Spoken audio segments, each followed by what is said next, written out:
moments. And we've seen how much the Rams are missing Von Miller.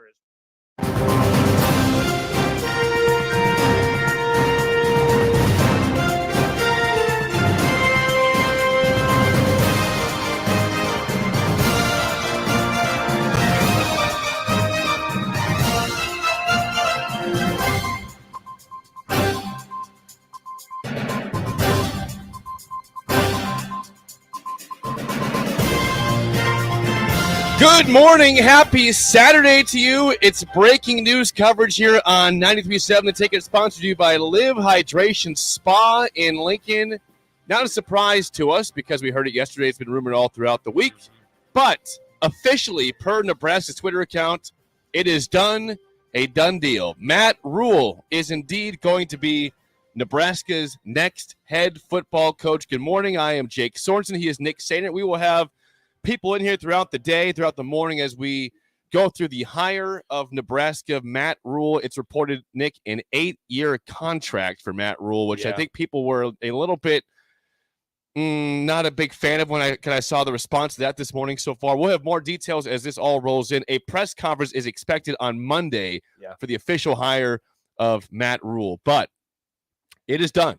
It is not a rumor. It's not reports anymore. It's not we're hearing or sources say. Nebraska reports this morning from their own Twitter account, Matt Rhule is indeed the 32nd head football coach in Husker history. Well, and Trev Alberts just tweeted out, it's a great day to be a Husker. Join us, Husker Nation, in welcoming Matt, his wife Julie, and their family to Nebraska. Coach Rhule has created a winning culture throughout his coaching career, and he will provide great leadership for the young men in our football program. Like Jake said, we'll find out the specific contract details on Monday during the press conference. I would imagine, Jake, it's going to be pretty hefty. I would have the money. Like, here's the deal. I said this last night on the Husker After Party postgame show from Iowa City. Got back this morning at 3 a.m. Here we are. Exciting couple days. But I would also Matt Rhule, his college record doesn't jump off the page to you. It's 47-43. It is what it is. However, if you look deeper than the record, you have to look at what he did at Baylor. He took over a mess with covered in scandals and losses, just a mess in Baylor. He went 1-11 in his first year, but in year 3, you go to the Sugar Bowl if you're Baylor, 11-win season. Year 2, 7-6, by the way. Exactly. So and that was at Baylor and Temple. I think Husker fans will be more intrigued by Baylor because it's a Power 5 program. So maybe that one will carry a little more weight than what he did at Temple. But when we talk about what Nebraska needs, it's a foundational thing, right? It's going to take time. And now here's Matt Rhule. I know a lot of people said, oh, there's no way Matt Rhule will stay. Do you really think that he'll stay if he gets hired as the coach? Who knows? But what Trev Alberts did with his 8-year contract is showing that he's going to give him a plethora of time, right? Because he knows how Matt Rhule works. And that's where you get the people concerned a little bit. Say, okay, we've heard the time discussion before. Scott Frost had a 7-year contract here, and in the in the early part of year 5, he was fired, and he already had it redone. The contract was dropped down after 4 years because of performance problems here. Yeah. So I understand if you're a Nebraska fan and you're concerned this morning, saying, well, 8 years is something we don't want to see again. But if that's what Rhule demanded to get this contract done, then I guess if he was indeed the guy they wanted all along, you make it happen. You do what you can to make it happen. I would also make sure people understand NFL is very different than college. Yes. Very different than college. So he had a horrible sub 500 record in Carolina. But college is very much different. I also believe Matt Rhule is going to be I think I read somewhere Matt Rhule is the guest picker today on College Game Day. Is he really? I believe I read that. I will confirm that here before. I see we do have DP though on the stream. You got him. Okay, there he is. Gotcha. All right. DP joins us from afar. He's in Orlando or Kissimmee, Florida for the Nebraska basketball. They're down there for the ESPN Events Classic. DP, Nebraska has a new coach. It is Matt Rhule. It is official. Your initial response to what we kind of knew was coming yesterday, it is now official today, of Matt Rhule indeed being the 32nd head football coach for Nebraska. I'm going to try to be simple to the news, right? Okay. That today will be about Matt Rhule, and what he brings to the table, and I think within their statement in the official, I don't know. Have you guys read the statement from Nebraska Football? Nick, you got that pulled up? Yeah, I can pull it up on the email. No, here no, that, I'll go ahead. I'll go ahead and read it because there's a lot of nuggets, a lot of information in the statement, and to be respectful of all of it, you should just we should just read it. So I'll read it. And it says Matt Rhule to lead Nebraska football program. A proven builder in college football, Matt Rhule was hired as Nebraska's 31st permanent head coach in Nebraska history. It'll be announced on Monday in Lincoln. Of course, the statement from Trev Albert, the 47-year-old Rhule built an impressive resume over the past 25 seasons with experience at both the collegiate and professional levels, served as head coach for 10 years, 7 seasons in college, the past 3 with the Panthers. Trev, and the statement is from Trev. It says, his success as a head coach at Temple and Baylor provides evidence of Rhule's ability to build a program and makes him an ideal fit at Nebraska. It's a privilege to welcome Coach Matt Rhule, his wife Julie, and their family to Nebraska. Coach Rhule is credited has created a winning culture throughout his coaching career, and he will provide great leadership for the young men in our football program. Matt is detail-oriented. His teams are disciplined and play a physical brand of football. Matt also has the personality and relationship building skills to build a great staff and excel in recruiting.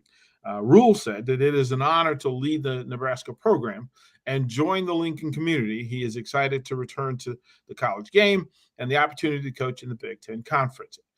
From Rhule, it is a tremendous honor to be chosen to lead the Nebraska football program. When you think of great tradition-rich programs in college football, Nebraska is right on top of the list. The fan base is second to none, and I consider it a privilege to have the opportunity to coach in Memorial Stadium on Tom Osborne Field. My family and I are so grateful to become part of the Husker family. Now, guys, it goes deeper, but yeah. All of the talking points were hit. All of the boxes were checked. that detail-oriented, which recent history would say is a thing at Nebraska. Physical brand of football that wants to be played. He was a linebacker at Penn State, so to the core of what he did. He comes in. He'll come back to college football with a 47-43 record. I want to circle that. That 47-43 at Temple and Baylor. Neither of those, if you've ever been to Philadelphia for college football and you've been to Waco, Texas for college football, and I have for both in some great detail, they are not Lincoln, Nebraska, or the Nebraska Cornhuskers. The fan bases aren't the same. The energy is not the same. But what Matt Rhule does is he provides comfort for the peripheral football fan. Because he looks the part. He speaks the part. He looks like Nick's dad. Like there's he does. Right? Like we fully know that there's a part of Nebraska, right? But you gotta look at it now, right? Stick with us for breaking news because it's coming from my household. You're right. You'll never unsee that. Papa Standard. You'll never unsee that. Like you'll never look at Matt Rhule again and not go, "That's Nick's dad." I'm gonna see him at the press conference. I'm gonna be like, "Dad, what's up, Dad? Dad, what's for dinner today? Congratulations on the job, Dad." Yeah, right. Why didn't you tell me? Right. So, can I ask you guys how you feel about the announcement? Yeah, I'll start. I mean, here's the deal, DP, and go back to yesterday. It was such an emotional win for Nebraska, where they're up 24-0 against Iowa, your nemesis the last 7 years. And Mickey, they hang on to win. Mickey's press conference was excellent afterwards, just kind of talking about that. Had his kid up there too on the podium, which was very cute. It was just a great scene to end that misery against that program on their field and probably take them out of a chance to go to the Big Ten championship unless both Purdue and Illinois lose today. But I mean, it was such a great day, and it stinks. So that's over already right now, and it's on to Matt Rhule. But with that being said, with the future in focus and being what we're looking at, yeah, I mean, Matt Rhule is a respected name in college football, but because what you said, what he did at Temple and what he did at Baylor, the NFL is a different thing. I don't want people bringing up the NFL and his failures. I mean, some guys aren't NFL coaches. Nick Saban failed in the NFL. How many guys from college have failed in the NFL and went back to college? It happens. It happens. So my question, DP, all along has been this, though, and I want your thoughts on this regarding Matt Rhule, is that, he's getting a lot of money to go away from Carolina, from the Panthers. Is he motivated to put the work in right away at Nebraska necessary to get this program off the ground quickly, knowing that, hey, he's fine. Financially, he's got no issues at all. Do you have any questions with that? Okay. So I fall. Matt Rhule's currently on ESPN. Yeah, I see him. He's on College Game Day right now. Okay. There's Papa's. Here's Papa. Which here's the thing. I'm going to stalk him today. You should. I'm going to stalk him today to get him. See, I was in Charlotte the day he got fired from the Panthers. And because of that, I got fed a lot of information, like just a ton of information. My issue and concern would be, one, look, you can talk about the Panthers, his time there, whatever way you want. If you want to focus on the college thing, here's what the focus should be. Winning, if it's not winning now, why did you do it? If winning right now isn't the thing, right, the developer of men is sitting in your building. His ability to unite young men and lead them and get them charged and emotional about Nebraska football. You saw it yesterday. You literally saw it. So if you were going to say that winning now isn't important, that you need time to build it and develop it, then why make the decision? But there will be answers to that. I don't understand it. Look, my career as a high school coach and arena coach was to come in and evaluate situations and say, here are the parts that you can keep, here are the parts that you can build around, but here are the foundational things that you need to take care of first. And with that, then the question has to be, what's the priority? Is the priority to win in 3 years? Like, what's the focus? Because if you're gonna start and say, look, we've got 3 years to get it right, what are you doing? Yeah, that's a good question. Guys, I have to cut in here. Trey Palmer just announced that he is going to go and prepare for the NFL draft. This was Nick. You're dead on that. The roster that currently exists.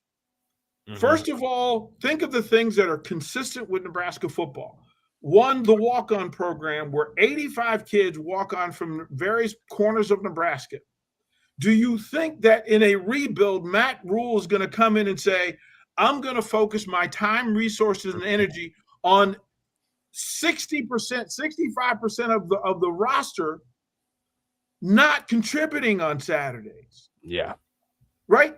So there are going to be a lot of uncles and dads who are going to be really disappointed with the change in the roster because it's going to happen.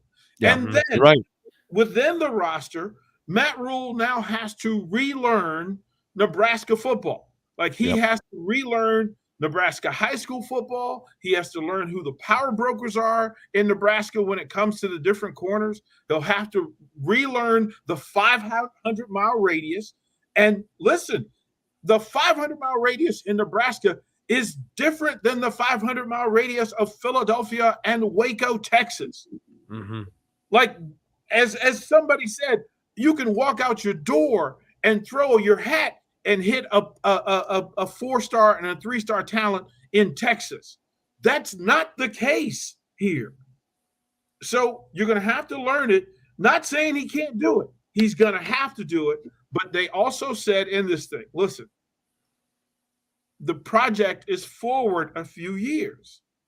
You guys are Husker fanatics, man. Tell me how you feel about them saying, we're going to start over. You're going to implode the roster. You're going to implode the management in the building. You're going to change relationships, and then you're going to change focus. It's going to be way messier than it will be neat. No doubt about that. And I think DP, what most fans are going to be curious about now is what is the status of Mickey Joseph? Does Mickey? If a lot of people out there that are curious and skeptical about Matt Rhule, that want to Mickey Joseph can be talked off the ledge if Mickey stays on staff in some capacity. And we understand, everybody's aware of this, that if Mickey is retained, it will take a significant pay bump to make that happen. Okay, this is a guy that just beat Iowa for the first time in 7 years. His first time ever being in the program against Iowa, they won. They ended a 7-game skid. And they almost beat Wisconsin last week. I mean, they had some close calls. Obviously, he had unfortunate things happen with the injury to Casey Thompson, where it made you play Purdy and Smothers that weren't ready. But you were also out your two leading tacklers. A lot of people are saying they'll be relieved and have a sense of calmness if it is found out that Mickey Joseph is retained. If he does not stay, or he's not asked to stay, or if he goes somewhere else, that's when this gets really, really mucky with Nebraska fans and saying, oh boy, now what do we do? Because we all realize Mickey is incredibly important to what's happened here. Again, Trey Palmer, who just declared for the draft, we just saw him terrorize Iowa's defense, which is a very good defense yesterday. He looked like he had no problems with them. So if Mickey's not a part of this, which we don't know yet, then you have some big doubts. But if he is DP, I mean, that would be an incredible addition to the staff for Matt Rhule, who also has good ties all across college football otherwise. Well, it's not just Trey, because Casey Thompson, who was the conductor for this thing, right? And we saw the difference in this team and the offense with Casey and without. And what happens with Casey? What happens? Look, you've got an offensive line in transition, in full transition, with zero promises. And if that's how you're going to rebuild it, offensively and defensively, you got some work to do, because you're going to have to pull in an additional 12 offensive and defensive linemen at the top level. 12. That's the number. That's the magic number that's going to get you in this space. Then you've got to figure out from the running back room what you're going to do, defensive line room. You've got to reload the linebacker position. If you just again, we don't know what the coaching staff is going to be. So who's going to run that building and get the off-season work, the improvement season work? Who's going to get that done? So it's going to be messier than neat and tidy. Look, Matt Rhule's going to come in. He's going to assume power. He's going to say all the right things. I'm just going to let you know, man, he's going to come in and his one of us. That's his phrase, one of us, right? And it's a bit cultish, but it's a thing that happens. One of us, you. He's going to say it a ton. He's going to talk about the discipline required. He's going to talk about the brand of the team. What do you get when you get here? He's going to talk about the plan. And then he's going to talk about the execution and the way it works. He has the speaking points. He has the bullet points. But the actual work, man, there are coaches that can talk about it, and there are people that can get the work done. Look, on a day of celebration, this should be, look, you broke the rules. You get 24 hours to celebrate the good. That's the rule. Yeah, I'm with you, DP. Yeah. You get 24 hours. And to not give Mickey Joseph and these young people 24 hours to just celebrate and say, job well done. We did a thing that we haven't done in 7 years. That's improvement. That's an actual factual improvement. So now what you're going to do is you're going to throw this thing out there. And look, facts are the facts. He was paid $40 million to leave. Yep, Carolina. That's factual. He's 47 and 43. And if your toes are tingling over 47 and 43, consider what you're asking him to do next. Because, yes, if you said to me, can he change it in year 3? I'm absolutely all in. Year 2, hey, he'll have 24 months to get it in. But next year, you're really gonna start over. And I'll ask this question, and the listeners can tell me, you guys can tell me what you think. Sure. But do you think that this is Matt Rhule's utopia? That he woke up 10 years ago dreaming of being Nebraska's head coach, and that this is the best job that he's ever going to be offered again? Because if he has success here, guess what? He's not staying. Yeah, and I would pause there, DP. I mean, so part one, is this his utopia? Probably not. And he was on last week on Good Morning Football on NFL Network and was talking about, that he was going to take a year off. But his son said, hey, man, you're a coach, Dad. Go coach. So, I mean, he was going to take a year off. So take that for what you want. His family pressed him into going back into coaching. So that's, I guess, a red flag if you want to put it out there. But, again, he's hired.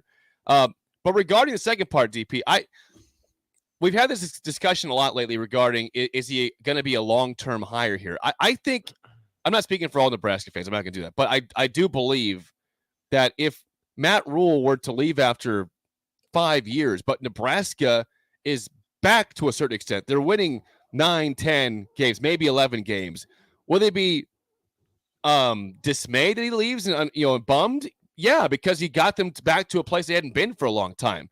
But at least he'd be leaving you on a high note versus being fired after crap, right? We haven't had that ever here, where someone actually left on a high note to go somewhere else. That at least it's more attractive at that point than it is right now when you're 4-8 and 3-9 the previous year. So if that's a bridge we come to, down the road, I think fans can accept it if he were to leave on a high note of what he could bring in, possibly what can come in behind him versus, hey, we had to fire another coach and we're on to another search. That's my thoughts on that, at least. Jake, let me ask you a question, because this is, if you hired Mickey, you'd have a pretty good idea about the coaching staff and the players that would return, right? Yeah, absolutely. You'd have a pretty good idea of what things you need to change over the course of the next 6 months to elevate and get past 4 wins, right? The bridge from 4 to 6 wins is way easier with Mickey Joseph at the helm, right? Because he could fix some things, winnable games, one-score situations. You were there. And his relationship with the players, which ultimately, to not talk about Mickey's relationship with the players is a disservice. It's disrespectful. Look, what Mickey did to keep this group together is impressive. It's important. And to me, it should have been a priority. But listen, Rhule's going to come in. He'll be a grown-up in the room. He will give them a plan. He'll have rules. But, Nick, it's the difference between following a guy you already love and a guy that you don't know and don't trust.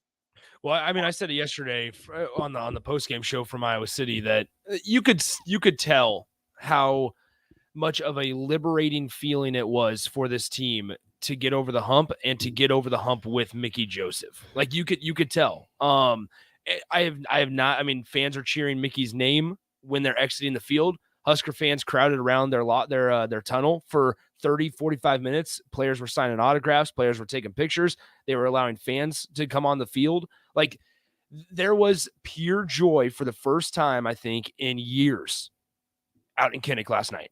And now, like you said, I'm a little annoyed that this came out today, because the one rule that you've been preaching all season about one big thing that you've been consistent on is you have 24 hours and then you move on.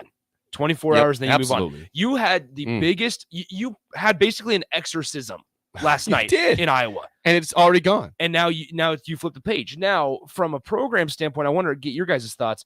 Did they do this? Did they announce it so that on a college football Saturday where there's plenty of rivalry games, Nebraska's the talk? Yes. That's why you have Matt Rhule on game day. Bingo. I mean, it was a way for them to, well, I'm with DP and you and all this. 24 hours, man. I was hoping for something Sunday or at the earliest later tonight. Monday the press conference is Monday. They're announcing, so that's not even going to come today or tomorrow. But it was to get ahead. It was on a college game day full of Ohio State, Michigan, and other big games. You wanted to be the big story to get out there. But I feel like that's, again, unfortunate when you won the game. If you lost the game, okay, fine. You know what? Move on. Let's get it going. You were You won. Yeah. You won on the road, and you played spoiler. A lot of people aren't talking about that.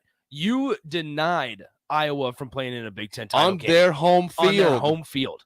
On senior day for them. When you were a 10.5-point underdog, you did that. Their senior day, now, their field. Granted, maybe towards the end of the game, it wasn't the prettiest. Maybe Husker fans were holding on to their for dear life, and that's fine.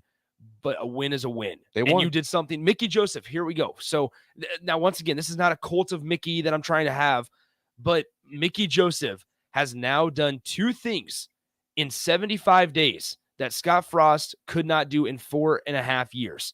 Win a game following a bye week and beat Iowa. This is the first time since 2014 that Nebraska has taken a trophy game. This is the first time since 2014 that Nebraska has won a trophy game. And they had the opportunity, they had the pleasure of prying it from the cold, dead hands of Iowa fans in the first row. Because those Iowa fans were mad. Yep. And then the petty remarks of, you guys haven't won in the last 7 years. Doesn't matter. It doesn't matter. You won today, buddy. You won today, and have fun not the streak playing is in Indianapolis. L1 for you, W1 for us. Yeah. Hey, Jake. Yeah. Baylor during the Matt Rhule era. Okay. Was that a run the damn ball offense? I can't. I didn't. In the Big 12. In the Big 12, was that a really? Was that a run the damn ball Big Ten offense? No, I mean the guy that I was pointing to the whole time that again is a Big Ten coach in the wrong conference is Chris Kleiman at Kansas State. He's not the guy, and he'll stay there and good for Kansas State. Matt Rhule, he can run the football. It doesn't appear to be like the Big Ten right now, but he also maybe he can adapt quickly. I don't know. I'm not going to say what he can't do. I want to be fair in this because, and I'm going to say this, Matt Rhule is a really good coach. Yep. Like a really good coach. Like the phrase leader of men, has been said about both Mickey and Matt Rhule. The players that played for him in Carolina, the dismount statement was that he still had not lost the locker room in Carolina, even with all those things were in play. What we want from Matt Rhule is clarity in what the brand's going to be, and he'll tell us on Monday. Yep. Right, what the brand is going to be, and then you have to base some of that on his past history, which is what he ran at Temple and what he ran at Baylor, what he ran at Carolina, and can he implement that quickly, not only with the talent that exists at Nebraska currently, because that's all we know, but the talent that he needs to get to Lincoln. Like, I'll ask you, Jake, how do you feel if there's a difference in recruiting to Philadelphia and Temple and Waco, Texas, than it is to Lincoln? Do we know enough to say what type of player, what type of scheme, what type of recruiting is going to happen with Matt Rhule? Because that to me will tell me whether I can start applauding, or whether I'm going to lean back. So, am I leaning into Matt Rhule and leaning back? I'm currently leaning in because wherever he was on the college level, he found a way to get the people there. Right. I'll ask you two. Okay. What level of trust do you have that he can bring those folks in? Let's start with this, DP. I go back to what I said a few minutes ago. If Mickey Joseph is retained on the staff as recruiting coordinator / assistant coach / not coordinator, but your top recruiter, receivers coach, assistant coach, making over $1 million doing so, then I feel pretty good that those two can be aligned on the same page. And Mickey can say, hey, I think we should do this, and Matt Rhule will respect that. if Mickey is not retained, then yeah, I have some concerns. But like you said, Matt Rhule has done it at 2 different places in college football. So I assume he has people that are smart and able to find the right guys and develop to their system and recruit their system. But I will feel a lot better personally if Trev and Matt Rhule can convince Mickey of Joseph to stay and they can grow together. So that's right now, I can't answer it until I know I have clarification on if Mickey Joseph is on this staff or not. I also think a part of it is we've heard the talk, right? DP, you mentioned it. There's 2 kinds of people: the people that can talk about it and can convince you that they know what they're doing, and then there's the people that go to work and actually do what they say they want to do and what they're good at. Couple quotes coming out from Matt Rhule on game day. Kirk Herbstreit asked Rhule what needs to happen to get the program back. Rhule mentions that he has already talked to Tom Osborne. Rhule mentions that the importance of, quote, everyone moving in the same direction is key at the school. So I don't know. I think when we, once again, DP, to answer your question as I piggyback on what Jake said, number one, Mickey Joseph plays a huge factor in this. I think Mickey Joseph plays a huge factor in what the offense looks like, what kind of guys and athletes are on the team as well. But then I also think we don't know necessarily what Matt Rhule's plan is. And like you said, we'll find that out Monday through his words, but unfortunately we won't find out till next August through his actions. Well, we'll get in quickly into what his plan is going to be. Monday he'll come in, and again, there's constants with Matt Rhule.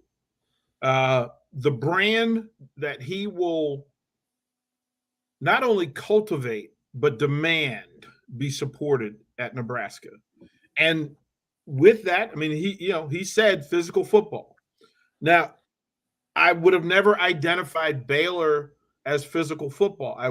It was athletic football already, right? But can you do that in the Big Ten Conference? Can he get the people here under his watch, the brand, and then his plan for getting physical, talented people to Lincoln, Nebraska, so he can implement a change in the culture in the stand? Look, I've met Matt Rhule several times, had conversations. What I can tell you is he's a coach's coach. Like, he's going to walk in the room and you'll feel wonderful about him being in the room. I'm interested in hearing what the brand and the plan are going to be, and then his definition of one of us, which is what his expectations are and the standard for Nebraska football. And you listeners and you fans, you're going to have to tell me what you want the identity of Nebraska football to be, because that's going to determine how you feel about this thing. What do you want the brand and the plan to be for Nebraska football? Yeah, that's the big question with all this. If you're just tuning in, breaking news: Matt Rhule is indeed the head football coach in Nebraska. We'll have a press conference on Monday. It's announced it's going to be 8. Is it rumored or announced it's 8 years, Nick? It is an 8-year contract. 8-year contract. We don't know the finances. Know the figures. Yeah, we don't know the number figures. But I mean, I would assume a pretty hefty penny. Right. I mean, if you think about this, the timeline is interesting because it was reported out there. It was thought that Matt Rhule had initial conversations last week that maybe they didn't agree on the money. And then, Mark Stoops gets a big offer from Kentucky to stay at $9 million. Don't know if it's going to be in that category. I have no idea what the money is here. But you have to think that maybe seeing that number made Nebraska do a double take on what it's going to take to hire the next football coach here. But again, we don't know the figures. We don't know. Get this, guys. Matt Brown of The Athletic just tweeted this out about Matt Rhule. A note that seems impossible. Matt Rhule beat an AP-ranked opponent at Temple more recently than Nebraska beat an AP-ranked opponent. That's painful, man. But there's only 2. But he's only beaten 2 ever. Yeah. There's ever. deeper. There's deeper. Yeah, exactly. Ever 2 ranked opponents. Like, you were at Baylor. How did you not beat ranked opponents while you were at Baylor and go 11-1? Yeah. Like, that means the question becomes, then what did you do? Like, why are you getting credit for winning 11 games when none of them are ranked? Yeah, well, but I can tell you, Matt Rhule will have a plan. I'm just super interested on why the decision was made to go today and then what that plan is. He'll share it on Monday. And look, we could come back Monday and just applaud and cheer and say, I'm all in. Because guess what? He's going to set the room on fire on Monday. Matt Rhule is really good in that space. So he'll get that done. And then we will go from there and then see, what the next step will be. Let's pause 10 seconds for station identification here. This is Lincoln's home for sports talk on the FM dial. Also online at theticketfm.com. On the internet. KNTK FM Firth, 93.7 The Ticket. Yeah, again, it's going to be interesting to see when we hear the rest of the storyline. Is there any news we'll learn by the press conference regarding Mickey Joseph? Is that something we hear when the press conference happens regarding I assume if we don't know anything by that point, that'll be a top question for Matt Rhule, saying, hey, congratulations. What's the status with Mickey Joseph? Are you keeping him? What did you think, DP? Do you expect to have news out there, some sort of report or confirmation about Mickey Joseph's status with Nebraska, either staying here or not, before the press conference on Monday? I'm not sure. The priority has to be your head guy. Yes, you're right. That has to be the head guy. So Monday, at its origin, at its base, should be about Matt Rhule, and appropriately so. I would imagine that Matt Rhule gets asked about it, and that Matt will either, I won't speak for him. I won't speak for him. I won't do that. I won't speak for Trev. I will wait until Monday and allow them to do that. What we know is that there was a contract in play for Mickey past this year.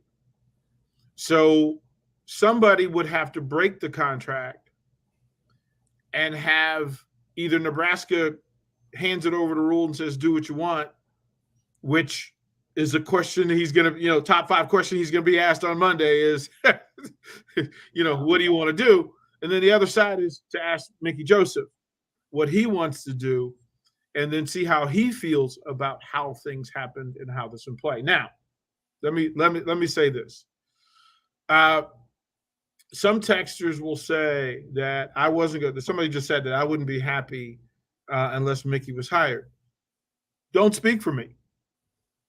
Don't do it. Don't do it. You can't speak for me. I'm literally here speaking for myself. I'm a grown up. I'm a grown up. I'm a professional.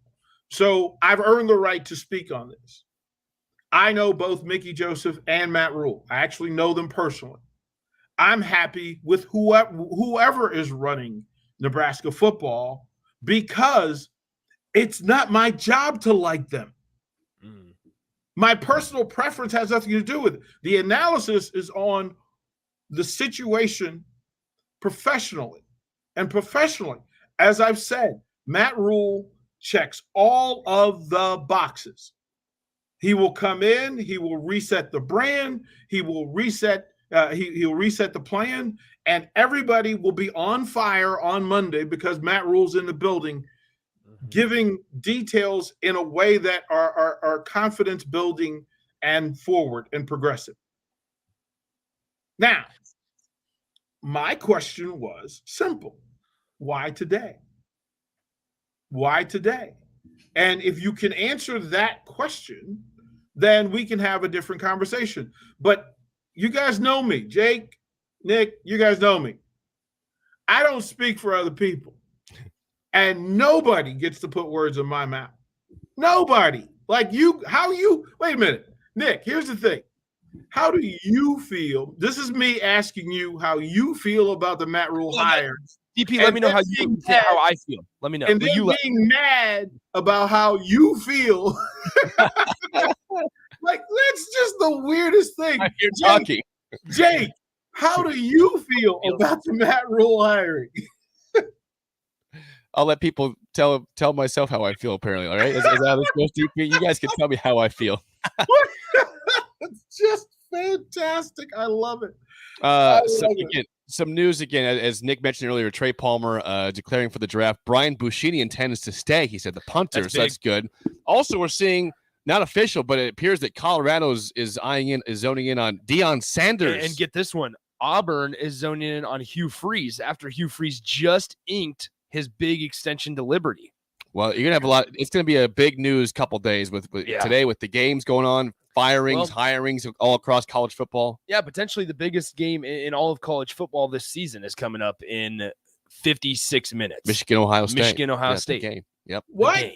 I thought Nebraska Iowa was the biggest game. That was number two. I said that was from number a two. National DP. perspective, DP. Don't put words in my mouth, DP. It was second. That was second to Michigan. Man, it's like there's nothing. Here's what's funny.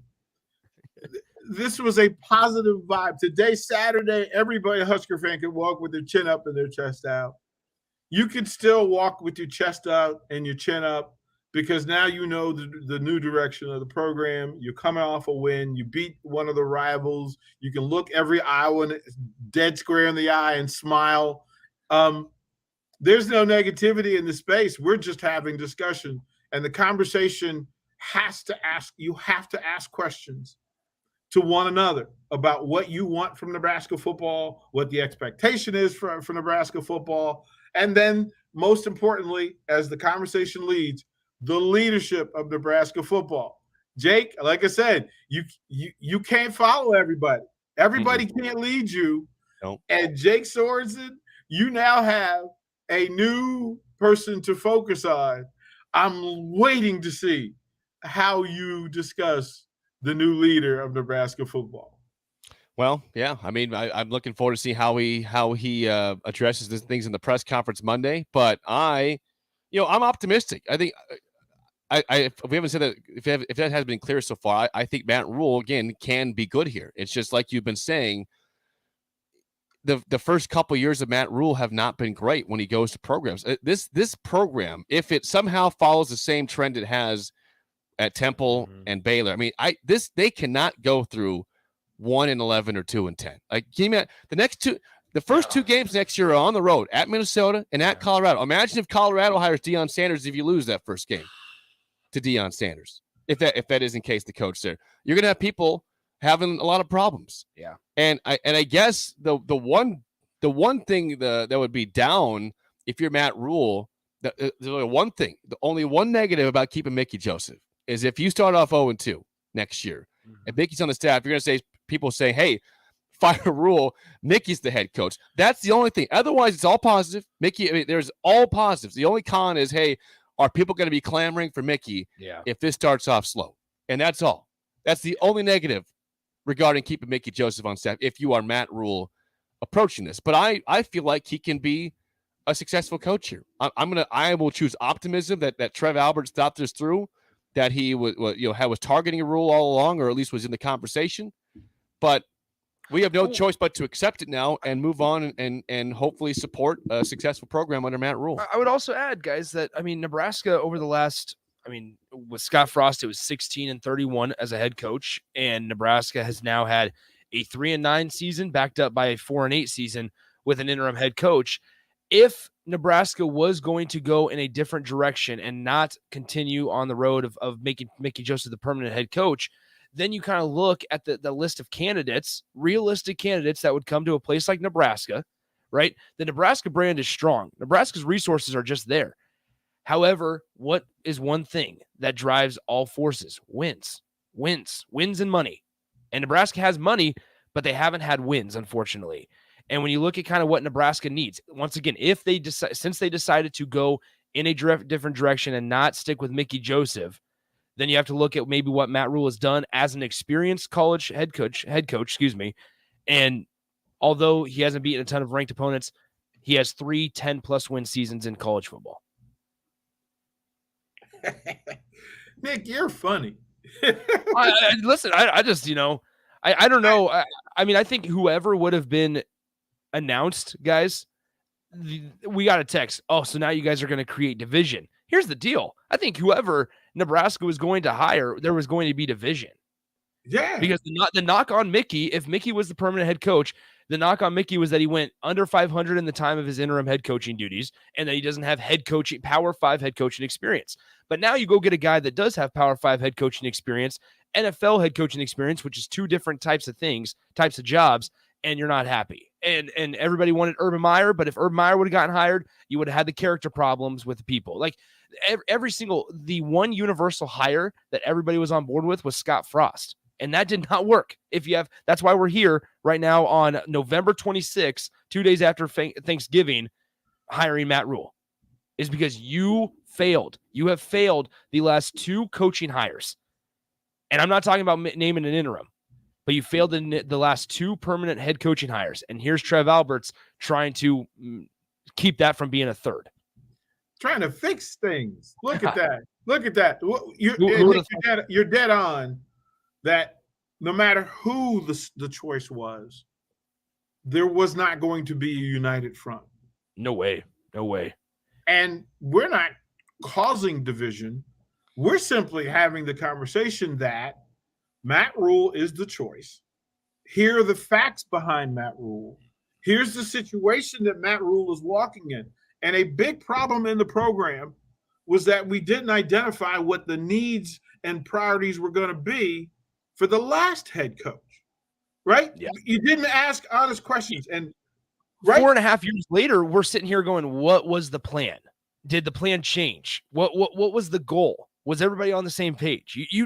We still don't know the answers, and we'll never understand or never know them, and we'll just kind of assume that they were not on the same page because of the way that the games played out. Well, Jake, is this not right? Or and correct me if I'm wrong, but the issue wasn't. I don't think the issue was on the hiring of Scott Frost. The issue was in Scott Frost's hiring for his staff. Yeah. That was the staff right? that he brought with was, again, probably not prepared all for Power 5 football. They were good in Group of 5, but he brought the whole staff with him. Everybody came with, and we thought, did we learn? We've learned. We learned because we don't know who Matt Rhule is bringing. Right. We don't know who his staff is. Right. So until we know, like we speak about what we know to be true, we have professional accountability.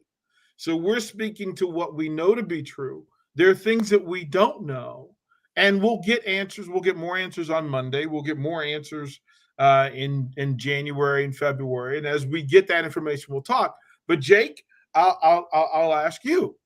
Okay. On a scale of 1 to 10, 10 being it's a done deal that Mickey Joseph stays and is a part of this coaching staff. Okay. How comfortable, where do you put the scale? Where do you put the meter on your thoughts about Mickey Joseph being back? Oh, well, this is going to be about I had to. This would be the lamest answer ever because it's right down. It's 5. I mean, I could see him staying. I could see him going. I don't see him with a heavy lean either direction at this moment. Now, by the end of the day or by tomorrow, I might have more of an answer. But right now, I don't know. I don't know if Trey Palmer's leaving for the NFL is indicative of something regarding him knowing about Mickey Joseph. That was a guy who brought Trey Palmer in. Mickey Joseph brought Trey Palmer in by himself. And the day, right after the Matt Rhule stuff was announced, Trey Palmer immediately has a long statement putting himself in the draft. Yeah. That could have happened still if Mickey was the head coach. We don't know that. I cannot speak that if Mickey were hired last night or today, Trey Palmer still might say, I'm going pro. Thanks to Mickey for helping me out. So we don't, that's all stuff we don't know about. But to answer the question, I'm a 5. I think he could stay. I think he could go. We'll know more information by today or tomorrow or by Monday. But I don't have a strong lean either direction on that. It was telling guys when Mickey Joseph was in the post-game press conference room yesterday, after just finishing up celebrating, we all piled in the post-game press conference room and he once again reiterated that no matter what happens, he straight up said, I have a good enough resume. I'm not too worried about it. He's like, but Mickey also understands this business.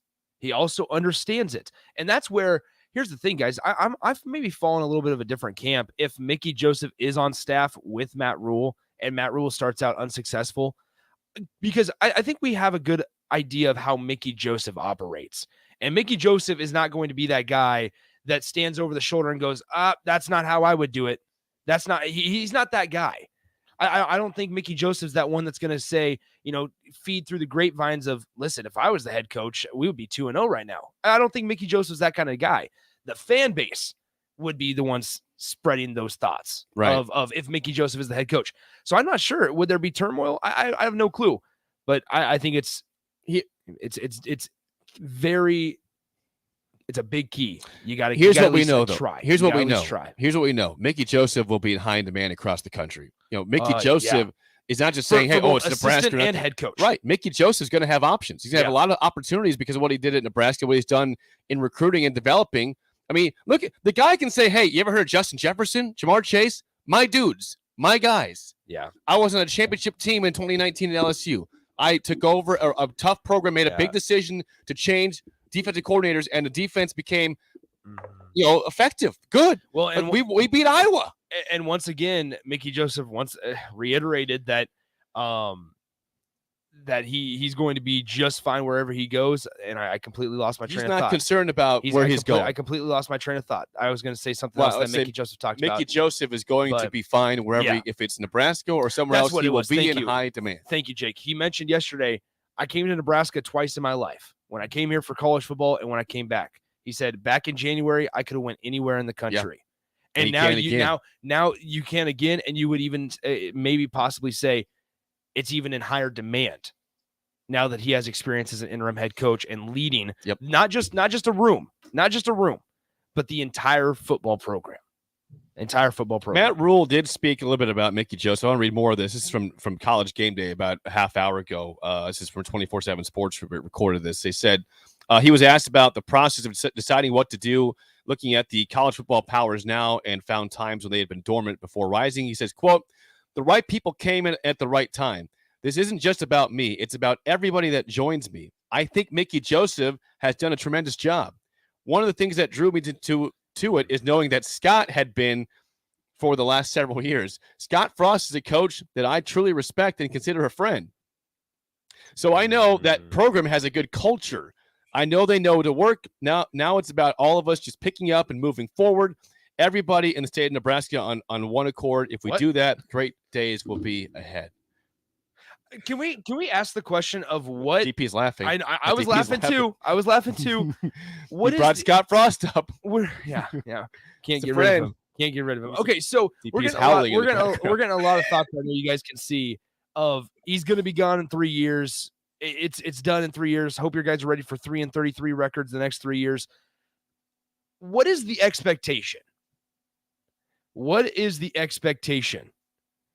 Because I'm not sure we have had a clear expectation the last 8 years. And now here's Nebraska hiring a new coach, and you want to talk about being on the same page.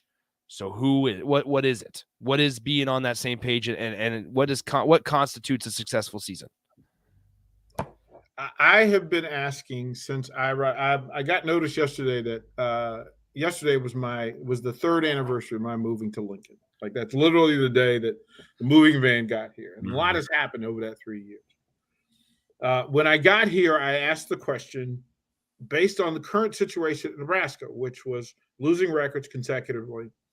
And then I wondered, with all of the resources and with the fanaticism of the fan base and with the passion of the fan base and so much support from the fan base, almost to the point of Kool-Aid, right? Asking the question of why are we still fanatic about a thing that isn't paying back? And I asked the question, what is priority one on the grand pyramid of what is the priority for Nebraska, the University of Nebraska, Nebraska athletics, Nebraska football? And I asked the question, and I constantly ask it, is it money? Is it resources? And for a school that just released notice of a campaign to raise $3 billion for activities and programs and through social fundraising, that with all of the resources, the money that's sitting in escrow, what is the priority? Because the choice of head coach of the flagship program for the university, it's the greatest recruiter to the University of Nebraska, right? It's a great resource. What's the priority? Is it winning? Is it money? Is it the power brokers, the people at the top of the pyramid who write the dismount checks and the signing bonuses? Is it the fan base? Is it the student athletes and the students? Is it their experience? Like, do they really care about how Nick feels about Nebraska football? Because there are folks who don't care. There aren't many, but there are those people, right? What's priority one? Like, is it winning the Big Ten West? Is it winning the Big Ten Conference? Is it winning a national championship again? Because if your activity doesn't match whatever the priority is, then we still have more questions. To me, money seems to be ruling it rather than winning. Rhule, yeah. I see what you did there. Rhule. Look, you have to hire somebody that can help you keep the folks who write the big checks happy. Mm-hmm. And I hate to tell you, that's a business decision, not a football decision. You need people to fit a mold and check boxes rather than people that will come in and help you win football games in the most important program at the University of Nebraska. Right?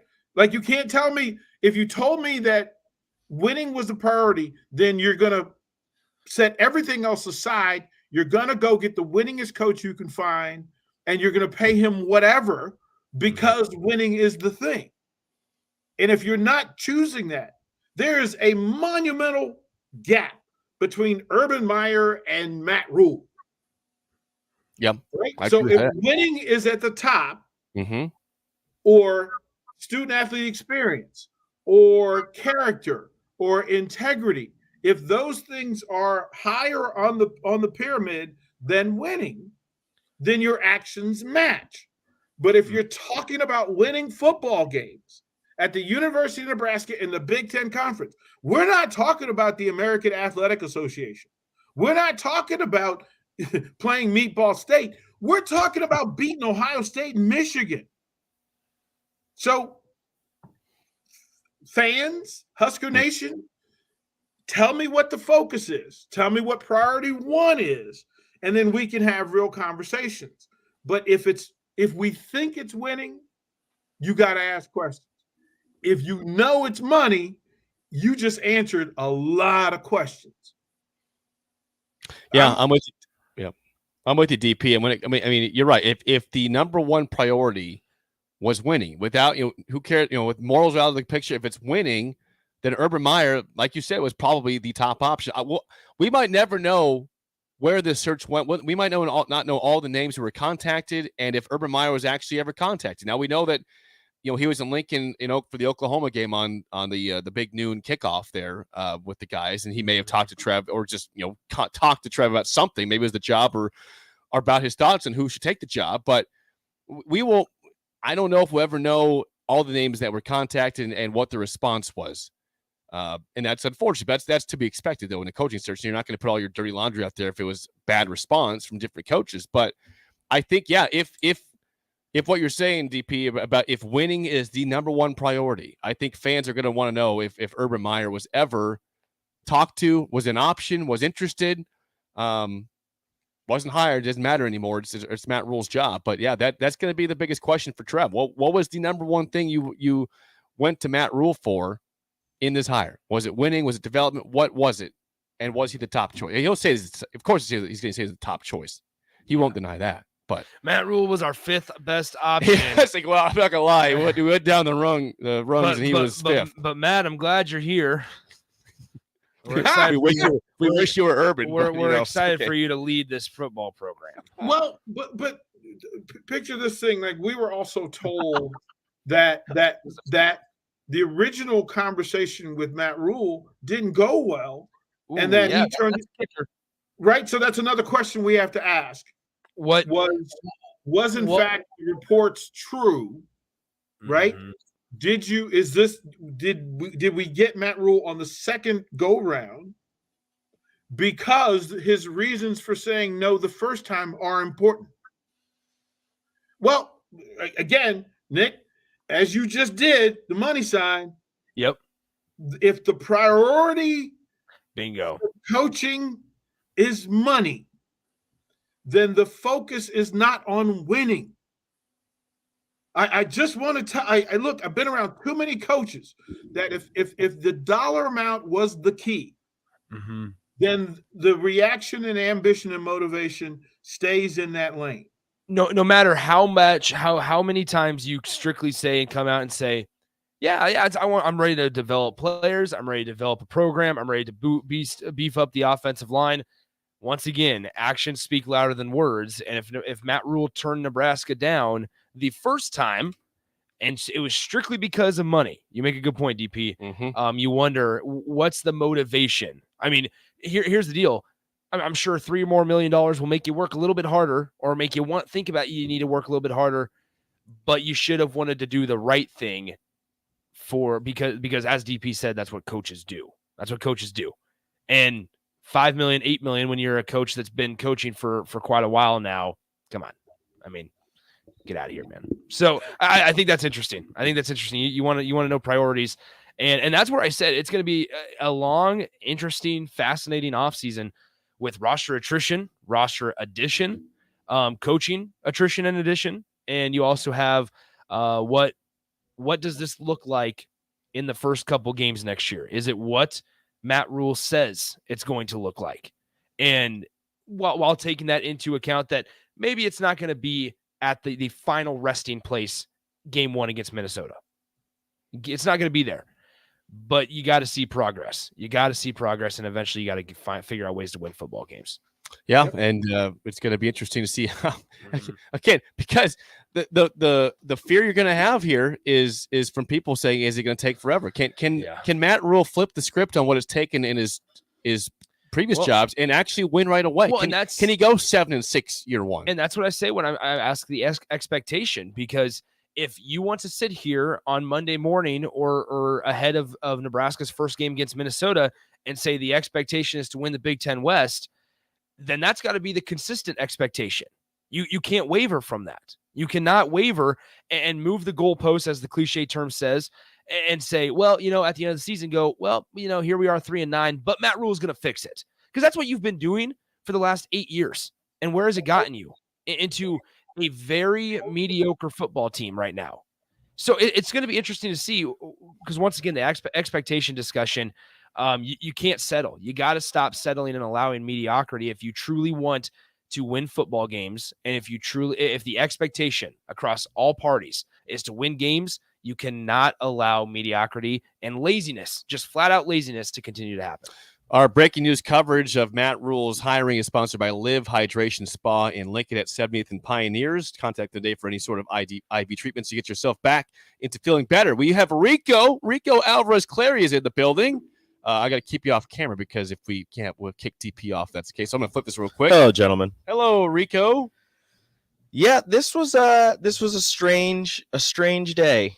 Working my way out of town to go see some family, and wife checks Instagram, and the Husker Football account posted a picture of Matt Rhule saying it's official, and I was like, well, looks like I'm turning around today. I've been sitting on the other side of the glass listening to you guys, and not even 24 hours, and I obviously not in charge of any of this, but I don't understand the business, but I think that at least allowing the team 24 hours to celebrate a win over Iowa for the first time in 7 years, and allowing Mickey Joseph and this team to relish in, despite a hard season full of ups and downs, that your final game of the season, you go out on a high note, you get a trophy, you fly back a couple hours and just to relax for at least a day. But, I don't know what the contractual situation is, if he wanted this job to be wrapped up, if they wanted this all to be done and finished before any more leaks came out or before anybody else tried to swoop in and take Matt Rhule away. But Matt Rhule, the 32nd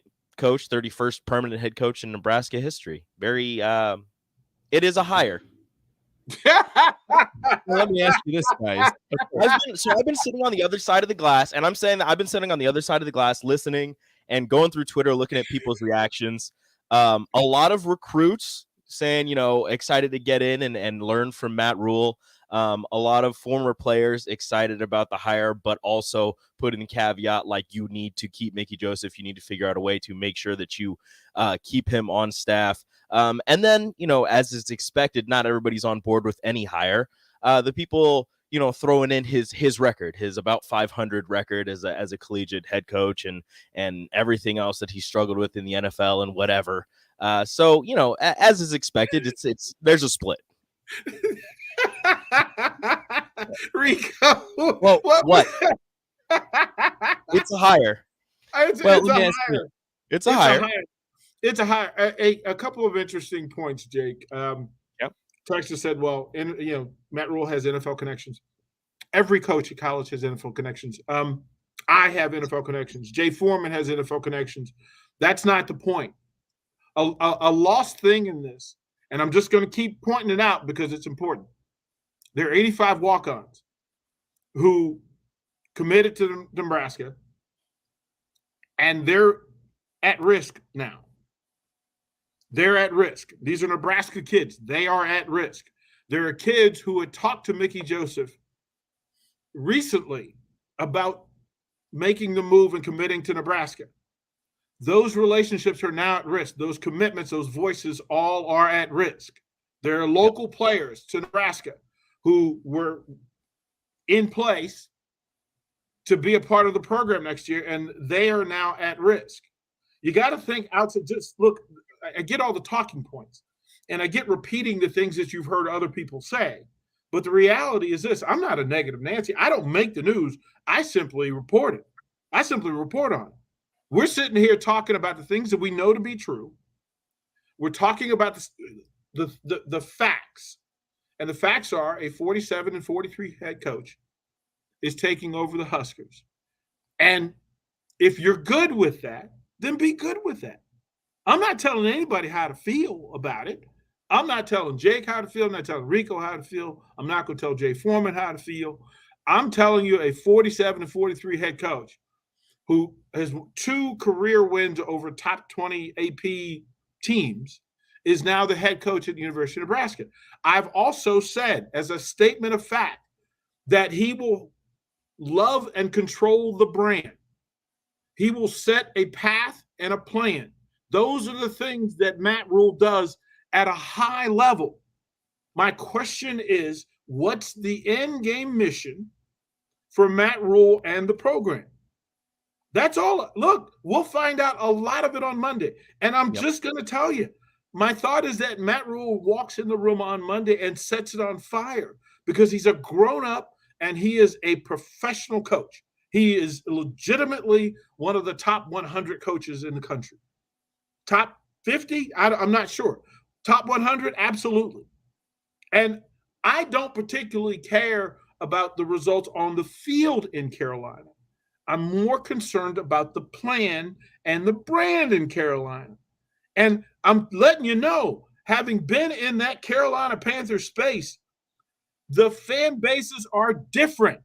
The expectations are different. There's a higher standard and demand at Nebraska than there'll ever be for the Carolina Panthers. Ever. You're right. Mhm. Ever. Yeah, no doubt. I'm seeing that again. Colorado's getting closer. They're trying to pursue Deion Sanders. I'm just trying to envision next. I'm trying to envision weird? next year, Game 2, Matt Rhule versus Deion Sanders in Boulder. Is that weird to anybody else? Things I or would is that never just think me? I would see in my lifetime would be Matt Rhule coaching Nebraska versus Deion Sanders coaching Colorado in the year 2023. Out of all the coaching openings, Colorado was not the one I saw Deion taking. Oh, he hasn't taken it yet. He's interested in it. Well, I get it, but even And they've offered him, apparently. even the interest in it, that's not the one that I saw Deion being interested in. What do you mean, Rico? Yeah, what's wrong with Colorado, You Rico? know what I mean. I don't need to say it. Everybody knows what I mean. Yeah, the conversation about Matt Rhule for me is, and look, stop comparing my knowledge of Mickey Joseph to my knowledge of Matt Rhule. I'm speaking about Matt Rhule specifically. This has nothing to do with Mickey Joseph. It has nothing to do with it. We're talking about Matt Rhule, and we're talking about him as a coach. And as I just said, the moment he signs, he becomes one of the top 100 coaches in America. He may be in the top 75. I'm not sure he's in the top 50. But whoever was going to get the job would fall in that range. We would accept them as they are.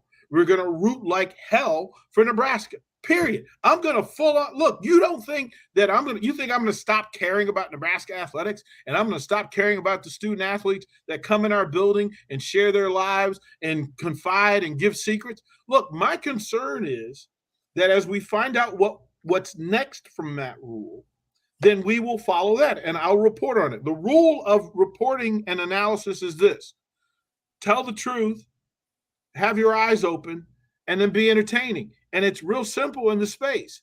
If Matt Rhule comes in and does good things, we will report and analyze good things. We're speaking to what we know, and what we know is he's 47-43. Mm-hmm. He has 2 all-time wins against top program, and he recently was fired from his last professional gig. Now, do I think that he's going to be an exceptional coach here? It is my prayer and my hope that Matt Rhule comes in, for sure. Right? That he comes in and kicks tail. Like, I want him to get back to 10 and 11 wins. Praying for it. I'm going to root for him, and I'll support it in whatever way possible. Like, y'all know, if you don't know much about me, you know that I support good people doing good things. Like, that's it. So when he comes in the door, I'm going to cheer and applaud. When he gets to work, I'm going to cheer and applaud. We're speaking about what we know to be true. That's all we can speak on. Yeah, and here's the thing is that we have no idea regarding the money that's coming in for the assistants. Your hope with all this is, okay, you hired Matt Rhule. Mm-hmm. Make sure the assistant salary pool is very strong. It's very large, so you can make sure that we don't have the situation like you mentioned, DP, where Scott Frost brings all his guys from UCF, and they weren't fits for Power 5 Big Ten football. Bring in the people that fit with what you want to do and make fit sure in the Big Ten footprint. Well, and make sure that you compensate. Make sure that they're attracted with the compensation. They want to be here to, number one, work hard mm-hmm. and give an opportunity. But number 3, you got to put the money in there to bring this from other programs. If they're at other places, hey, I like you here. Well, why not come to Nebraska? We're going to pay you more. Matt Rhule did mention something. I don't remember the exact quote, and it's going to take me too long to find it, so I'm going to paraphrase.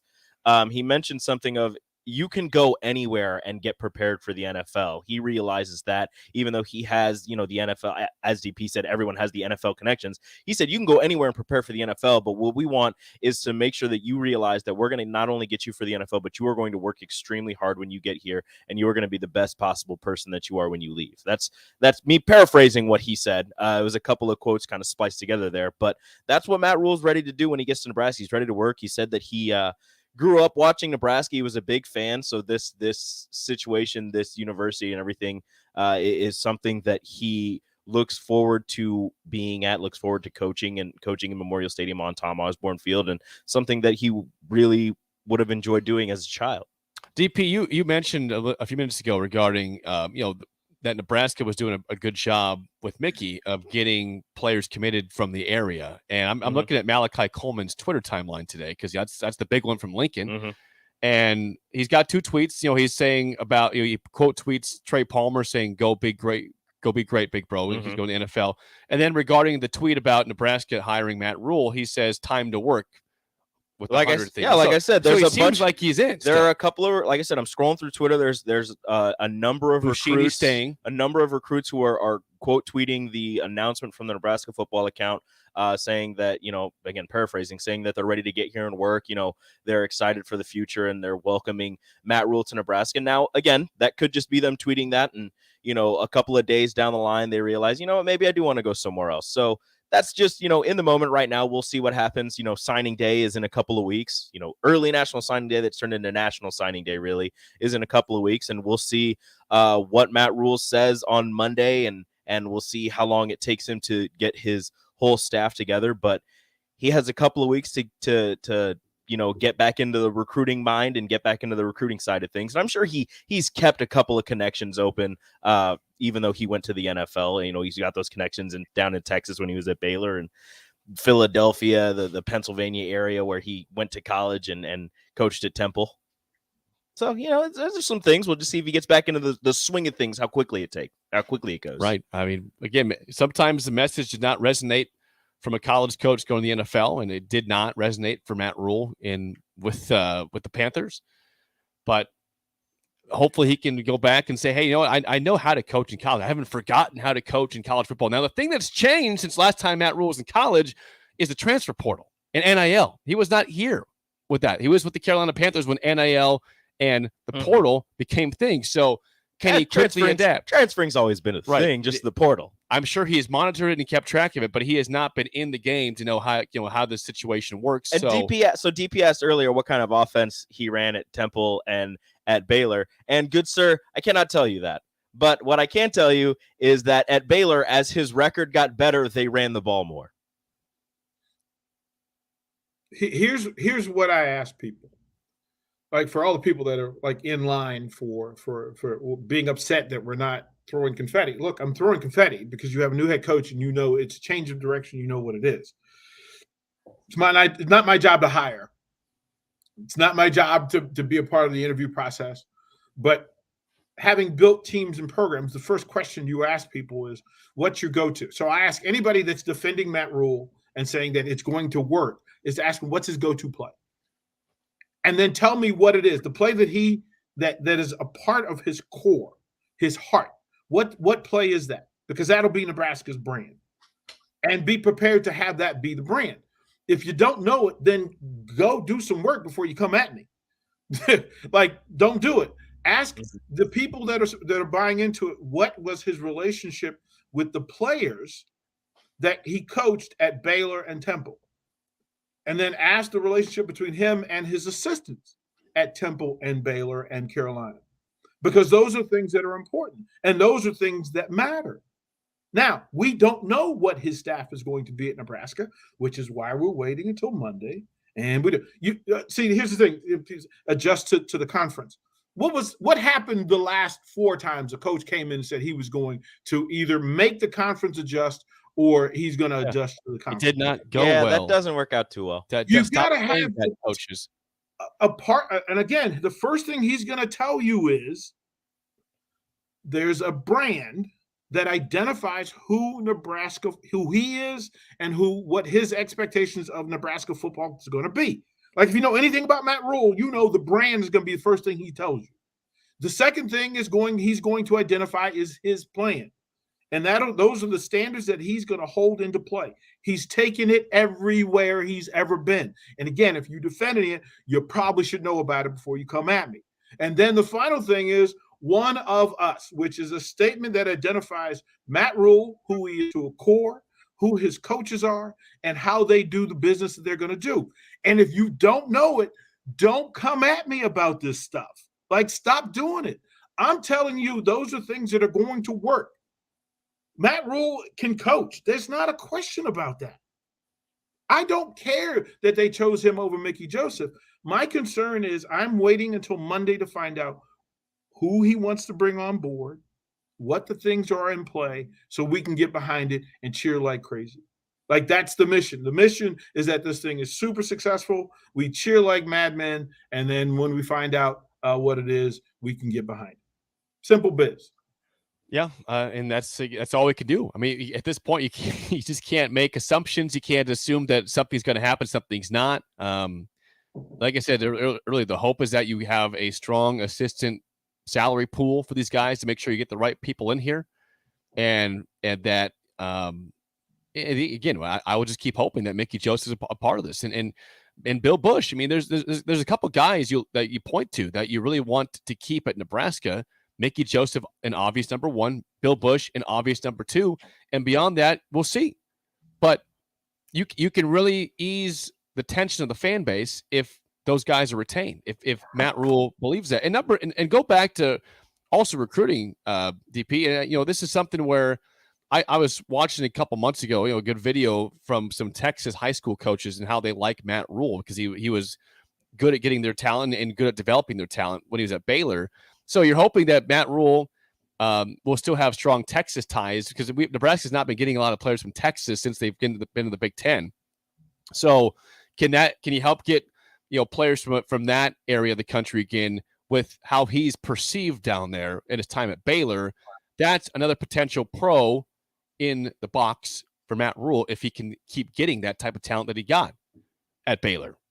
Well, again, it's a different. If the 500-mile rule that has been Nebraska's Bible still exists, and it exists for Matt Rhule, now he'll be able to recruit in the space. Again, I'm not doubting or questioning his ability to coach, his ability to recruit, or his plan or his brand. None of that is of concern to me. None of it. I want to know who he's going to work with and why, because it'll tell me, what he wants to do. Like, you bring in a run game coach. I need to know who it is, right? Need to know who it is. Mhm. Are you going to throw the ball around? Because that tells you, hey, can Casey Thompson be your guy, or do we have a quarterback situation again in January?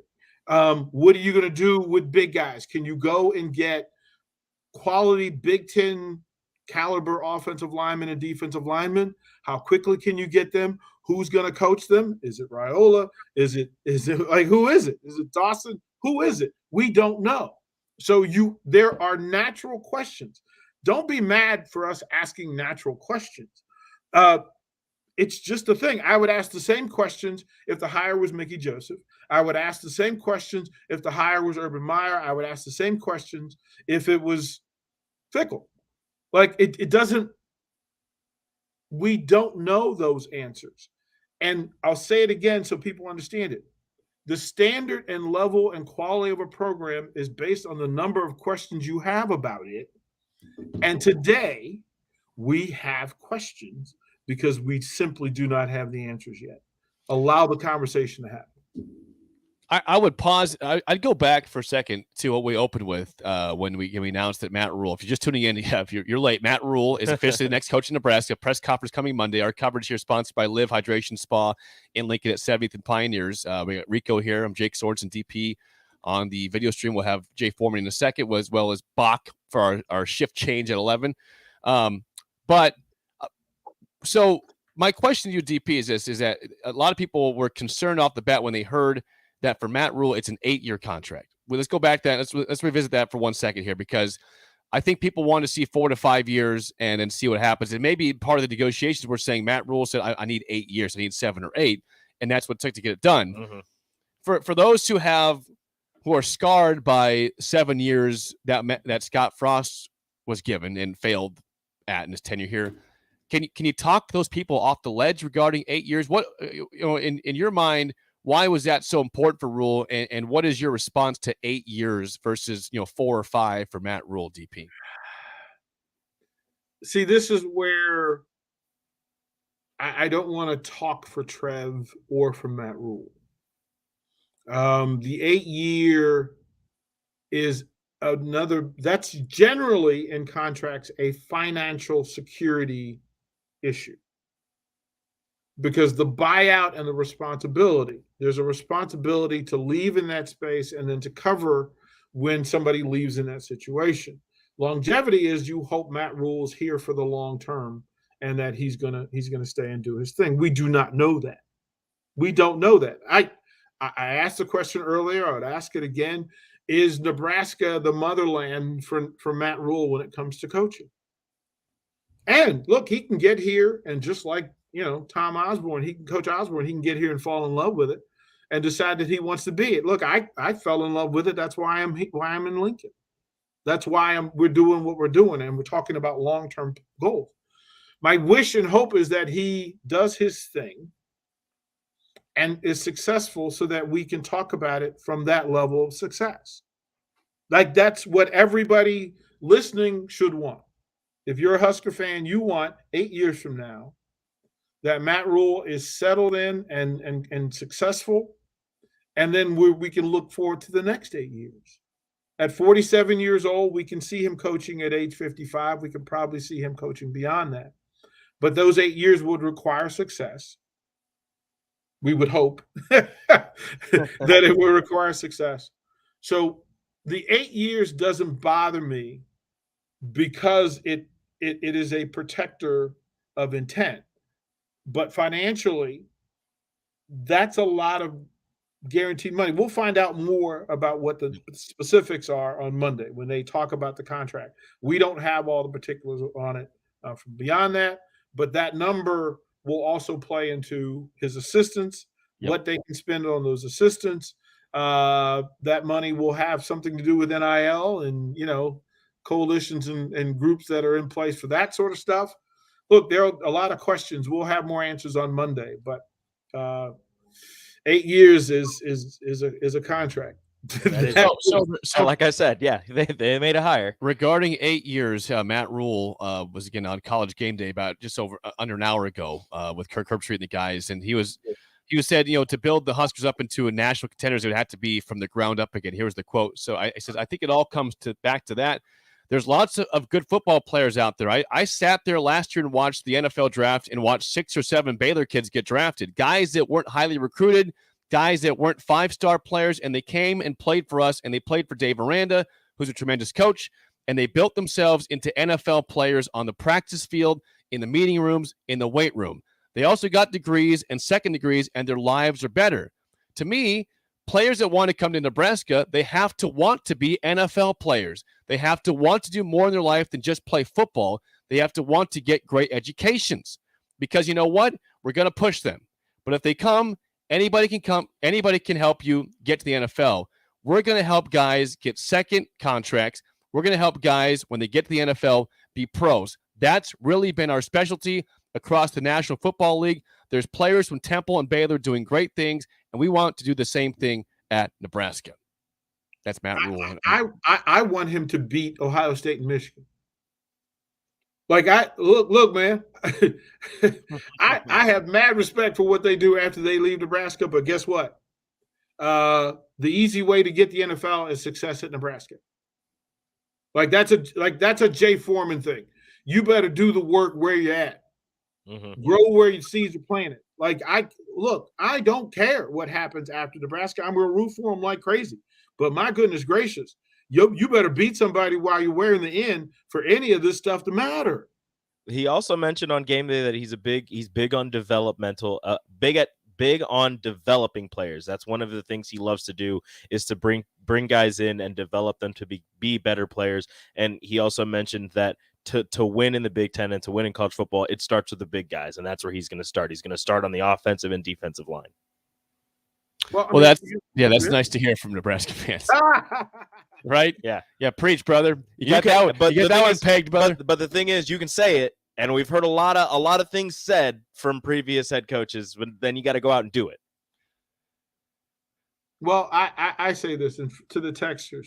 Nobody's talking about Nick Saban. We're not talking. Nick Saban is an outlier. We're not talking about Nick Saban. We're talking about Matt Rhule. Focus. Like, there's a simplicity behind this. And as I said, I don't care what he did at Carolina. I don't care what his one-loss record is. I don't. I care about what he's going to bring here. And I'm not holding him responsible for what happened in Carolina. I'm not. What he brings here and what he says when he gets in the door on Monday, and we can make judgment based on the things that we know, which is his record currently at 47 and 43. It is what it is.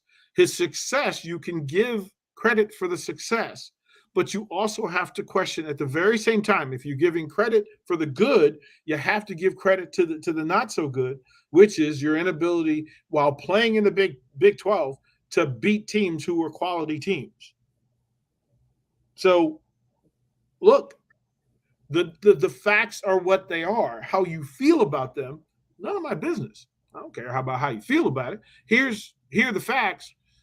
Get in line or don't. I'm rooting for the guy.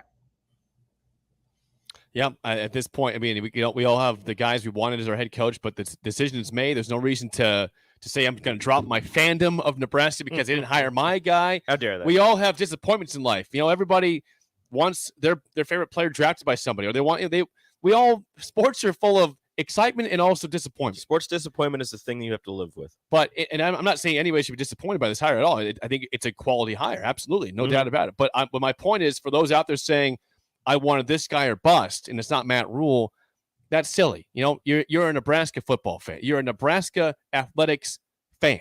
Mm-hmm. You could pout for a second and then move on and say, all right, we'll go support this guy.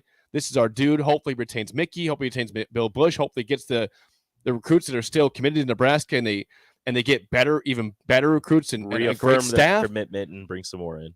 like there's just no reason to pout and mope because it's a new day in Nebraska. There's a new coach. It's hired. Monday will be a press conference here, as DP says. He'll probably light the room on fire and excite people, which I expect also.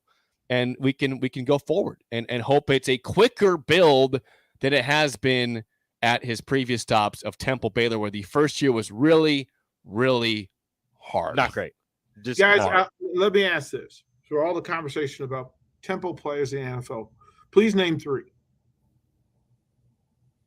There's the linebacker. I think he still plays for Arizona, but I can't think of his name. But that might have been before. Well, how long? You got a Pro Bowler in Dawkins. Yeah. Help me out. I don't. Well, Hassan Haskins. Reddick, that one. Was Right. he under that rule or not? I think he was. I mean, look for what it is during the same period of time. We're not talking about changing the earth.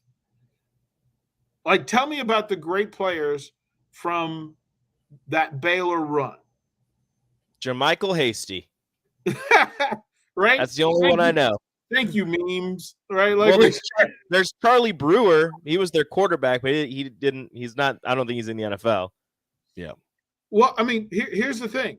Through the accountability of this thing, the 8-year deal is where accountability has to be the foundation. And I'm just not sure in an 8-year guarantee. We don't know how many of a guarantee. We'll find out again. We'll find out on Monday. But what happens in year 2 if it's not going the way that you want it to go? Now, nobody's rooting for that. But the contracts are in play to make both parties accountable with equal equity in it. And if you're doing that, we'll find out Monday what the real hangers-on are in the agreement and the contract. That's important for Husker fans to know what the accountability is, because contracts without accountability aren't good contracts. So it has to be mutual. We'll find out those things on Monday. All right, we'll take a quick break. I'm going to do a shift change, a line change here. Jay Foreman's here. Jake Bachowin's here. DP, are you going to hang around still, DP, or are you out? I'm going to hang out. I may turn my eyes to some basketball. So from football, so I can watch the game that isn't. There you go. Yeah, it's happening soon. Again, breaking news: Matt Rhule, the head coach of Nebraska, press conference Monday. It's official though. 8 years. We don't know the details and the money. We'll get that over the next couple of days. Keep to more coverage next year. Live breaking news coverage sponsored by Live Hydration Spa at 70th and Pioneers in Lincoln. More next, top of the hour on 93.7 The Ticket.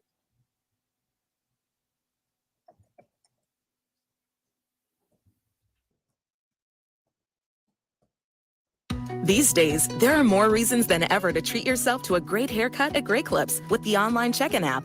So tell us, why do you check in? I check in because I'm tired of hat hair. I check in because we all need a cut. I check in so I can feel like me. And I check in so I look good for you. No matter why you check in, you'll check out with a great haircut and save time with our online check-in app. Great Clips. It's going to be great. Tractor Supply Distribution Center in Waverly is having a hire event this Friday, December 2nd and Saturday, December 3rd. Stop by between 10 a.m. to 4 p.m. on Friday or from 9 a.m. to 2 p.m. Saturday to learn more about their opportunities for your next career. Interviews will be conducted both days. Wages grow up to $20 per hour. Make plans to attend Friday or Saturday at 12851 Dover Street in Waverly. And if you can't make it, you can always apply at tractorsupply.jobs or text Tractor DC to 25000. Tractor Supply, for life out here. You had to know that when Wingstop set out to make a crispy, juicy chicken sandwich, they wouldn't make it in just one flavor. They'd make it in all 12, like lemon pepper, mango habanero, hickory smoked barbecue, and OG hot. So why have one new favorite chicken sandwich when you can have 12? Try the new sauced and tossed Wingstop chicken sandwich today for only $5.49 at Wingstop, where flavor gets its wings. Valid for a limited time and available at participating Wingstop locations only while supplies last. Price subject to applicable taxes and fees. Eustace Body Shop, where our customers send their friends. That's the greatest compliment we can receive. If you've been in an accident, we'll get you back in your vehicle as quickly as possible. Our technicians care about you and your family and repair your vehicle to factory standards. We handle your claim from start to finish and provide a free loaner car. Stop by for a free estimate. Eustace Body Shop, just south of 88th and Highway 2. The most recommended used body shop. That's who we are. Hi, I'm Charlie Stone, and I'm back with Andy Goodyear, General Manager of Honda of Lincoln. Andy, you said to me earlier you have a lot going on at the dealership. Can you tell our listeners about it? Sure can, Charlie. As I've said before, if you don't see a vehicle on our lot that you're looking for, it's probably on its way soon. So, how many new Hondas do you have in stock or on the way? We have a total of over 325, Charlie, with a great selection of Pilots and Ridgelines in stock right now. Well, we have been talking about the Honda of Lincoln way of buying cars for several months. How is that going? People love it. We're buying all makes and models, whether they purchase the car from us or not. I mean, really, it's a no hassle, and we will pay them cash on the same day. Come experience the Honda of Lincoln way of doing business. 27th and Yankee Hill Road, or online at hondaoflincoln.com. At Venue Catering and Events, we offer two of the most historic ballrooms in Lincoln. The Jasmine Room, located in the historic Grand Manse in the heart of downtown, featuring a beautiful built-in antique bar, spacious patio, and soaring skylit ceilings. The Scottish Rite Ballroom, located just 2 blocks from the state's capital, boasts intricate hand-carved columns, rich dark wood floors, and lavish chandeliers. The perfect venues to host your wedding, corporate event, or much more. For availability and more information, call us at 402-603-6483. People always ask, what are Jake and Sip like when they're off the air? Well, the answer probably won't surprise you. Hey, Jake, your Honda's looking a little dirty. Says the guy whose license plate is barely visible. I mean, do you even care about that thing anymore? It gets a little uncomfortable. Now, that's when I jump in. Hey, whoa. Mark, did you get a new car? Nope, just took my car down to Nebraska Auto Detail. Joe and the staff made the outside and the inside look amazing. Maybe you guys need to go. Okay, wise guy. Settle down, Jake. Book your appointment today at nebraskaautodetail.com. This is Lincoln's home for sports talk on the FM dial. Also online at theticketfm.com. On the internet. KNTK FM Firth, 93.7 The Ticket. Action Plumbing, Heating, Air, and Electric brings exciting career opportunities for you or someone you know. They are now hiring plumbers, electricians, and HVAC techs and installers to continually build their professional team. They offer competitive pay and full benefits packages that include health, dental, vision, PTO, and 401k options. Action has created a positive team environment for over 50 years. Apply online at actionlincoln.com. Rico here with HIS Auto Care at 70th and Van Dorn, letting you know HIS is a great place to bring your vehicle for service. With superior service, bumper to bumper, we'll treat your vehicle like it's your mother's. Doesn't get any better than that.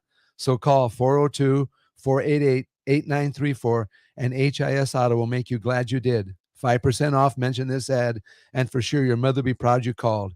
402-488-8934, HIS Auto Care, 70th and Van Dorn. God bless you. There's nothing quite like the Mercado by Certified Piedmontese Beef. The Mercado offers unique ingredients you can't find anywhere else, open every day from 8 a.m. to 8 p.m. The full-service butcher shop and retail store is wonderful for meat lovers with their exclusive certified Piedmontese beef and assorted sausages, plus other quality meats, including pork, chicken, and a wide range of the freshest seafood.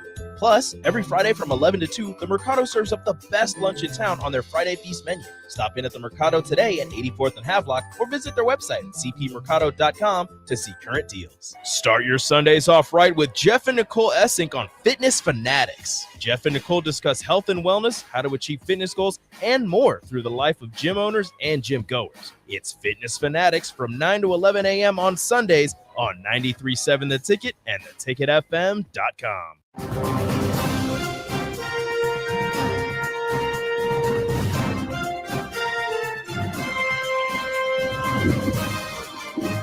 We are back here on 93.7 The Ticket with our breaking news brought to you by Hydration Spa. Of course, today, the breaking news, Nebraska has found their new head coach, Matt Rhule, has been hired. It's an 8-year deal, and we'll get a press conference on Monday. I'm Jake Bachman. We have DP on as well as Jay Foreman, so I'm sure the listeners would be interested to hear. I know we've heard a lot from DP, but at least to get Jay's gut reaction to the hire here. Hey man, it's I'm not shocked because his name is has been connected to Nebraska, whether it was any tread to it, probably ever since he got fired in Carolina. So it doesn't come as a surprise. I know he's a good football coach. I know that. I've when I heard him coach down at the Senior Bowl. Now, granted, this is when the Panthers. I think maybe he just took over the Panthers, and so they got to work the Senior Bowl. He's mic'd up, so I don't necessarily think he was fake coaching it. You could just tell he likes to coach, and he's a good coach, and so he's done good things at Temple. He's a Penn State guy by trade, and so I'm sure, his physicality part of his mindset, or his football brand probably comes from those roots, and because in the Big 12. They were more RPO and piecing together some stuff, and they weren't the most physical team in the Big 12, but they may have been the second or third. So that lets you know they had some sort of physical mentality. Their defensive line was really good. Actually, they had, I think he was from Omaha. He was from Nebraska, and he went down there. I forget his name. He was the Big 12 defensive lineman of the year, and he ended up playing a few years in the league. Got drafted by the Bengals, and so he has leadership qualities to take Temple, who has never been a football school. Maybe when Bruce Arians was there, I think, and I think that was there. Maybe Bruce Arians was there for a little while. Matt Rhule did well there. Then he went down to Baylor, and the first year they were 1-11. That's just kind of dealing with the aftermath of Art Briles, and went 7-6, and then 11-2 or whatever. And so then he had an opportunity to go to NFL. So at that point in time, he was probably the most sought after coach if your NFL is going to hire college coaches, just because of the structure that he brings. He likes to do, one thing is he's going to do it his way, but that's what you're getting paid for. You get an 8-year deal, which is pretty, that's odd. We just got done giving a dude pretty much a 9-year deal. He signed the original 7-year deal. Then after 2 years of losing, he got a 2-year extra extension. We're going 8 years. That's probably, but I think a little bit has to do with the contract with Carolina. Probably had to spread that stuff out. So, look, I don't, as long as he coaches well and does what he needs to do, then I'm gonna support the university. I don't have any problems with him. I'm not looking for the exciting hire or whatever. I just want a football coach that wants to coach. Now, I'm assuming him from being from Penn State, he's gonna probably welcome more of the traditions of former players, alumni, and stuff like that, maybe even more than Frost, because he's been through it before. If there's a university with their former players and alumni that's kind of like Nebraska, but small, community, definitely involved, definitely willing to help, it's Penn State. Whether it's they have a advisory committee of like Brandon Short, Franco Harris, Shane Conlon, guys of different eras where they can help them. Help the university, and they were Matt Millen and those guys. They all stay pretty tight to each other, and that's as is what Nebraska does. So I think this kind of works out. This won't be adverse to him. He won't. I'm assuming he's not going to fight it or anything like that. But ultimately, he's just going to be judged. He's going to be judged on how he builds this team and builds this university. For long term, not just for 2 or 3 years. But at the end of the day, I'm assuming with the 8-year deal, you're going to be getting paid pretty handsomely. So, the expectations are going to be next year. This isn't Baylor, where you're taking over after Art Briles, and you're pretty much almost on the death penalty, and you got sexual assault allegation. You just got, a super black cloud over the university. It's just the brand of football didn't match up, and things spiraled out of control, and Matt Rhule will bring some structure in, and he'll do the identity. Everything else is he's got to handle. I think if he's humbled by the NFL experience, I think it'll bode well for him coaching kids right now, because when he was successful at Baylor, it's pre-NIL. So people don't understand. This is why people, like, when you go from the NFL to college, or from college to the NFL, these coaches struggle. And everybody thinks Nick Saban wasn't successful in the NFL. He actually was. That last year he had them rolling, but he knew in order to get where he wanted to be as a coaching profession, he could do it at Alabama, because he had the holistic support. As you see, Miami's been through a lot of Dolphins. Their football part is different. The reason why coaches struggle from college to the pros, and is because up until pre-NIL, they controlled your destiny as a coach. So they could dictate everything. In the pros, you can't. You're dealing with grown men. You could have a guy that's a fresh rookie, and he could be single. And the same guy in the rookie class could already been married 2 years and have 2 kids. So you got to deal with people on a different level. And it's a hard transition to do that, right? Because it's all about relationships. Now you go right here and you fast forward after NIL or after pre-NIL to now. Now you have, when you recruit kids, you have to treat them like maybe young men, but you got to treat them on a different level than you would pre-NIL. Yeah. Because whether it's the transfer portal, which always makes you re-recruit your roster, and NIL. So, and this is, are the guys in across the board making what NFL players are making? No. But when you go from making nothing to say $50,000 a year, or even $25 a year, or $25,000, or in some cases at Nebraska where you're $200,000 or $300,000, $400,000 a year, or whatever it is, you're getting paid as much as sometimes assistants. But at the end of the day, you're going from a very minimal as far as scholarship check and ability to have a job in the off season to making 6 figures. So then, therefore, how you deal with them and the relationships you build with them have to go beyond football. And that's why Mickey was so successful here in a sewage in a muddy water situation where most people have failed, because his relationships with his players were genuine. They knew they could trust that dude. Yeah, and I think the NFL stuff is just kind of fascinating here. Because I've still got to kind of dive in. We'll learn a lot more about Matt Rhule in the coming days, but he seems to be. You're gonna learn what he wants you to know. Right, that's true too, and I mean, we'll get pumped up. Yeah, you're gonna learn what he wants. The NFL thing. Look, when you get hired as a coach in the NFL, generally, you're going to a crappy team, so you're not gonna, you'll have the, Sean Payton goes to New Orleans, but they had talent there. And so they need a structure, or like, you'll get the oddity, but generally, like when you get a head coaching job at Detroit, that's a losing org. Right? Yeah, Houston, tough. Houston, they're not set up for success, and so they either got big salary cap issues, structure issues, or just not very good players. And so the NFL, they would used to give you like 4 or 5 years to figure it out. Now they'll cut bait real quickly. Yeah. So the NFL thing. Then the record doesn't mean anything to me. Well, it does, obviously, but one thing they did up there, I'll tell you this: they played D. That's what they did. Now, I think when you have a ton of money, thrown into Christian McCaffrey, and he went through like 2 years of your first 2 years of being hurt. Mm-hmm. I think the biggest thing that he didn't do well was how he handled the Cam Newton situation. That's the biggest mistake he made. And I'm pretty sure he mentioned it a little bit, is because you have an iconic figure that you needed to. There's certain ways that you, even if you're moving on, there's the timing of it and how you handle it, even though you might not want to do it, and he might not have known it. And, it's not just his fault. It's the ownership as well. Because as an owner, you have to dissipate, that's got to trickle down from you too. So I think the whole thing was a learning experience. And I think, learning how to operate in a big organization like that, I think if he could take the positive and negatives and hopefully bring them to Nebraska and be successful.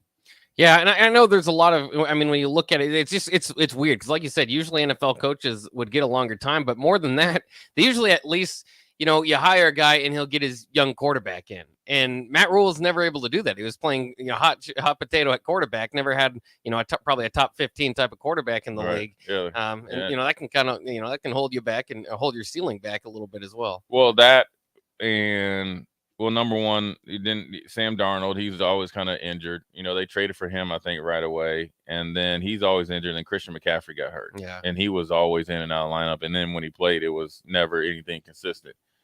And didn't have a true number one either, but they played really good defense.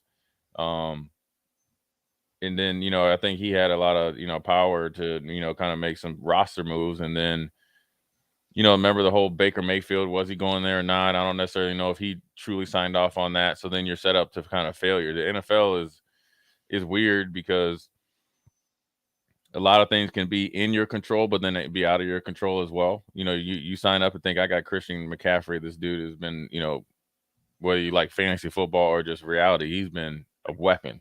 Yeah. He's never pretty much on the field for, 2 years of your first 2 years.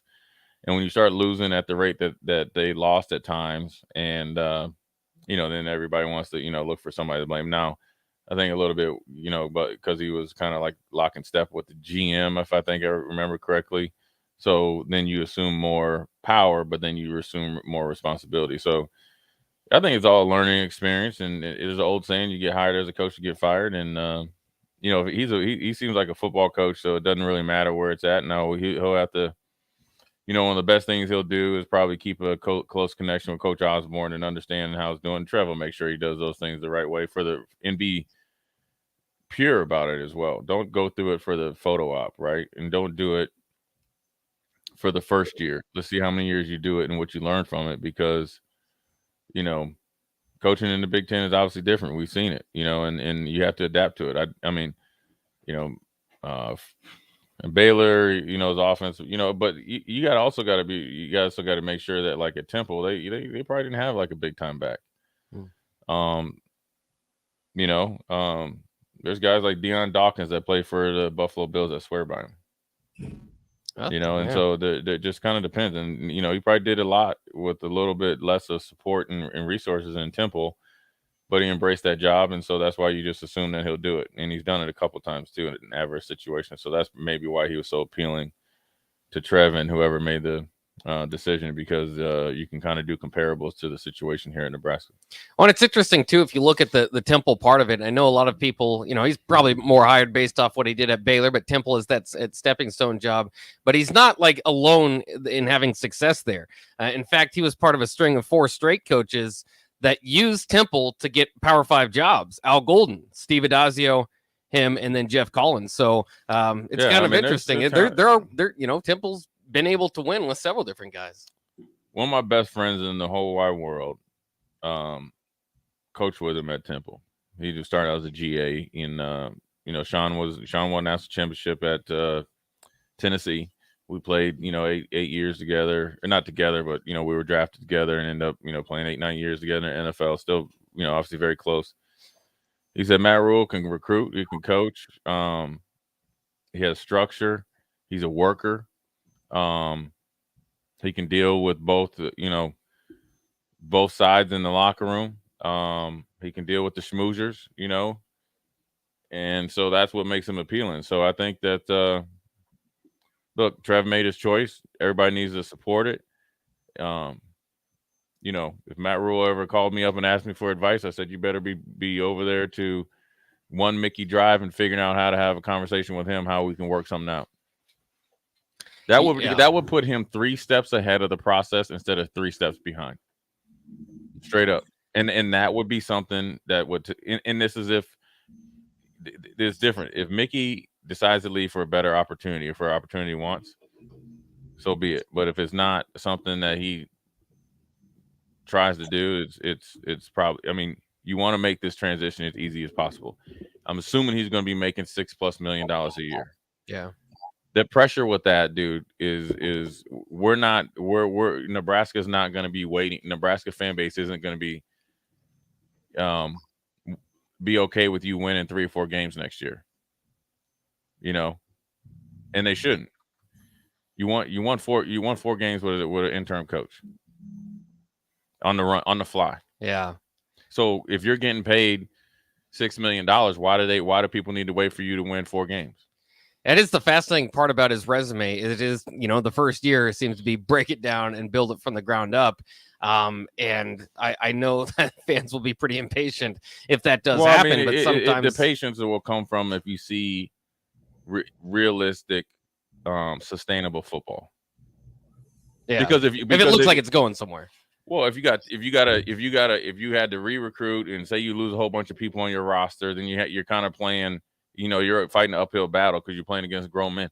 But you see the process. You see a disciplined football team. You see a physical football team. Maybe you see some young guys that need to develop in the weight room, classroom, and then on the field. But you see them making plays. You can deal with that.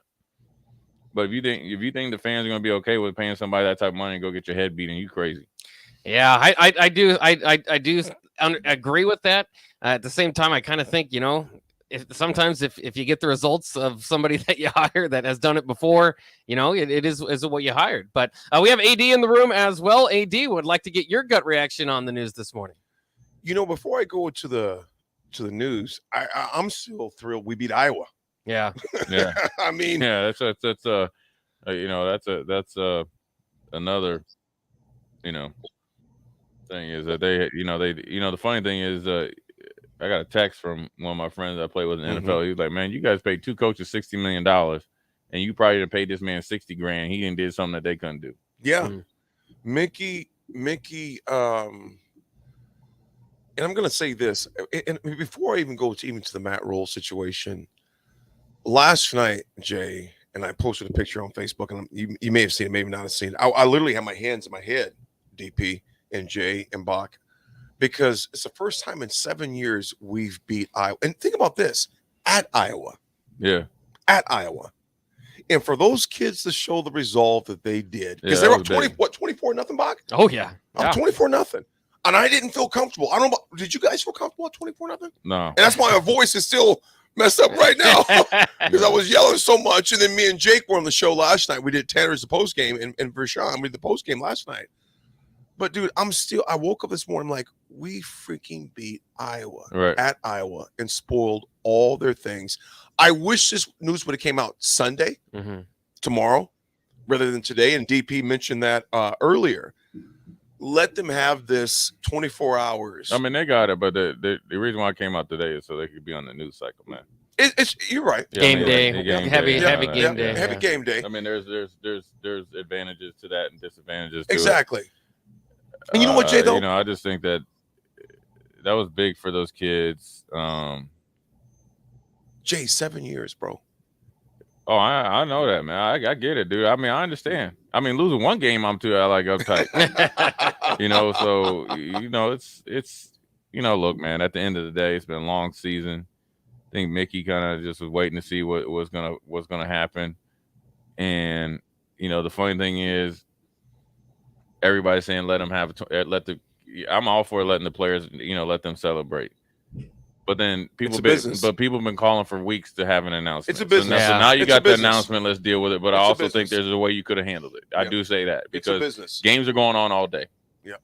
Now, granted, I'm gonna tell you this: stuff magically leaks out of there. Because we just had a coach that was worried about leaks, and stuff been leaking before you got here and before and after. Because stuff been leaking out for a while. So I understand it, and there is no perfect way to do this because. Now the pressure went from Trev making the decision. Now the decision's made. Now Matt Rhule's got to make his first big decision before he even stepped foot in here. Straight up. And talk about it. I mean, straight up. I mean, that's what it is. It's not going to make or break them. But I'm all for like if I'm taking a big time job, I'm trying to make that transition easier. Yeah. And the thing about Mickey that's different than people that were here before, he's not a backstabber, man. Mickey's about his business. So if you hired him, he's not here trying to be the head coach, and he's the associate head coach, and he's the whatever title, whatever they choose. He's going to do that because he did it before, right? Because and so that's where it'd be a short conversation. You know what I'm saying? Because I texted one of my buddies that live down there, we're close. He says, hey, man, he's like, hey, he's going to bring some structure. And he highlighted structure. And he's like, he likes to do it his way. So I can respect that. Now, we just had an offensive coordinator do it his way. And that, I'm going to tell you what, I ain't going to talk about that game yesterday. But that third down play, that razzle madazzle and all that type of stuff. See, that's why I can't be a coach. Right? Because I would just put the headphones down, hand them to AG or AD and say, bump it, I'm going upstairs. Hey, AD, you know me, right? Right? I just throw the headphones. They said, where's Jay? He didn't go crazy. You know what I'm saying? He's outside the stadium right He's outside. now. Just walking. Hey, I'm at the coach's box. Hey, don't let him in. No, I'm coming in.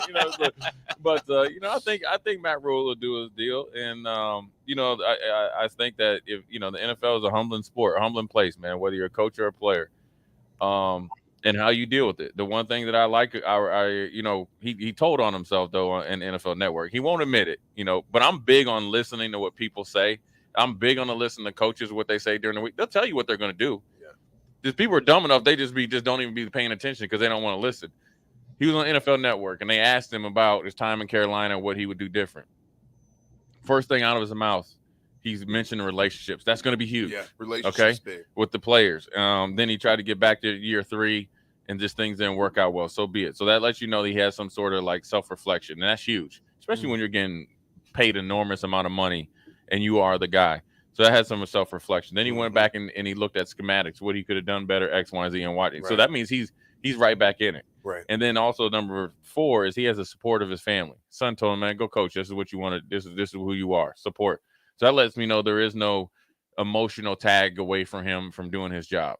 And then for him to want to get back into it, maybe in his wheelhouse with that fresh of reality and humbleness, lets you know that he loves the coach. You're not going to see him, and I'm sure he could. I mean, because he's got a good personality. He can be on TV. I mean, he could be up there just like anybody else. Yeah. But he chose to get back into it. So, but he did say, he's like, man, I could be, coaching on. I think his quote on the NFL Network, he's like, I could have a job Monday, or I could have one in a month. When the first thing that comes out of your mouth is the day that you think you're gonna get hired, and when's that press conference gonna be? Monday. What time is that Monday? I don't know. I have not seen that yet. Bach, what are they saying Monday? I've not High seen noon. Yeah. High noon. Is it? Well, Jason says, Corey Lincoln says, good point. Simple coaches, Bach. Jason says, what's up, guys? Just wanted to ask, and love you guys. Just wanted to ask, do you think Matt will keep Mickey on staff? We'll get to that in a second here as well. Downtown Scott 84 says, Bleak Road coming back too. Yeah, he is coming back. Bleak Road. Kicker. Yeah. And the punter. And the punter. Yeah, he put it out look, there. man. I mean, look, Matt Rhule's been through this before. He's going to have to go in there and re-recruit rosters. He had to rehab a roster at Baylor that had a lot of bad apples and try to get those. Right. I mean, you talk about in a bad situation. Bad situation. I don't know if they lost scholarships, but they definitely. He was not the head coach of Baylor the first year. People were still talking about Bryles and the stuff he did and let go on.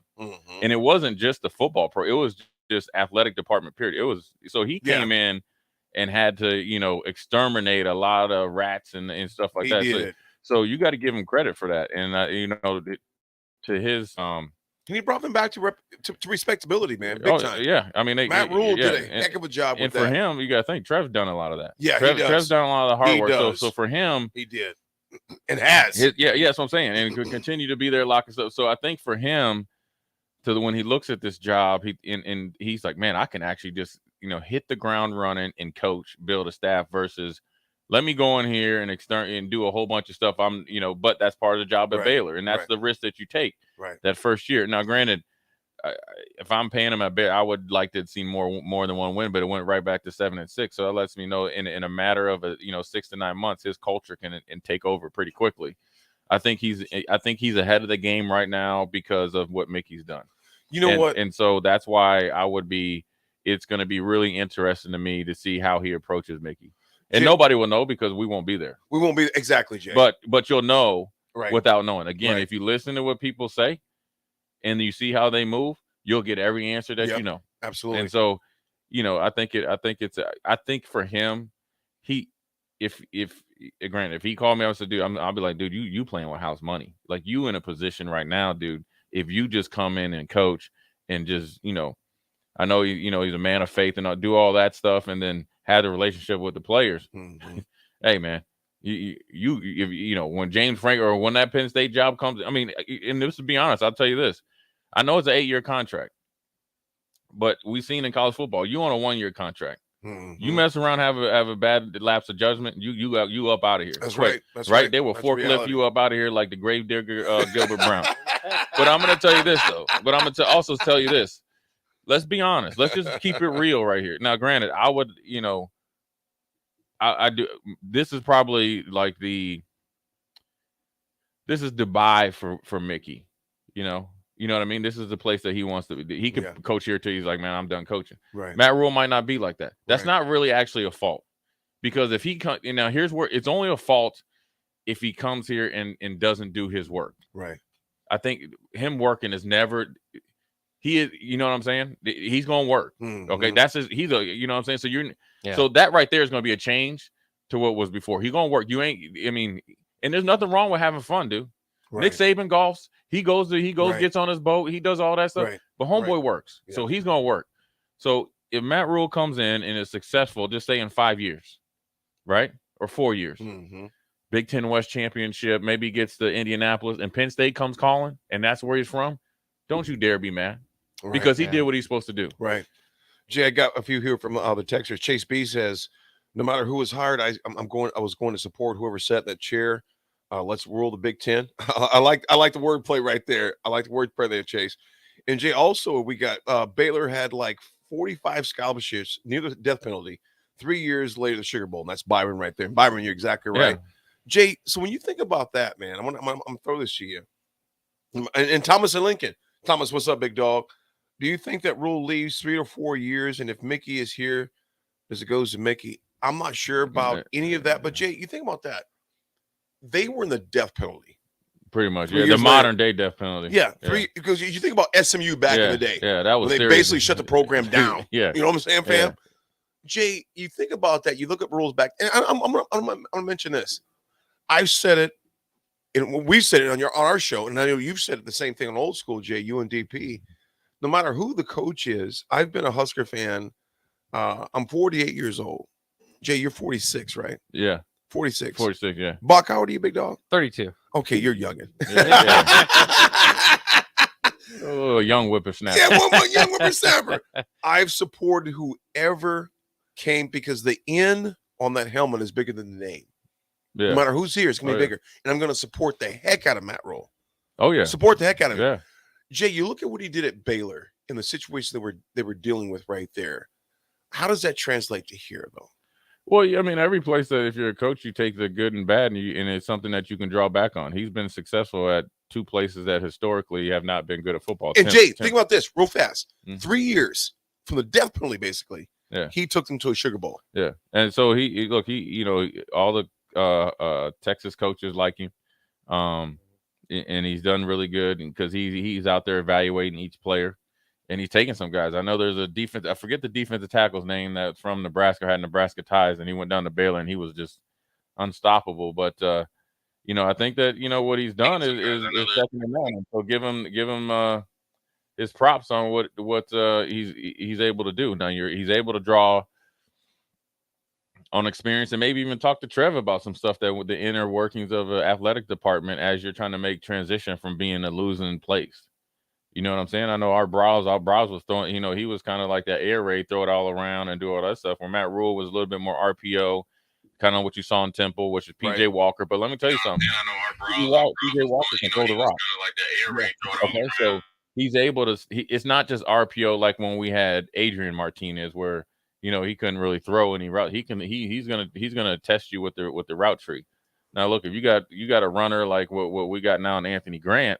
And we rehab that offensive line, so his RPO game is going to be straight, and it's going to be, real detail oriented. The passing routes are going to be good. He's going to be able to develop talent. He's going to coach guys hard. If you guys can go back and watch him, coaching at the Senior Bowl, when a YouTube of him, you can see a guy that's really coaching, and I'm sure his staff is the same. So, I think he's going to do what he needs to do. I think he's going to have a good mix of probably some guys that he's coached with before, and I'm assuming he's going to keep 1, 2, maybe 3 guys in the staff that's here. That's what I would hope so and assume. And look, a lot of these guys are in the coach. If you're a professional and you are getting paid to do a job, and you decide that you're going to take a job and coach, so the guy that's essentially paying you or helping you get paid not be successful, then you don't need to be coaching at all. Right. Exactly. So I don't think any of that would happen. That's why I'm not saying a new coach should come in and just, take on the new staff, right? But I'm saying that it shouldn't be, such an advert, a one-off that like, oh, he keeps 2 or 3 guys. Like we already just went through that. What you scared of? Right. Because if you're doing good work, a coach loves the coach, and a coach can help you do your job better, take some of the pressure off you, and teach you the inner workings. This didn't work before. We've seen it. We're here. This is what we did to change the culture to the right way. And with the help of you, we can take it to another way and then go forward with it. So, I think it's just one of those things that, you got to really, sometimes when you make decisions, you got to get out of your own way. And look, you're the head man. There ain't no discrepancies now. Okay. The decision's made, whether you like it, hate it, or indifferent. The decision's made. So everybody needs to get, don't run down the O Street cheering like you won something, and don't be going down to the stadium and waiting for Trev to get there and be mad at Trev and all that. That ain't doing nothing. So everybody needs to get on the wagon and support what's going on and still have expectations, and then hold them to the expectation, realistic expectations, and let this man do his job. But that doesn't mean you put your head in the sand, because we just been here through a year. We seen what didn't work. Yeah. And we seen what was coming through 4 years, or assuming what we're coming for 4 years or whatever, And like I said, I think that there was situations during Frost's tenure that he didn't have any control over that curtailed his success here. Yeah. Some was on his own doing. Some was COVID. He can't control that. Right. You know what I mean? Right. You only can control how you come out of it. So it's not all bad. You're not taking over a Baylor. So that's why I don't have Baylor first year expectations. You're not taking over Temple. So that's why I don't have Temple first year expectations. Do I think they're going to go 12-0 and be, sitting here ready to go to Indianapolis and we just got to win one game and go to college football playoff next year? No. But I just seen this man take a less talented team versus a team last year, and go into Iowa and beat a team that had everything on the earth to play for. I'm talking about the coaches had bonuses on the line. The players probably had NIL bonuses on the line. People had St. Elmo reservations, was probably just as important, right? And they were thinking, even if we go to the Big Ten championship and lose, we're going to the Rose Bowl. There's another bonus, right? So you had a team that already knew that most likely Mickey wasn't going to be the head coach. The players ain't stupid. So they had every reason to go up there and just tap out. Right. And they didn't. And so what they did on the leadership of him and the coaching staff and the culture that he created or rehabbed in 6-7 weeks, right? Yeah. So, where he said, okay, listen here, this is our last right. Let's go look, we just let ourselves down. The seniors, we just lost you your last home game. What's better than to go up there and ruin Iowa seniors better? That's their bowl game, man. Oh, yeah. They're the team that actually had a breakthrough that two coaches couldn't do. I'm going to read this to you guys. How much time we got before the break? Oh, we are going pretty long here. Let's go break. Let's take a break. We do have VJ on the other side as well. So let's take a quick break, and then we'll get back to it, and VJ will join us. Sipple and Strick will be in around 1. So we've got coverage here for much more time here on 93.7 The Ticket. Of course, the breaking news, Matt Rhule has been hired as Nebraska's next head coach, and press conference will be held on Monday. Don't go anywhere. We'll be right back right after these messages. I grew up hearing that women are bad with money, but like many of you, I spent years paying bills, managing checking accounts, and taking care of my family. So turns out women are pretty good with money after all. And now I'm taking control of my financial future by saving for retirement. It's never too late to start, and there's a great website to help you. Check out WeSaySaveIt.org and jumpstart your retirement savings on your budget and your timeline. That's WeSaySaveIt.org. Brought to you by AARP and the Ad Council. In every office, there's two types of people. There are those who bring in bagels and those who eat the bagels that someone else brought in. Everybody likes the first person. Be that first person. Weekday mornings at 7:30, you have a chance to win a business box of bagels from Bagels & Joe. All you have to do is shut up, Sipple. 2 questions for you, 2 for Sip. Win, and the bagels are yours. Lose, well, you don't want to lose. You lost Monday. You lost Wednesday. You're a loser. Shut up, Sipple. Weekday mornings at 7:30, brought to you by Bagels & Joe. Working at Continental in Lincoln isn't a job, it's a career. And right now they've raised wages again and they're hiring for production operators at $24.11 per hour, which grows to $28.27 per hour within 3 years. Skilled trade positions now start at $32.76 per hour, with opportunities to make more based on certifications. Continental also has salary jobs available and great benefits, plus medical and prescription costs at very low premiums. Dental, vision, and life insurance are offered at no premium cost to the associates, with increased bonuses and vacation for new hires. To learn more or to apply, go to continental-jobs.com with keyword Lincoln. Come work at Continental today. Action Plumbing, Heating, Air, and Electric is the call I make when I have a need for plumbing services. Whether it's for my home or office, if I need a repair to a water heater, softener, or even my garbage disposal, I know I can count on Action to help. In one simple call, their amazing customer service team promptly schedules a service call, often getting to my needs within a day. Action delivers honest quality services we can count on. To learn more, visit actionlincoln.com. The captain, Vershawn Jackson. When true freshmen are the best players on your defense, there lies the problem. Now, it's not a problem because those guys are going to be your superstars in the next coming years. You build around them. You build around. So let's say you got an Ernest Hausman. You go get another Ernest Hausman to keep Ernest, the real Ernest Hausman. Ernest. You know what I'm saying? Victor deployed for the first time to Afghanistan in 2003. At 4 a.m, my phone rang. They said, "I regret to inform you that your husband was wounded in action." Victor sustained a moderate traumatic brain injury. I was doing school full-time, and I was also then caring for Victor. One of the most important elements of caregiving is taking care of yourself. I just didn't want to forget that I also had goals and that I also had a life.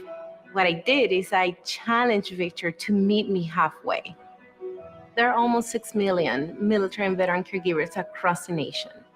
We have our own journey, and we can fulfill that journey at the same time that we are helping our loved one. Visit aarp.org/caregiving for a free military veterans guide to navigate your caregiving journey and better care for your loved one and yourself. Brought to you by AARP and the Ad Council. Sandhills Global is hiring. Check out sandhills.jobs for more information. Sandhills is looking to fill hundreds of new openings in sales, traveling support, software development, web design, and more. Sandhills has a professional culture and is fast-paced with a focus on growth, innovation, and leading-edge technologies. Career and internship opportunities are available at our global headquarters in Lincoln, Nebraska. Apply today at sandhills.jobs. You finally finished your man cave in the basement. Brand new furniture, huge TV, and all of your collector's items. You're ready for football season. You were so excited until one bad rain and it is all ruined. Don't risk a flooded basement and countless dollars in damages when it can be avoided. Call John Henry's today for a free sump pump estimate for your home. 435-5555. John Henry's Plumbing, Heating and Air. Are you dragging through each day? Most people are dehydrated or deficient in essential vitamins, minerals, and more. Live Hydration Spa helps you get more out of your life with their IV hydration treatments to help with anti-aging, weight loss, endurance, and more. Their performance packages can help you feel better doing your normal daily routine with boosts of energy and vitality, an increase in immunity, and quicker athletic recovery. Call today for an appointment at 402-413-2042 or walk in at 71st and Pioneers. Live Hydration Spa. Mary Ellen's Food for the Soul. It's soul food right here in Lincoln. Ribs, wings, catfish, coleslaw, cornbread, grits. I mean, I'd say it's food like your grandma used to make, but my grandma never made food like that. If you haven't already, you've got to give it a try. Check out their location across from South Point at 27th and Pine Lake, or find their food truck at events all over town, or visit them online at maryellens.com to see the full menu. Mary Ellen's Food for the Soul. Let them fix you a plate. If you're in Lincoln, Waverly, or the surrounding area, listen up. Select Plumbing gets it right the first time on a variety of issues for your home and business, including general plumbing, water heaters, faucet and fixture repair, underground sewer and water repairs, backflow testing, and more. Keep your property free from leaks and other issues. Call today for a free estimate at 402-560-6197. Plus, they're hiring service plumbers. If you're in Lincoln, Waverly, or the surrounding area, contact Select Plumbing to inquire at 402-560-6197. Did you know that the U.S. has added over 1,100 new breweries in the last 18 months? Learn more by shopping at Myers Cork and Bottle, 13th and South, and by tuning into Thirsty Thursdays with Kevin Myers, because sports are better with a drink in your hand and a friend at your side. Rico here with HIS Auto Care at 70th and Van Dorn, letting you know HIS is a great place to bring your vehicle for service. With superior service, bumper to bumper, we'll treat your vehicle like it's your mother's. Doesn't get any better than that. So call 402-488-8934 and HIS Auto will make you glad you did. 5% off, mention this ad, and for sure your mother will be proud you called. 402-488-8934, HIS Auto Care, 70th and Van Dorn. God bless you. I learned patience from my adoptive dad. All he had to say was, "Hey, you got this. Just breathe." Hey, we're pretty good. Yeah. Might have to start a band. I got it. Learn about adopting a teen from foster care. You can't imagine the reward. Visit adoptuskids.org to find out more. This message is brought to you by Adopt US Kids, the U.S. Department of Health and Human Services, and the Ad Council.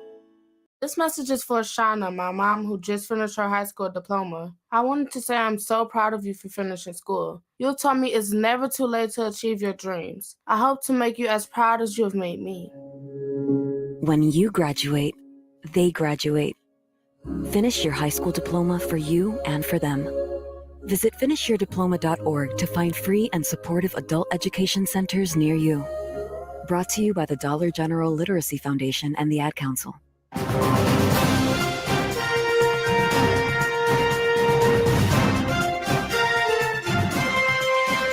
Breaking news coverage on 93.7. The Ticket is sponsored by Live Hydration Spa at 70th and Pioneers. Get back to feeling healthy at Live Hydration Spa. I am Jake Bakoven, and we, of course, have our breaking news today. Matt Rhule will be named the next Nebraska football head coach, and we'll have a press conference on Monday. We've got a lot of former Huskers in the room ready to talk it up, chop it up, and Vershawn Jackson joining us, as well as AD and Jay Foreman. So, guys, I'll go ahead and send it over to you. First of all, let's hear from Vershawn. Vershawn, your initial reactions to the hire here of Matt Rhule at Nebraska. Oh, I mean, it is what it is. I think all the rumors and here, there, and everywhere. I'm still shocked. I'm not gonna lie to you. I think I'm shocked about it. Why are you shocked, VJ? I'm only shocked. I'm only listen. I'm only shocked, Jay, because it took such everything away from the biggest win in the history of Nebraska football in the last 7-8 years. So now we're not talking about the fact that we beat Iowa on Iowa's field. The fact that we beat them. We're talking about the fact that we have a new coach, and I think that's great. I think it could have waited till Sunday, but again, I'm not the powers that be. There's a new Rhule in town, and I'm interested to see what his identity is going to be on offense, on defense, on special teams. I'm interested in what we see. Hold on, Jay. I'm interested on what spring ball is going to look like, and our strength and conditioning is going to look like, and all those things that make a football program powerful. I hope that Mickey is on the staff, just because of, and I hope they're just not hiring Mickey just to hire Mickey, because you don't want people leaving the program because Mickey's not there. I hope that we're hiring Mickey because he's an intricate part, and just like he's got an 8-year deal, that we put Mickey on a long-term deal as well. Those are my thoughts.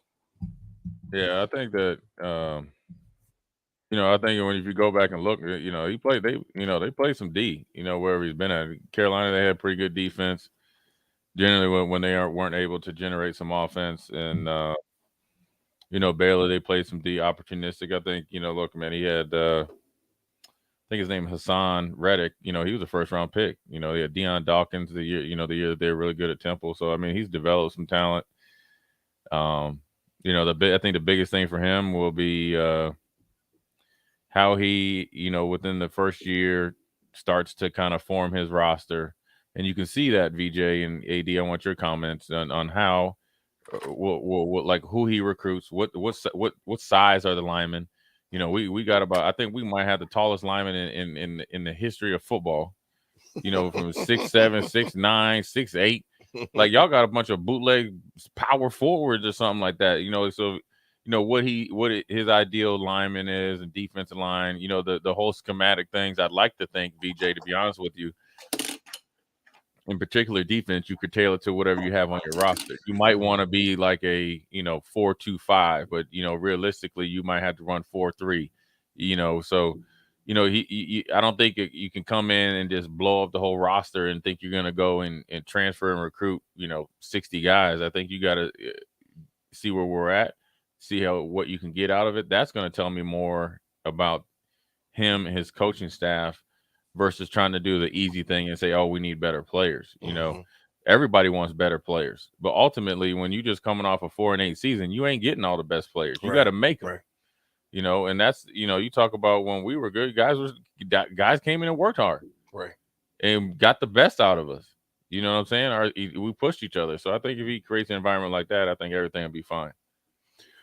You know what, VJ, what you talked about earlier, I was sharing that when I first came in, is that I'm still shocked we beat Iowa. And I'm literally, I was stressed out as heck last night watching that dang game. And like all of you guys watched, my voice is still gone a little bit. And me and Jake were at Tanner's last night talking about it as well. You know, just the game, etc. I'm the Rhule thing hasn't really hit me yet, in that I'm so proud of what Mick and those kids and those coaches did last night at Iowa, because Iowa had everything to play for. And we went in there and ruined that whole thing. And for those seniors in particular, VJ, you think about this, VJ, Jay, you guys, and me, and I'm 2 years older than both of you fellas, we knew we were going to a bowl game every year. And probably we're going for a conference championship and probably a natty, give or take. We're going to be in contention. For those kids to have nothing to lose. Iowa had everything to lose.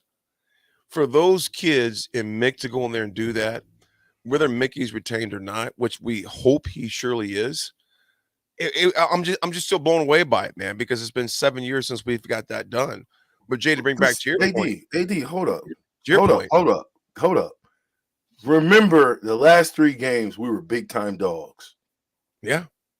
The last 3 games we were big time dogs. And we didn't lose by the point spread that they thought we were going to lose by. No. Should have won right. Yeah. You won the game. Yep. That's a 17.5 point swing. Somebody don't know what they're doing. So I see development. I just hope that we can continue in the development, that they can figure out how to put a staff together that will be best for the young men that we have down there, that will suit them best, that will be able to recruit the state, put the fence, that Mickey talked about, put that fence around the state of Nebraska, and go out and get the best talent that we can get.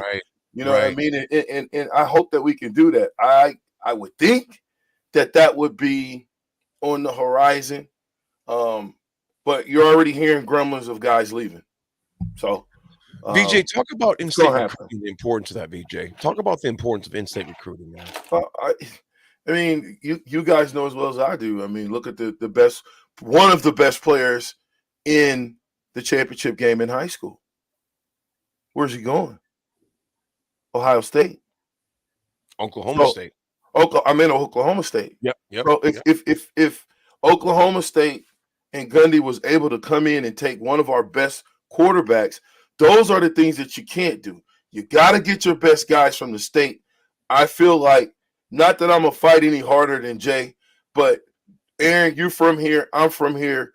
All we know is Husker football. Right. We live it. We die.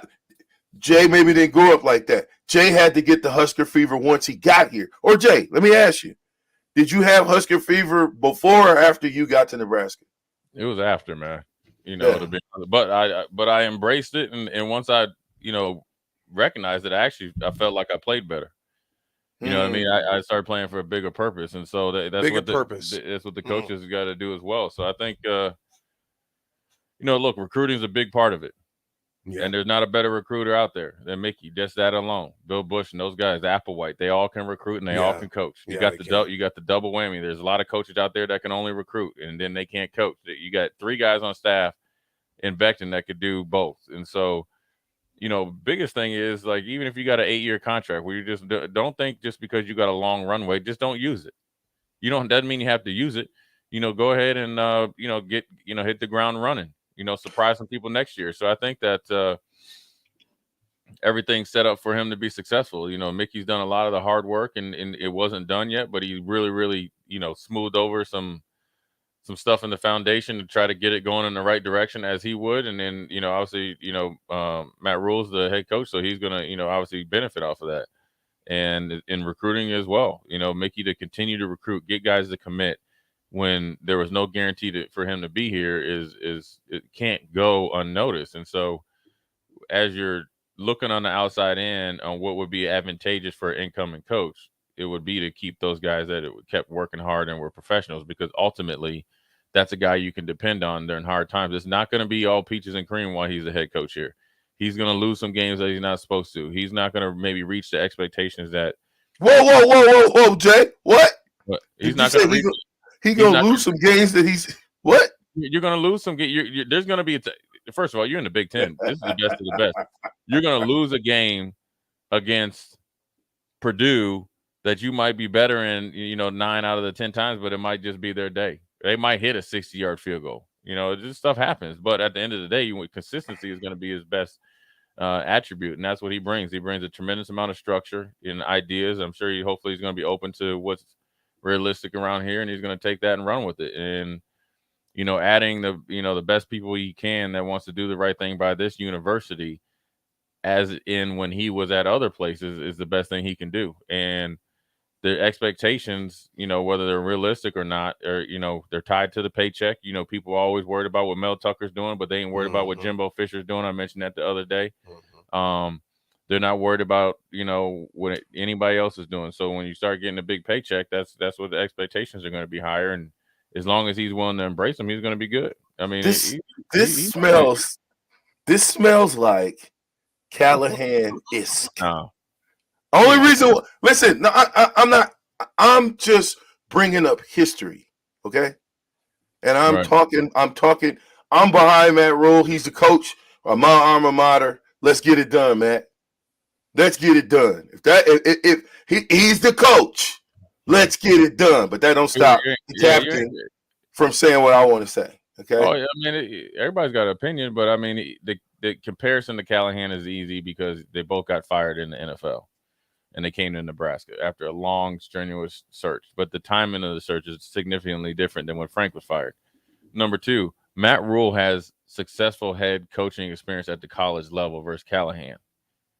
You know what I'm saying? The Raiders used to. I mean, they took Lane Kiffin from assistant tight end coach at USC to head coach in the NFL. Bro, we're talking about Baylor and Temple. Okay. Yeah, we're talking Baylor and Temple. Okay, Yeah. so exactly. So you're making my point. So you're talking Baylor and Temple. No, my point before I was interrupted by Mr. Debo, before I got Debo'd out of my point that I was making. Right. I mean, I like a good challenge, Debo. Still. I hear you.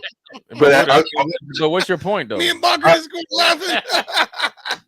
What is your point, though? That he was successful at Baylor and Temple, so that's a negative. So no, but that's not my point. No, don't speak for me, sir. Don't speak for me. I'm asking you. I'm not speaking. Well, you can pump your little brakes, and you good thing we ain't in the room together. Okay, it might be some room chair and some stuff, some walls searching. Okay. Folks, just go back 30 years. I'll just let you BJ, we're still waiting for your point, man. Well, yeah, shut up a minute. Cut their mics. I'm just kidding. It's not my show. All I'm simply saying is I like the hire. I said it reminds me. Okay, I was here. You probably was playing football, but I was here during that. Okay, and I asked myself then the same thing I'm gonna ask now. I go by records. What's Matt Rhule's record overall? Okay. I'm not getting ready to just give him the red carpet. Hold on one second. Be like, oh, yeah, he's the greatest coach ever. What a great splash hire. You're right. It is a splash hire. But nonetheless, it's a hire. And he's got his work to do. There's work cut out for Coach Rhule to do. And I'm looking at it and I say, what happened at Carolina that they fired you at before 2 years or after 2 years? What was it? And that's all I'm saying. Now, does that equate to college? Absolutely. Pro, college, two different things. So all I'm saying is identity, coaching staff. Who's going to be on the coaching staff? All those questions have to be answered. For me. And I want to know what's our identity on all facets of the game. I'm interested. I think it's an intriguing hire. He did turn Baylor around. He did turn Temple around. He is a fiery coach. I like that stuff. I'm not going bad on Matt Rhule. I'm just calling a spade a spade. It is what it is. Records are where the records are. Okay. Well, VJ, I'm going to read a few texts to you guys, and I want you guys to answer this here. You guys, VJ and Rashawn, you guys go in at it. We got one right here. How do you say yourself on Rhule, who was 2-15 against the top 25? I never had a recruiting class in the top 30. Legit. We got another one here. Another question right here goes. He goes 10-win season at Baylor and Temple, and after being at the dormant of college football. And it says, okay, VJ, what happened to Saban when he got fired? And he goes, I have a question, and I want Jay, I want you to answer this, and VJ, you answer this, and Bach, you chime in. I'm just gonna just say aside on this. I have a question. Hear me out. And this is from unknown texter 3994. Could it be a negative impact to keep Mickey on? And think about it. Will some players on the team be more loyal to him than the head coach? I want Mickey here for life. Love that guy. Just a question. He goes, okay, VJ, what happened to Saban when he got fired? So, Jay, I'm going to turn it to you. VJ, I'll go to you next. I mean, they're going. Of course, they're going to. I mean, look, players are going to be loyal to their position coach, anyways. So, but if they're loyal to Mickey, they're going to follow Mickey, which is Mickey's going to be lock and step with Matt Rhule if he's here. See, this is the thing is that's different. Don't use his success as having actually true relationships with the players as a negative when the new guy comes in. Mickey's not going to say don't play for him. He's going to say actually play harder for him. If you want to represent for me, and then some, playing for him because you're playing for Nebraska. Right. That's why Mickey's an easy hire for me, because he doesn't have the personality that he's going to be on the staff backstabbing a head coach for the betterment of nobody. It doesn't help him get another job if he wants to be a head coach. If they all talk. Right, and then it doesn't help him to be like the coaching and waiting. It doesn't help him as far as developing players. There's nothing positive about it. Mickey's been through this before. He has brothers that are in the NFL. They've been in this coaching business before. They know it's a business. And the business that Mickey's in is coaching, recruiting, developing, and having relationships with players. So I don't, if a player is like that, that's, sports isn't conditional, man. Did I play for coaches that I necessarily liked? Nah. I ain't really like my linebacker coach here, to be honest with you. Right. But I'm playing for Nebraska and my teammates, and that's what's the most important. Right. You know what I'm saying? And, I play, you play, I mean, defensive coordinators, you be like, man, this dude don't know what he's doing, but you got to do what you got to do. That's the part of playing sports. It's not conditional. It's either you do it or you don't. Or you don't. That's it. VJ, what do you say, man? What do you say about that, Ron? Guys, right before you answer that, let's go to station ID, and we'll get back to the questions.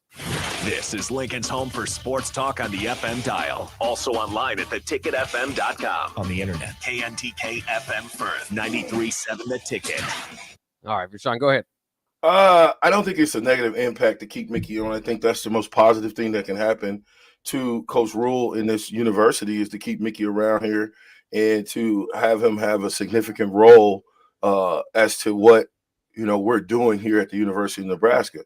I'm all behind it. I think Mickey has so much more flavor and mindset and know-how as far as recruiting. Not that Matt doesn't, but he already knows the lay of the land. So to have a person to be able to kind of get different secrets and lay of the land, I think would be beneficial for Matt being successful here at Nebraska. So it's not that I'm going down on Matt Rhule. I'm hoping that this hire is somebody that can be here. He's got an 8-year contract, somebody that can be here for the next 15 years. I hope he goes past that. I heard somebody say something about Penn State. Would he get up and leave and go to Penn State? I hope he wouldn't. I would hope that this deal solidified us for the next 15 years. Of course, we know in the coaching carousel that doesn't happen. But I'm saying in my hopes, I hope that him being a defensive guru, when we mix that with offense and then special teams, that we can have a whole melting pot of great players, and we get back to the Big Ten championship game. VJ, Will stated from the text line we got right here from unknown texter 3994. Will stated, Jay, thank you. He said, Will stated, Jay. And VJ said, what happened to Saban when he got fired? We put that out there as well. But fellas, wait, hold on, Aaron, because you said that like 3 times today. what happened to Saban when he got fired. I don't care about Saban when he got fired. Okay, Right? Exactly. I'm not worried about Nick Saban when he got fired. I'm talking about what we got here going on.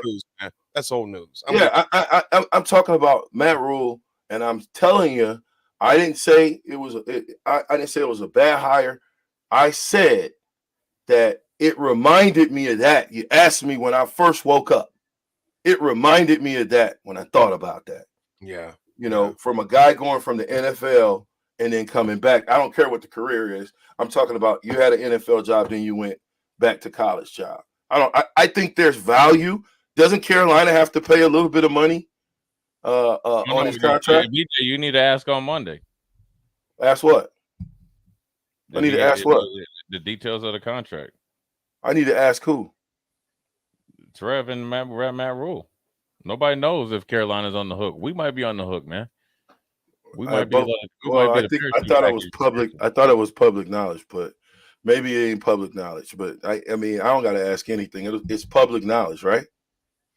I think Monday, VJ and Bach, I think we'll find out a lot as far as the details of the contract, etc. Tricky. We know it's 8 years, and Rhule was owed $40 million, from Carolina. So we'll see what happens with that. But what we'll do, we'll take a break.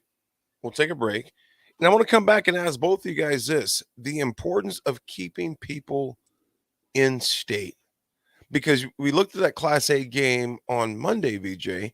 You've seen the kicker from West Side, 5 punts, 5 kicks. In the walk-off that he had. The importance of retaining talent. And Rashawn, you've coached the Metro for years, man, on various levels. So you get that, you get the importance. How does Matt Rhule continue to keep those relationships there? Which is important because Mickey solidified those, all right? Because it's something that was not happening for a long time, VJ. That was not happening for a long time. And Mickey came in and said, you know what? I'm not going to say anything bad about what happened before, but I'm here now. I'm going to let you guys know that I got your back. How do we keep that thing going, though? How do we retain talent in state? So we're going to take a break. We're going to pay some bills. Folks, it's breaking news. Matt Rhule, the new head coach of Nebraska, will be announced on Monday officially.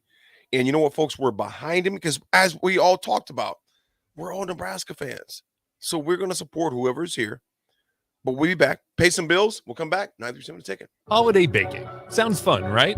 Except, do I really need a special kind of flour? And how much of a difference does it make if I use a different size pan? And the recipe says this should only take me 30 minutes to prepare, but I've been at this for 2 hours and it doesn't look anywhere close to anything edible. So what if this weekend you got your baking done for the entire season? Done.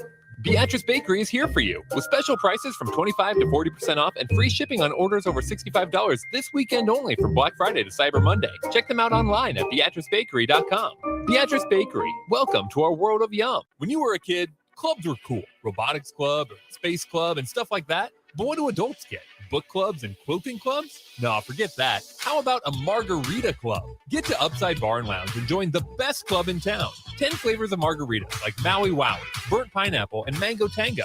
Try all 10 of them and receive your own souvenir margarita glass. Make it your new Monday night tradition. $4 margaritas and $4 taco baskets. Grab the crew and head on over. Monday nights or any night. Upside Bar and Lounge at 29th and Pine Lake. Are you dragging through each day? Most people are dehydrated or deficient in essential vitamins, minerals, and more. Live Hydration Spa helps you get more out of your life with their IV hydration treatments to help with anti-aging, weight loss, endurance, and more. Their performance packages can help you feel better doing your normal daily routine with boosts of energy and vitality, an increase in immunity, and quicker athletic recovery. Call today for an appointment at 402-413-2042 or walk in at 71st and Pioneers. Live Hydration Spa. Finally, a good reason to have a smart house. Just say, Alexa, play 93.7 The Ticket, and we'll magically start playing. How's it work? Nobody knows. Don't ask questions. At Coppell Chevrolet GMC, we are thankful for so many things this year, starting with our great employees, a generous community, our military personnel, and most importantly, our loyal customer base that continues to drive that money-saving mile of Louisville. Hi, this is Sean Callahan, and on behalf of everybody at Koppel, we want to wish you a happy Thanksgiving and safe travels to wherever they may take you. Happy holidays from Koppel Chevrolet GMC. It's here, the day you've all been waiting for. Brown Shoe Fit's big Black Friday sale. We're offering 20% off store-wide, including 20% off the sale rack. We got Hey Dudes for 25% off, and Smartwell socks are still buy 3, get 1 free. So come on down to Brown Shoe Fit for our big Black Friday sale all weekend long. Some exclusions may apply. See store for details. Brown Shoe Fit Company on the corner of 66th and Q. You're in Lincoln. In every office, there's two types of people. There are those who bring in bagels and those who eat the bagels that someone else brought in. Everybody likes the first person. Be that first person. Weekday mornings at 7:30, you have a chance to win a business box of bagels from Bagels & Joe. All you have to do is shut up, Sipple. 2 questions for you, 2 for Sip. Win, and the bagels are yours. Lose, well, you don't want to lose. You lost Monday, you lost Wednesday, you're a loser. Shut up, Sipple. Weekday mornings at 7:30, brought to you by Bagels & Joe. You finally finished your man cave in the basement. Brand new furniture, huge TV, and all of your collector's items. You're ready for football season. You were so excited until one bad rain and it is all ruined. Don't risk a flooded basement and countless dollars in damages when it can be avoided. Call John Henry's today for a free sump pump estimate for your home. 435-5555. John Henry's Plumbing, Heating and Air. Victor deployed for the first time to Afghanistan in 2003. At 4 a.m, my phone rang. They said, I regret to inform you that your husband was wounded in action. Victor sustained a moderate traumatic brain injury. I was doing school full-time, and I was also then caring for Victor. One of the most important elements of caregiving is taking care of yourself. I just didn't want to forget that I also had goals and that I also had a life. What I did is I challenged Victor to meet me halfway. There are almost 6 million military and veteran caregivers across the nation. We have our own journey, and we can fulfill that journey at the same time that we are helping our loved one. Visit aarp.org/caregiving for a free military veterans guide to navigate your caregiving journey and better care for your loved one and yourself. Brought to you by AARP and the Ad Council. Tractor Supply Distribution Center in Waverly is having a hire event this Friday, December 2nd and Saturday, December 3rd. Stop by between 10 a.m. to 4 p.m. on Friday or from 9 a.m. to 2 p.m. Saturday to learn more about their opportunities for your next career. Interviews will be conducted both days. Wages grow up to $20 per hour. Make plans to attend Friday or Saturday at 12851 Dover Street in Waverly. And if you can't make it, you can always apply at tractorsupply.jobs or text Tractor DC to 25000. Tractor Supply, for life out here.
Well, I'll give that to you, Jay. What were your kind of thoughts on Trey Palmer? Do you think there would be any chance to maybe talk him out of it? I mean, obviously that depends on if Mickey's going to be back and what he gets. I guess his pre draft grade. Nobody's gotten a grade, right now. So it's always, weird to me when guys take off right after the last game. That means you kind of were thinking about that halfway through, and maybe that was his plan: have a good year and go and see what you can get. And he's definitely had a good year. He's played well against good competition, obviously great competition. And yesterday was, no joke. He went against one of the better defenses and ripped them apart. And so we know he can run. We know he can make big plays, and so it's all supply and demand. So you wish him the best now. But I do think if Mickey's back and the grade doesn't come back, and obviously the offense, will he'll be a big part of this offense as well. It'd be a good opportunity for him. I think just because he just said he was going to the pros yesterday doesn't mean that he's officially done it. So right, if he does, he'll do well. If he comes back, he'll do well here. So he's in a great position. So is the university. And so, you got to be happy for him. Yeah. It's a transfer portal get that worked out, all set up by Mickey again. And, that's it definitely paid off. You know what? You guys think about this, though, Buck. I want to ask you this, and VJ, I'm going to ask you this, too, and Jay as well. You think about, and again, I'm trying to keep it more on yesterday rather than today, because first of all, we do have a new coach. We have a new coach. Yeah, whether you like it or not. Whether we like it or not, it's a new coach, and I'm backing Rhule like crazy. Backing it's Nebraska. It's that N on the helmet is bigger than any name. Think about yesterday, and Palmer had a hell of a game yesterday, man. Hell of a game yesterday. The whole receivers did. Washington did. All of them. Washington, Palmer, those guys played their tails off, man.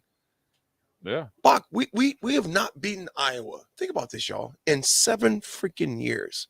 7 years. They hype about it too. And the funny thing about Iowa, they quick to like downplay it. They like, oh well, 7 out of 8 ain't bad. One of my friends is a big Iowa fan. I've been blasting him on Facebook. and I ain't even a big Facebook. But I just said everybody need to do a wellness check. And they always are talking about.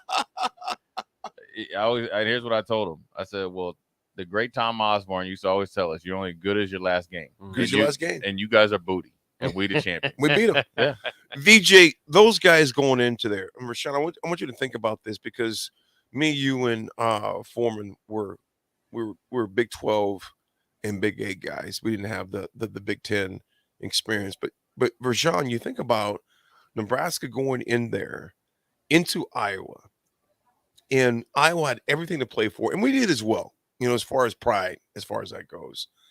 Rashawn, as you as a player, you take yourself back that time. How big was that victory yesterday? It was only big as that victory yesterday, because today we're talking about a new coach. We're not worried about the victory. And I don't want to talk about the new coach right now. No, I just told you. I said as big as that victory was yesterday. Yeah. As big as it was, it's a moot point. New era, new situation. I love the fact that we beat Iowa. We should have beat Wisconsin. We should have beat Minnesota. We should have beat Purdue. There's teams that we should have beat that Iowa beat. And then we turn around and beat them. And so I said this Friday, yesterday, and I'm going to say it again. The road to 2023 starts on Monday. Talk about it. And it starts with the players wanting to get bigger, stronger, faster. It starts with the strength and conditioning staff, training them up so they're bigger, stronger, faster. We're not stiff in our hips. It starts with finding a coaching staff that'll go with Rhule. And let me say this. I'm not looking for a job from Rhule. I'm not looking to coach football at the University of Nebraska. So the captain can say what the captain wants to say.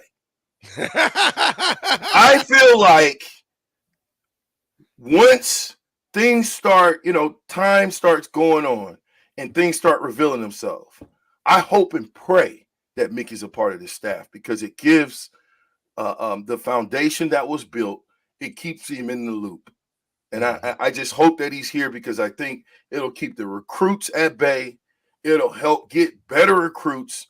I mean, I can't say enough about, if you want to go back to Iowa, what Mickey did for our university and those young men. Putting hope in them. He put hope in them.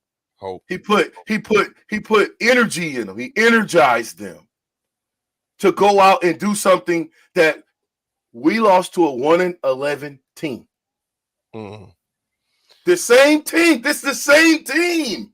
Hey, they're 1-10. They got a game today. Whatever. Who did they play? Who they play, Bach? Illinois, right? Yeah, Illinois. 1-11, like I said. You're talking about a team that won one game, and that game that they won was against Nebraska. Right. Mickey took the same team and won and beat a doggone good Iowa team. Not the Iowa team that we're used to, because they were missing receivers, their tight end, people all over the place. I get that part. I'm just talking about, just what Iowa was, right? Missing Keegan Johnson. That was huge. Right. Missing Laporta. Huge. I get that. We wasn't missing our starting tight end. We wasn't missing Trey Palmer. We wasn't missing Vokalek. Or Casey Thompson, as far as that goes. There you go. That would be a different ball game if we're missing those three guys. Absolutely. Do we? Well, I asked you, Jay Foreman, Aaron Davis. Do we win that ball game without those three guys? No. Don't matter. We won the game. I didn't ask you that. I didn't ask you that. Answer the question. Answer the question. I know you was waiting. I know you was waiting to get me back. VJ. Behind Laporta is another NFL tight end.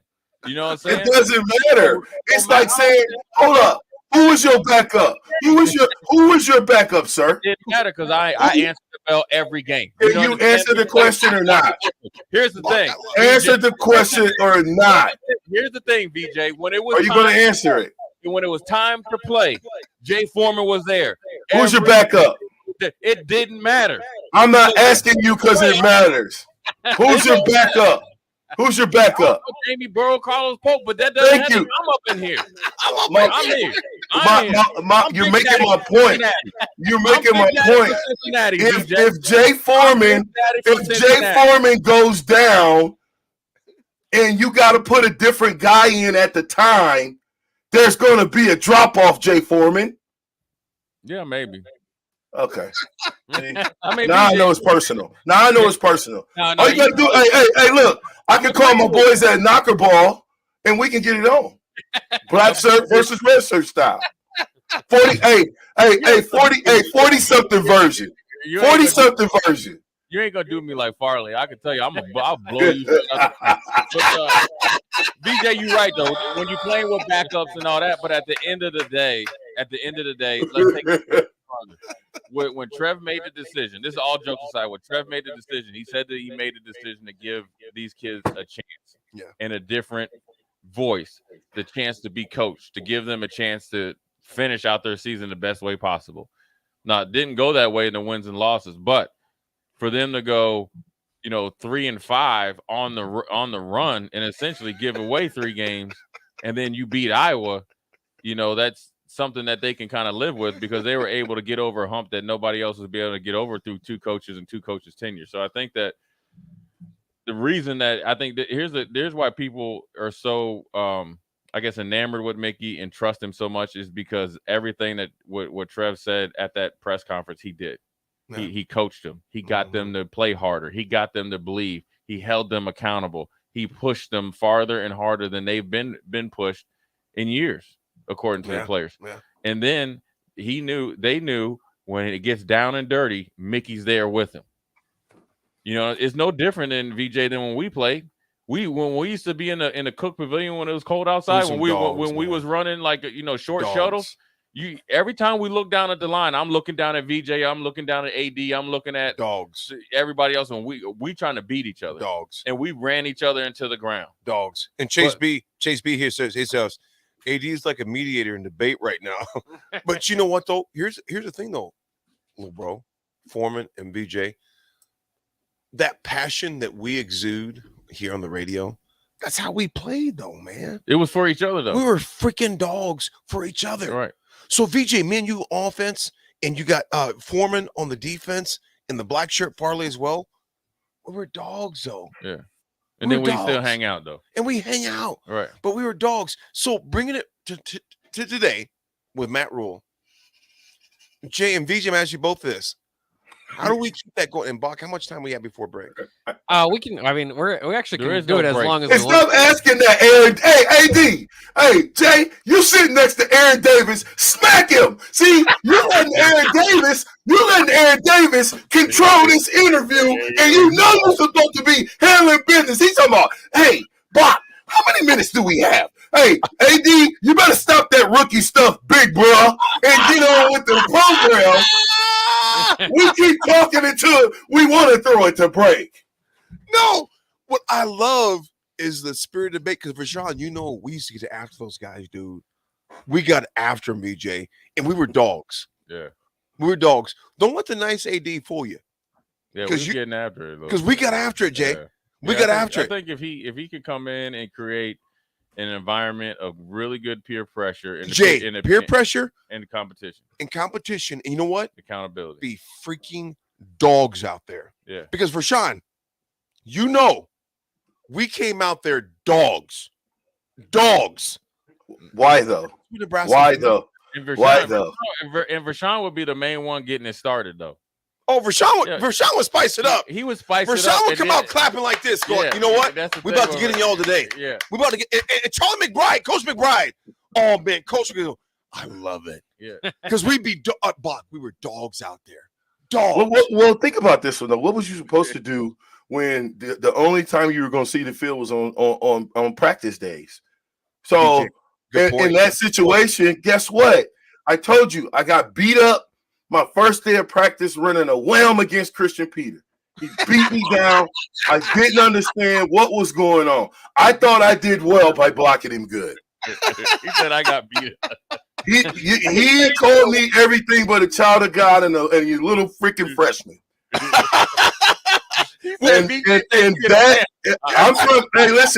I'm from the mean streets of Omaha, okay? Logan Fontenelle Projects. You grew up fighting. And so after you as a freshman, I was kind of scared, like, these are some big dudes, bro. This ain't right. And it wasn't, but that's what I'm saying. What made us who we were is that after we figured out that it wasn't going to change, this whole year we were going to be on scout team going against the black shirts, you might as well make a game of it. Exactly. I might as well get some fun out of it. Yep. Good thing I wasn't on it with Jay Foreman because I would have knocked him in the next week.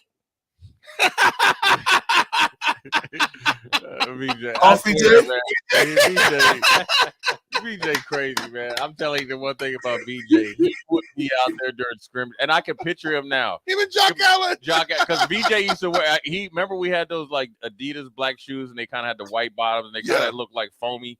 I can picture VJ out there, number 34. Yep. He always had that one chin strap undone and talking the whole time.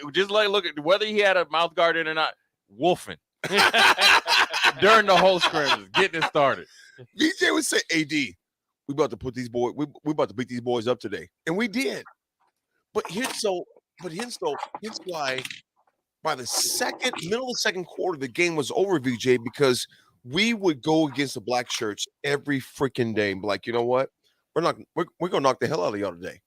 And there was times on scout team I thought to myself, there's no way we're winning the game on Saturday. We getting too many yards against the black shirts. We scored a touchdown, not throwing the ball out of the end zone. There's no way that we're getting ready to beat Colorado. We just did them all through the week. And then the black shirts show up like they always do. It seemed like they turned it up. Like, if the temperature was 200 degrees on game day, black shirts turned it to 400. They did. That's the difference. BJ, it is. And that's a culture that was created by Coach Osborne and that staff during that time. Coach Osborne, Milt Tenneper, God rest his soul, Coach Young, God rest his soul, Coach Darlington, Coach Solich, Coach Samuel, Coach Brown. Those guys create a culture for us to be vicious during practice, and that's one key word, VJ and Jay. I want to hit on vicious. So by time Thursday came around, and Jay, you think about this, and Rashawn, you think about this. By the time we got to the game on Saturday, by the middle of the second quarter, I'll never forget this, playing against Colorado. And I'm hitting this guy over and over and over. And this game is already done and decided by that time. He goes, "Why are you still hit me, dude?" And I can't say it exactly on the radio what he said. He goes, I said, because he goes, "You see the score?" I said, "That's why I'm still hitting you. Because that's how we practice." Yeah, That's just a way of life. Yeah. That's the way of life. Yeah, I think one of the things I would tell him, or not tell him, Deion Figures was his name against Colorado. Deion Figures. He first goes, round pick. He goes, "Dude, why are you still hitting me right now?" He goes, "Do you see the score?" I said, "Deion, do you see the score right now?" Yeah. He I'm goes, getting "Yeah." tape in, homie. I said, "Yeah." I said, "That's why I'm still hitting you." He lifts me up. He played for I don't know how many years in the pros, and he goes, "I get it." Jay, go on. You know, the thing is, I think the biggest thing that he could do, and this is the thing I tried to relate to Frost, is like this.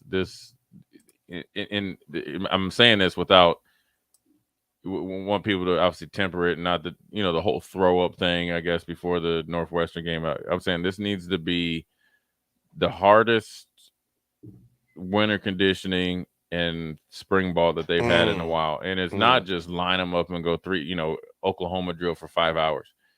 I mean it from accountability standpoint, expectation standpoint, being there on time, not just getting there when you say, if you got to start running at 8:00, I don't want to see you coming here at 7:55 and you eating like a little to-go thing and go out there. No. You prepare every day when you come to practice, whether it's winter conditioning or whatever, like it's a game. It'll be interesting to see the difference in the schedule. I think that when Mickey changed the schedule, I think he let the players get enough free time to where it actually energized them to come back. It'd be interesting to see what Matt Rhule does with that too. But I think it's how he approaches, set the tone, and then just go from there. He's done it before. I mean, he likes to coach. He's a football coach, man. That's one thing. That's one thing about a football coach. He's a coach. And the biggest thing with him, he's got to make sure he just has the relationship with all the players, regardless if they're supposedly Mickey guys or not. He's the head coach. Act as such, but you're not an authoritative figure. You're not a overboss or like a lord, like back in the day. You're in the king's chair, but in the king's chair the Kings always had an advisory board. Well, it's what Mickey said yesterday on his presser about what he learned about this job is that you got to be a better person to the kids than a better coach. And when he said that, it was monumental to me. And I think that with Coach Rhule, he's going to have to come in. He's going to have to learn every boy's name by first name. He's going to have to shake everybody's hand. He's going to have to get to know everybody that's a part of this organization. That's what a great head coach does, is he becomes all things to all people. And so he's gonna have to play a super fine line of helping these young hurt individuals, because we know they're mentally hurt.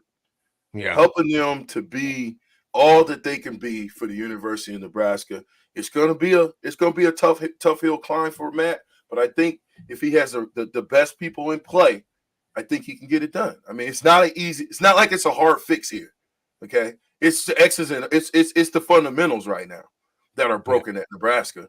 You can come in and give the X's and O's. You can fix that. But if a person don't have a good foundation, I don't think it works out. Do you think, let me ask you guys this. Do you think Matt Rhule could have came in week 3 after Scott got fired and did the job that Mickey did?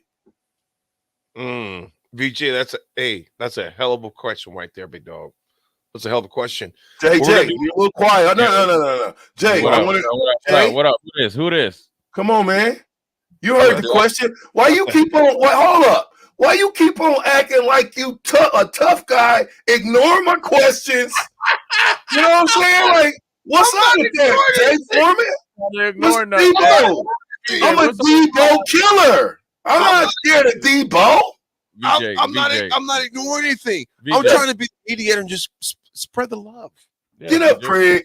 I'm just gonna tell you, man. Just don't let the light skin fool you. I think whether Matt Rhule could come in here and do it. I think he could do something. I think that the two things that him and Mickey have in common is they're going to hold, at least going off his past record. I can only talk of what Mickey's done here now, but I can also just go off what Matt Rhule did before. Is he's going to have structure. He's going to hold guys accountable. I don't think he's a coach to throw players away, but there's going to be checks and balances to everything. So that alone helps him out if he had to come in and take over when Mickey did. And but again, in what we know, like just what we see on Saturdays, is 5% of what it really took for Mickey to get the job done. Yeah, that means he had to actually refocus the staff, refocus the recruiting staff, refocus the schedule, refocus the players and senior leadership. You got to think. And a defensive coordinator, Jay. The defensive coordinator. They had a unity council that he had to step in and be the new, obviously person of interest for that unity council and gain their trust. Whether you like it or not, they were used to seeing one guy as the head coach being in that unity meeting. So whether it was right, wrong, or indifferent, and Jay, he had to step in and do what he had to do. Think about this. I want you to go on. Think about this. Prior to that move being done on September 11th, with Scott being fired, the assistants weren't even allowed to even do interviews. Yeah. Go ahead, Jay. That was a Mickey Joseph rule. Go ahead, Jay. Go ahead. Sometimes you make rules. Hey, sometimes you make rules. That's the best smartest thing you said all day, Jay. Hey, sometimes they come back and bite you in the butt, man. You know what I'm saying? That's definitely the Mickey Joseph rule. Yeah. So, but but let me ask you this. I got one more question for you guys. All right, go ahead. Let's say Mickey Joseph wasn't named the interim coach. Which coach on the staff would have been, and what type of job do you think they would have done? The only other option probably would have been Whipple. And he didn't know the players. See? So it would have had to be Whipple because on the defensive side, most likely they weren't going to name a Scott Frost, original coach. And then because Shenander was gone, so the only other option would have been Mark Whipple. Yeah, AD. I don't think he would have infused the type of energy that Mickey did. Whipple's not bringing that energy, man. So there's really technically no coaches. What do you think, AD? Whip's not bringing that energy, man. I mean, that's the bottom line. It's not a knock on him. It's reality. He's not bringing that energy. That's the bottom line. And these kids, the way they responded yesterday in that game, they were up 24 donut, right, Bach? 24 donut. VJ, I was still nervous as hell. I don't know about you, but I was still nervous as hell when we were up 24-0. And VJ, check out my Facebook. I just posted a picture not too long, me and my daughter, and I'm sitting there. She goes, Daddy, she goes, Papa, we're going to win this game. I'm like, baby girl, we have a propensity to kind of give up games like this. Man, you know what they did, man, which makes me mad. You got up 24-0, and then they start looking at the clock and start playing. Yep, exactly. Spot on. You play the same way that you got up by 20. Talk about it. To get up to 24, you play that the same way that they're. Don't say, oh, we'll just give up 7. Oh, we're still up by 17. Because when the game gets longer, the clock slows down. And Rashawn, Leslie Hirschner, he said she is it he or she? We don't know. Says Jay's just runs his mouth. He need to take the. I'm dumb. What's that? Leslie Hirschner. Yeah, Leslie Hirschner on YouTube. What'd she say? Oh, Leslie. Is it he or she? We don't know. Yeah, it says Jay just runs his mouth and talks and talks and talks. Take that mic away from him. I think that's for Sean's other, account that he's typed. That's his fake name. Is that a fake name? I know how to get you, Jay. Hey. Send my minions out on you, boy. You better watch out. I told you, I got a lot of captain nights in the captain's country. VJ, did you ever feel comfortable yesterday, though, man? Did you ever feel comfortable? No, not till the game was over. Not till the game was over. I mean, it was too much time on the clock. We've been known to melt down. We've been known to play to dumb down our offense. We can't do what other teams did to us, which is line up and smash us in the mouth. So we should just stick to the game plan. Put up 40 points on Iowa and got back home because we really could have beat them a little bit worse than what we did. We turned the faucet off and said, we're up 24-0. We've not been up like this ever against Iowa. Let's coast. And we coasted, and we shouldn't have. So Those are all the things that a good coach will look at, and a good coach better know what to do in those situations when they arise. Yeah. There's a question off the text line too that I think is interesting. Matt Rhule does not necessarily have a good record against top 25 opponents. We talk about him checking off most of the check marks or boxes. Is that something that concerns you guys? Given the programs that he started and where they started and where they finished, it was developed. But does that kind of play into how you process his record against top 25 opponents? BJ, go ahead. You got to look at everything. You got to look at all aspects of his record. And that's what I was saying earlier today before Debo wanted to come and talk about that's my bike pump. You know what I'm saying? his record precedes him. He was 43-47. Or 47-43. That's a career a little bit over 50% guy at your head coaching duties. I don't care what school you're at, okay? And then if you count the pros, we know how that went. Right. And so all I'm saying when it comes to Rhule and the hire and what we're doing is it better make sense. And you probably better include Mickey Joseph in the conversation, and pay the man. Pay him. $2 million. $2 million. 3-year deal, $2 million a year. Leslie J says, she goes, just jokes, Jay. You're good.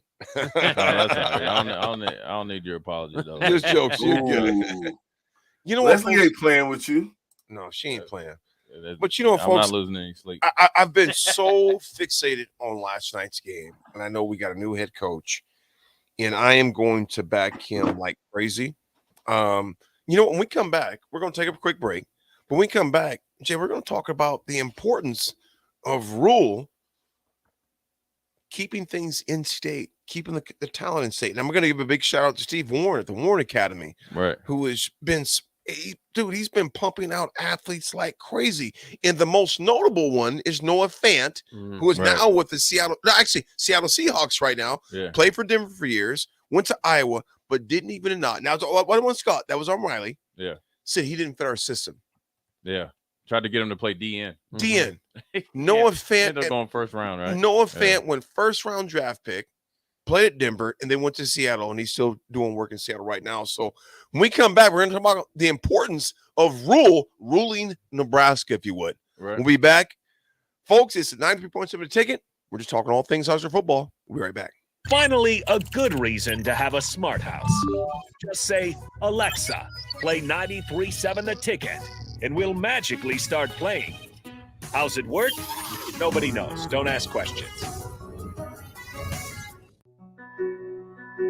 Victor deployed for the first time to Afghanistan in 2003. At 4 a.m, my phone rang. They said, I regret to inform you that your husband was wounded in action. Victor sustained a moderate traumatic brain injury. I was doing school full-time, and I was also then caring for Victor. One of the most important elements of caregiving is taking care of yourself. I just didn't want to forget that I also had goals and that I also had a life. What I did is I challenged Victor to meet me halfway. There are almost 6 million military and veteran caregivers across the nation. We have our own journey, and we can fulfill that journey at the same time that we are helping our loved one. Visit aarp.org/caregiving for a free military veterans guide to navigate your caregiving journey and better care for your loved one and yourself. Brought to you by AARP and the Ad Council. Are you dragging through each day? Most people are dehydrated or deficient in essential vitamins, minerals, and more. Live Hydration Spa helps you get more out of your life with their IV hydration treatments to help with anti-aging, weight loss, endurance, and more. Their performance packages can help you feel better doing your normal daily routine with boosts of energy and vitality, an increase in immunity, and quicker athletic recovery. Call today for an appointment at 402-413-2042 or walk in at 71st and Pioneers. Live Hydration Spa. Early break with Sip and Jake. You know what's going to happen. They're going to punt it. Wisconsin's going to go down and score. It was all the sad part. This is all very predictable. The ending of the game shocked nobody. I'm watching the game at a bar saying, "This is like watching yourself die slowly." You know how this ends. You just see it. it happened in slow motion, but you know exactly how the story is going to end. Early Break with Sip and Jake from 6 to 8 every weekday morning. Tractor Supply Distribution Center in Waverly is having a hire event this Friday, December 2nd and Saturday, December 3rd. Stop by between 10 a.m. to 4 p.m. on Friday or from 9 a.m. to 2 p.m. Saturday to learn more about their opportunities for your next career.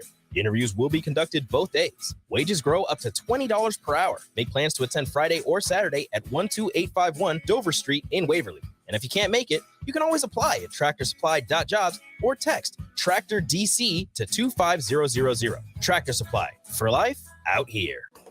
It's here, the day you've all been waiting for. Brown Shoe Fit's big Black Friday sale. We're offering 20% off store-wide, including 20% off the sale rack. We got Hey Dudes for 25% off, and Smartwell socks are still buy 3, get 1 free. So come on down to Brown Shoe Fit for our big Black Friday sale all weekend long. Some exclusions may apply. See store for details. Brown Shoe Fit Company on the corner of 66th and Q. You're in Lincoln. Tractor Supply Distribution Center in Waverly is having a hire event this Friday, December 2nd and Saturday, December 3rd. Stop by between 10 a.m. to 4 p.m. on Friday or from 9 a.m. to 2 p.m. Saturday to learn more about their opportunities for your next career. Interviews will be conducted both days. Wages grow up to $20 per hour. Make plans to attend Friday or Saturday at 12851 Dover Street in Waverly. And if you can't make it, you can always apply at tractorsupply.jobs or text Tractor DC to 25000. Tractor Supply, for life out here. Eustace Body Shop, where our customers send their friends. That's the greatest compliment we can receive. If you've been in an accident, we'll get you back in your vehicle as quickly as possible. Our technicians care about you and your family and repair your vehicle to factory standards. We handle your claim from start to finish and provide a free loaner car. Stop by for a free estimate. Eustace Body Shop, just south of 88th and Highway 2. The most recommended Eustace Body Shop. That's who we are. Mike Schaefer here for Trek CBD. It's football season, and that means you're tailgating with friends, or if you're like me, yelling at the TV during Vikings games. Trek CBD has a variety of products that help calm me down during the games, so I don't scare my dog. But in the rare cases that I yell too much, there's CBD products for him, too, and all other pets. Whether you're looking for drinkable Delta 8 seltzers, hemp-derived Delta 9 syrups for your beverages, or anything else, Trek CBD has it all at 84th and Aderman. Trek CBD done right. Eustace Body Shop, where our customers send their friends. That's the greatest compliment we can receive. If you've been in an accident, we'll get you back in your vehicle as quickly as possible. Our technicians care about you and your family and repair your vehicle to factory standards. We handle your claim from start to finish and provide a free loaner car. Stop by for a free estimate. Eustace Body Shop, just south of 88th and Highway 2. The most recommended Eustace Body Shop. That's who we are. I wanted to quit for so long, but I didn't know where to start. I was afraid of what people would think, but then I found the right support to start my recovery journey. 1 in 14 Americans reports experiencing a substance use disorder, a treatable medical condition. Treatment can take many forms, so there are a variety of options to explore and find the one that works best for you. Recovery from drug addiction is possible. Paid for by the CDC. Sponsored by Nebraska DHHS. Aired with the Nebraska Broadcasters Association and this station. Hi, Sean Callahan here of HuskerOnline.com, inviting you to join us here on 93.7 The Ticket every Saturday morning. Now in our new time, we're on from 8 to 9 with the weekly Husker Online radio show. We'll give you the latest in recruiting. We'll talk about what's going on with both football, basketball, and we'll probably share a few stories from the inside. It's every Saturday morning right here on 93.7 The Ticket. It's the Husker Online radio show from 8 to 9 a.m.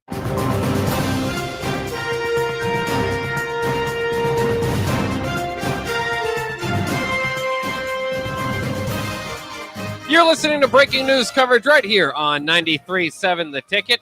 And we are back. Of course, the big news is Matt Rhule has been hired as Nebraska's next football coach, and we'll get a press conference on Monday to kind of figure more out about it. The breaking news coverage sponsored by Live Hydration Spa at 70th and Pioneers. Get back to feeling healthy at Live Hydration Spa. With that, I'll toss it over to you, AD, as we bring in Rashawn Jackson and Jay Foreman. We'll continue this discussion. And I got Terrell Farley calling me, so I'm sure he'll want to jump in here soon. So we'll figure it out.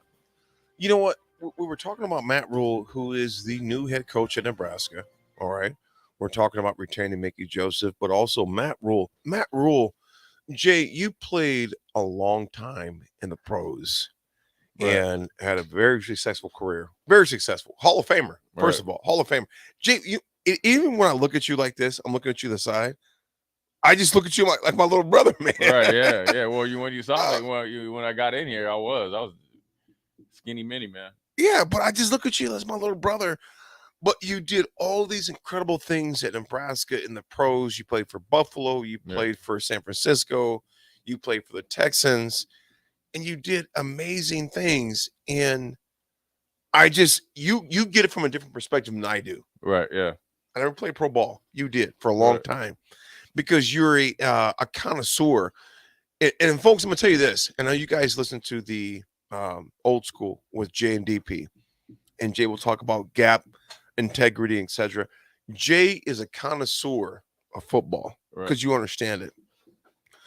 Jay, bring in this Matt Rhule right now, who's our coach, and we're going to support the hell out of him. Right, yeah. The hell out of him. Yeah, you have to. Jay, if you're Matt Rhule day one, what do you do? Well, I mean, he's got to hit the line running. I mean, he knows, he's got to get back into it. He's got to try to put, piece of staff together. I'm sure that he has look, these guys, all these coaches know each other of each other. And so I'm sure he'd already made, calls. I'm sure he knew that there was a possibility that he was getting Nebraska or a job here very soon. So he had already made some calls. And so I'm assuming he's going to try to put that together, interview the present coaches on the staff right now, and then slowly but surely make his change, those changes and worry about all the staff as that goes. Recruiting and stuff like that. You said staff, but I'm gonna come back to that. It's a big deal. He's got to put together a whole new staff. I mean, his MO is to come in and he wants to kind of, clean house, and bring his people in there. So, whether that holds true or not, or if that's a learning experience from Carolina, that's up to him. But you talked about in-state recruiting, prior, depending on what happens down there with Gundy, or the feeling that you get with Gundy, which Zane Flores and his parents have to keep an eye on. Right.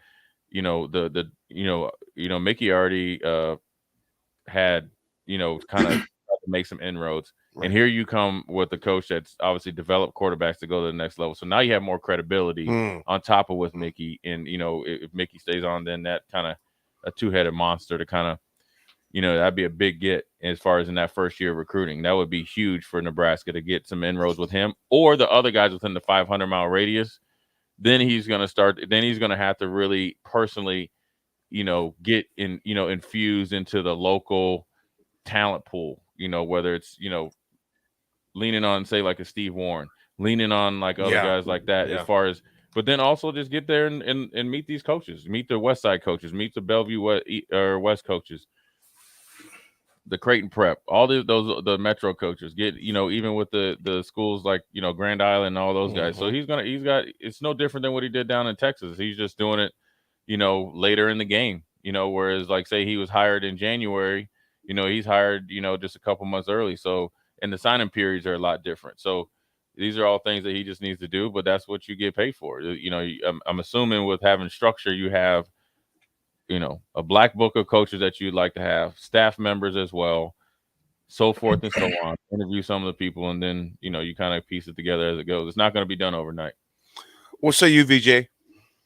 Mark from the text line says, speaking of in-state players, do you think Rhule makes a late run at Zane Flores? He's the best quarterback in the state, and if Casey doesn't come back, and he probably won't, they'll have slim pickings at quarterback next year.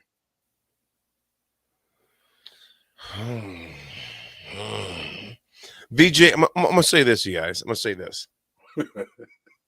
Thanks, Mark. I'm gonna be pissed off, VJ. Bach, I'm gonna be pissed off. Jimmy, pissed off. The lack of in-state recruiting the past 4 years is deplorable. It really is. Because you see Flores, in fact, check this out, Bach. He is Oklahoma State's #1 recruit. Well, their #1 recruit, and he's 50 miles away. Yeah, less than that. Like how 38 to Gretna. How do we, VJ? You being in the Metro, VJ, for all those years. How do we why do we keep missing those guys, man? And the kicker, I'm gonna say this: the kicker from West Side.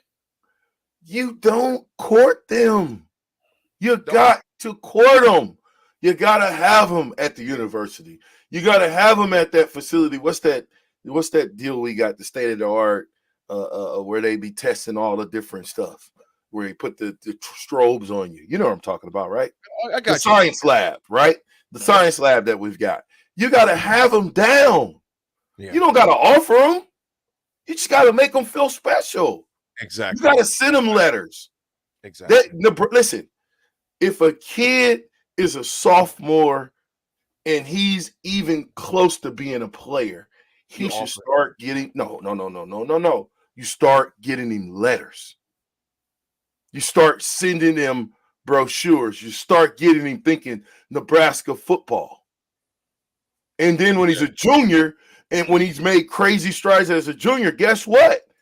Oklahoma State can't come in and be like, yeah, we offer you. Well, that's true. But see, we've been laying our foundation. Lazy. Exactly. Yeah, and I think one of the biggest things we need to get over is, as much as people don't want to reference the 90s, okay, that's fine. That's cool. That's what you want to run with. And that's true. But don't approach people as far as whether they want to be walk-ons or not. Don't think just because they're Nebraska, you ask them to walk on. Okay, well, then you go give somebody a scholarship. He gets here, can't play dead, or he's in the transfer portal a year later where you got a kid that's going to be here all 4 years, and he's going to be, say, at worst, a rotational player by the time he's a junior or senior. He's consistently going to show up, and he's going to play for a bigger purpose. Yeah. That's how it's no different than building an NFL team. Like, everybody sees Tom Brady and Mahomes and all that. The NFL is built on nuts and bolts guys. Yeah. It accentuates all the superstars. Mm-hmm. That's it. Like all them years that the Patriots were really good and efficient on offense, then nobody ever talks about their offensive line, but they always were well coached. Same with Peyton Manning, but you heard about Marvin Harrison, Edgerrin James, obviously Peyton, X, Y, and Z. But who blocked for those guys? Right. So that it's really you got to build your team with the foundational players, and then really have offensive schemes, defensive schemes, and everybody around them that are going to make good football plays and accentuate their their strengths. We got some texters in here right now. We're going to try to get through some of these. So Kelsey says here, I think Matt Rhule's best chance turning this thing around quickly is keeping Mickey and Bill Bush on the staff in some way, shape, or form. The recruiting abilities and coaching prowess speak for themselves. If he cleans house and doesn't hold on to anyone, I think he risks alienating himself before he ever coaches a game here. Well, VJ was thank you, Kelsey. There's a good point there where he said, "Oh, this feels like Callahan." In Mississippi. She's in Mississippi. Yeah. Well, VJ also says, like, he said it was about Callahan. If he comes in and alienates himself, that is Callahan. Then VJ's 100% right. Right. So then then we already kind of just rinse it. We just push play and we see it again. Right. Because let's be honest, because it's hard. It is. Right. So here's the example, right? AD. Say, hey, VJ, me and AD going to North Omaha, right? We ain't going into North Omaha without calling VJ or somebody or go do it first, right? Right. Where can we eat with all this other stuff, right? And then you roll with us. That's how you do it. That's an analogy, but that's the truth. You come in here and you don't have anybody on the ground floor, and this is it'd be like me going to coach in Penn State and just not calling Brandon Short, not calling LeVar Arrington, not say they're on the staff or something like that, right? And say Franco Harris is on the advisory committee. All right, Franco, get up out of here. That dude didn't have his blood, sweat, and tears here. He put more into the University of Penn State, through his lifetime than I ever could, even regardless of what coach I am. And everybody around here is going to be an advocate. We're not here. It's not other university. Now, if he was at Texas, where they've been known to backstab coaches and kind of, Charlie Strong hire him, and then you got the dude saying he'd be a D coordinator, X, Y, and Z. That's not like it in Nebraska. You're in an advantageous position that everybody that's around the program wants to help you. Yeah, and it's called the Nebraska Athletic Performance Lab. Have you guys ever been? I'm quite sure, Jay, you've been there. Aaron, you've been over there? Yep. Okay, absolutely. So but there's a lot of people that have no idea that we have that. And I think you have to use those types of avenues as recruiting situations. Have a group of young men come in and feed them at the training table. If that's not a recruiting violation. You just, again, you got to court these guys. He's got to get with Mickey and I think Bill Bush and find out who are the guys that he's recruiting. There has to be some type of introduction, I believe, from Mickey to, to Matt that says, hey, I've been talking to this kid. I've been talking to this kid, this kid, this kid, this kid, this kid. Which way you want to go with this thing. But there has to be some cohesion and brotherhood between, if you're keeping Mickey, and I think to me, I think that's the best move. But if you're going to keep him, retain him on a long-term deal too. Right. Secure his family like we secure Matt Rhule's family, because his family is secure now. You know what I mean? Knowing that he's got an 8-year deal. He's got 8 years to get the program situated. And I know we say, oh, he's got a year. No. He's got 8. I'm quite sure there's going to be some incentives and some different clauses in there. But my point is, get these young men thinking Nebraska football by getting them where they can see it, they can feel it, they can touch it. Get some former players, 10 guys, and have a forum where we talk to 10 or 50 to 100 up-and-coming athletes, and it's 10 of us former guys, and we're meeting with these guys inside of where the guys actually sit to watch meetings. Thinking outside the box to get kids that want to come to your program, because gone is the day when the Aaron Davises, the Rashawn Jacksons, who grew up in anytime you turn TV on, the only college game you saw other than Nebraska was Nebraska versus Oklahoma. Other than that, you tell me another college football team you really remember seeing on a regular basis. None. You can't. So I think just getting back to the relationships, nothing changes. It starts today. We got to go to work, man. We got to get some offensive linemen. We got to get some defensive linemen. We got to get some guys that can rush the passer and that can block guys who can rush the passer. So it starts there. And if Matt Rhule's that guy, then let's go. Put up or shut up, because I'm tired of talking about it. I think it's put up time. BJ put it up against Iowa. He put it up. Absolutely, we did. We got it done, and I'm still blown away by the Iowa win last night. Still blown away. And Buck, I think about this, and Jay, think about this, man, and VJ. I think we got too caught up with measurables, because you think about this. If it was measurables, think about this. I'm gonna throw these names out there, y'all. Will Shields wouldn't have fit the measurables. Hall of Famer. Right, yeah, for sure. Wouldn't have fit the measurables. Aaron Graham wouldn't have fit the measurables. Aaron Taylor, who won the Outland, wouldn't have fit the measurables. Mike Rozier wouldn't have either. Rozier wouldn't have fit it either. Now check this out, VJ and Jay and Bach. Think about this. Dave Remington, who's probably 6'1", maybe my big bro. When I talk to Dave on a regular basis, he wouldn't have fit the measurables. How do we how do we change that dynamic? And I'm asking you this, VJ. I'm asking this, Bach. Foreman, I want you all to comment on this, because we have so many measurable things going in right now, which is ridiculous, man. We got guys right here in the state that want to play for Nebraska, but we have all these quote unquote measurables. I'm leaving it out there for you guys. All right, let's pause quickly for station identification. We'll come back with that answer.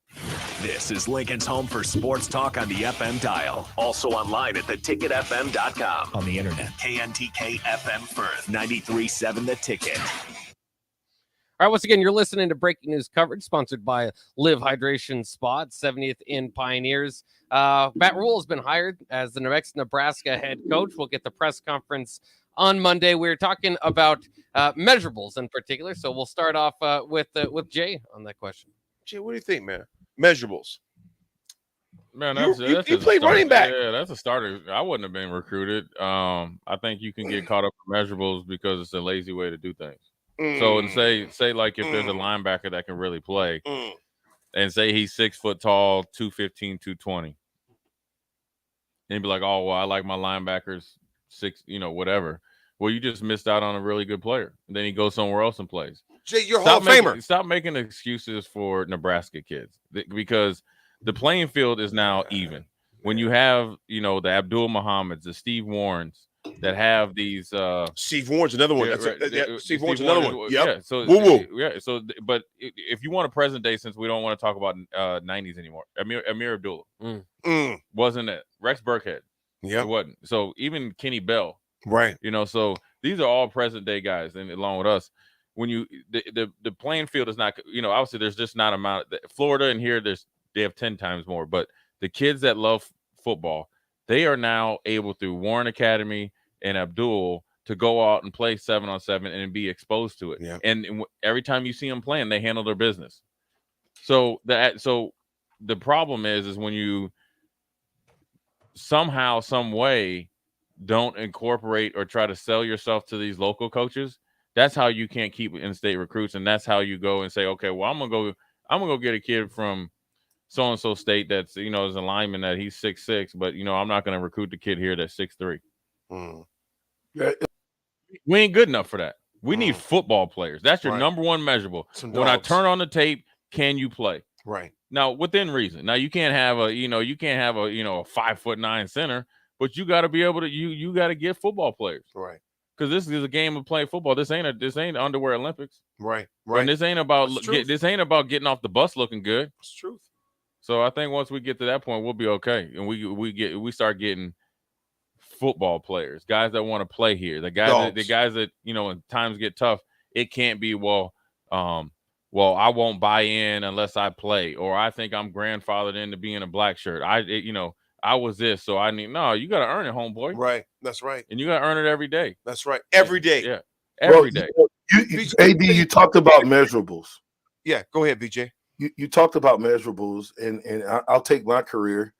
I came in second leading rusher in Nebraska in the state. VJ, you're another one. Yeah, I was running back. I came in, played it as a fullback. That didn't work out. And then somehow, some way, I ended up at tight end. 6 foot, 245-pound tight end. You really don't see that. That was unheard of. But I had a heart to play. And what stopped me from playing college football wasn't my size. It was, did I know how to block? Did I know my plays? And could I get the job done? Right. They didn't care how big I was. They didn't care how much I weighed. All McBride or all Coach Tenniper, Coach Young, Coach Brown, they wanted to do is for me to block and get my guy. And that's what I did. So forget about the measurables. Let's look at football players. Let's stop letting guys like the running back that's at Memphis get away. Ducker. Yeah, out of there. See, there's a lot of guys, or the tight end that's at Oklahoma, or the tight end that's at Auburn. We're letting or the linebacker that's at Oregon. These are all kids from here, or the offensive lineman that's at Wyoming. Right. I can keep going on and on. The list goes on and on because obviously they didn't necessarily fit the measurables, but we got to get out of that. That way of thinking is garbage, and we need to be thinking whatever football player, whatever his size is. I got a board. It's got the top 50. If they fit what we need, and what we need right now is offensive and defensive linemen. If they fit that, you can plug and play from there from other states. You can get the top guys here and plug and play skill positions. But those offensive linemen and defensive lineman positions, you can't plug and play. We saw that this year. You can't take a backup off another team and think that they're going to come in and be successful as a starter. Right. Doesn't happen like that. Right. You got to develop them, or somebody that's an already starter has to say, hey, I really like Coach Rhule. And because Coach Rhule's at Nebraska, I'm going to Nebraska. Now you got some things working in your favor. You know what, folks? We're going to take a break. We'll be back. We're going to talk more. And I think we got Sip. Sip will be calling in. Strick's in the bullpen. Strick's in the bullpen. I see him, the flaming left-hander. I see him. What happened to Terrell? Terrell's gonna call in too here in a little bit. I think in order to get Strick on, we might have to boot you, Vershawn. No problem. You have any parting thoughts? Well, I appreciate you guys. I want to tell y'all happy Thanksgiving. I'm thankful for Jay Foreman, Aaron Davis, you guys being brothers and being there for me regardless. Bach, I appreciate you, running the boards and doing everything that you do for the station. And I just want to tell y'all I'm very appreciative. And, it is what it is. Matt Rhule's the coach. We got to get behind him. We got a new station coming. We want to get behind Rhule and hope that his rule would be exactly what we need in the Big Ten to bring a Big Ten championship, the first one of any sort as far as football goes, back to Lincoln. So I appreciate you guys, man. Continue on with the show. And always remember, go Big Red! Love you, little bro. Love you so much, little VJ. Love you, man. That's my Big bro. VJ to you, Aaron. well, you are Big VJ to me.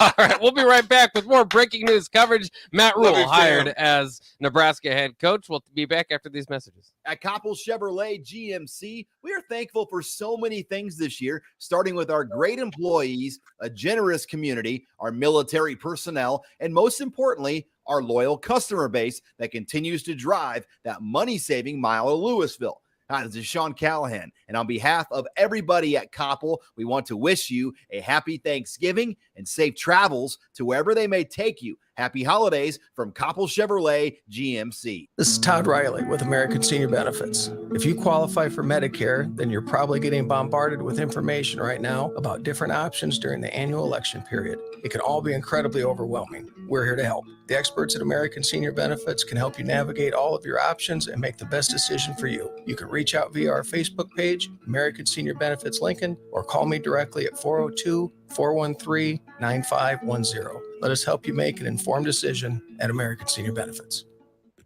You finally finished your man cave in the basement. Brand new furniture, huge TV, and all of your collector's items. You're ready for football season. You were so excited until one bad rain and it is all ruined. Don't risk a flooded basement and countless dollars in damages when it can be avoided. Call John Henry's today for a free sump pump estimate for your home. 435-5555. John Henry's Plumbing, Heating and Air. Sandhills Global is hiring. Check out sandhills.jobs for more information. Sandhills is looking to fill hundreds of new openings in sales, traveling support, software development, web design, and more. Sandhills has a professional culture and is fast-paced with a focus on growth, innovation, and leading-edge technologies. Career and internship opportunities are available at our global headquarters in Lincoln, Nebraska. Apply today at sandhills.jobs. Action Plumbing, Heating, Air, and Electric is the call I make when I have a need for plumbing services. Whether it's for my home or office, if I need a repair to a water heater, softener, or even my garbage disposal, I know I can count on Action to help. In one simple call, their amazing customer service team promptly schedules a service call, often getting to my needs within a day. Action delivers honest quality services we can count on. To learn more, visit actionlincoln.com. This is Todd Riley with American Senior Benefits. If you qualify for Medicare, then you're probably getting bombarded with information right now about different options during the annual election period. It can all be incredibly overwhelming. We're here to help. The experts at American Senior Benefits can help you navigate all of your options and make the best decision for you. You can reach out via our Facebook page, American Senior Benefits Lincoln, or call me directly at 402-413-9510. Let us help you make an informed decision at American Senior Benefits. Are you tired of lousy internet and faceless customer service? It's time to experience local, honest, hassle-free, and exceptional. That's the Allo Promise. We not only provide crazy fast fiber internet, crystal clear TV, and dependable phone service, but we choose to become a part of the communities that we serve and love when everyone calls or stops by our store to say hello.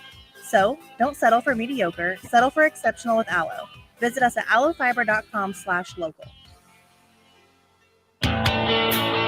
Another packed fall sports season means it's time to get to N Street Drive-In to fill up on all your beverage needs. For November, they have tons of fall seasonals, and you can check out their Oscar Blues, Nebraska Brewing Company, and Broken Bat Brewing Company selections as their beers of the month. Also, make sure to download the new N Street Drive-In app to order online and to set up delivery right to your front door. And don't forget their top-notch crowler fill system. N Street Drive-In, your one-stop beverage stop at 1801 O Street. Are you dragging through each day? Most people are dehydrated or deficient in essential vitamins, minerals, and more. Live Hydration Spa helps you get more out of your life with their IV hydration treatments to help with anti-aging, weight loss, endurance, and more. Their performance packages can help you feel better doing your normal daily routine with boosts of energy and vitality, an increase in immunity, and quicker athletic recovery. Call today for an appointment at 402-413-2042 or walk in at 71st and Pioneers. Live Hydration Spa. People always ask, what are Jake and Sip like when they're off the air? Well, the answer probably won't surprise you. Hey, Jake, your Honda's looking a little dirty. Says the guy whose license plate is barely visible. I mean, do you even care about that thing anymore? It gets a little uncomfortable. Now, that's when I jump in. Hey, whoa. Mark, did you get a new car? Nope, just took my car down to Nebraska Auto Detail. Joe and the staff made the outside and the inside look amazing. Maybe you guys need to go. Okay, wise guy. Settle down, Jake. Book your appointment today at NebraskaAutoDetail.com.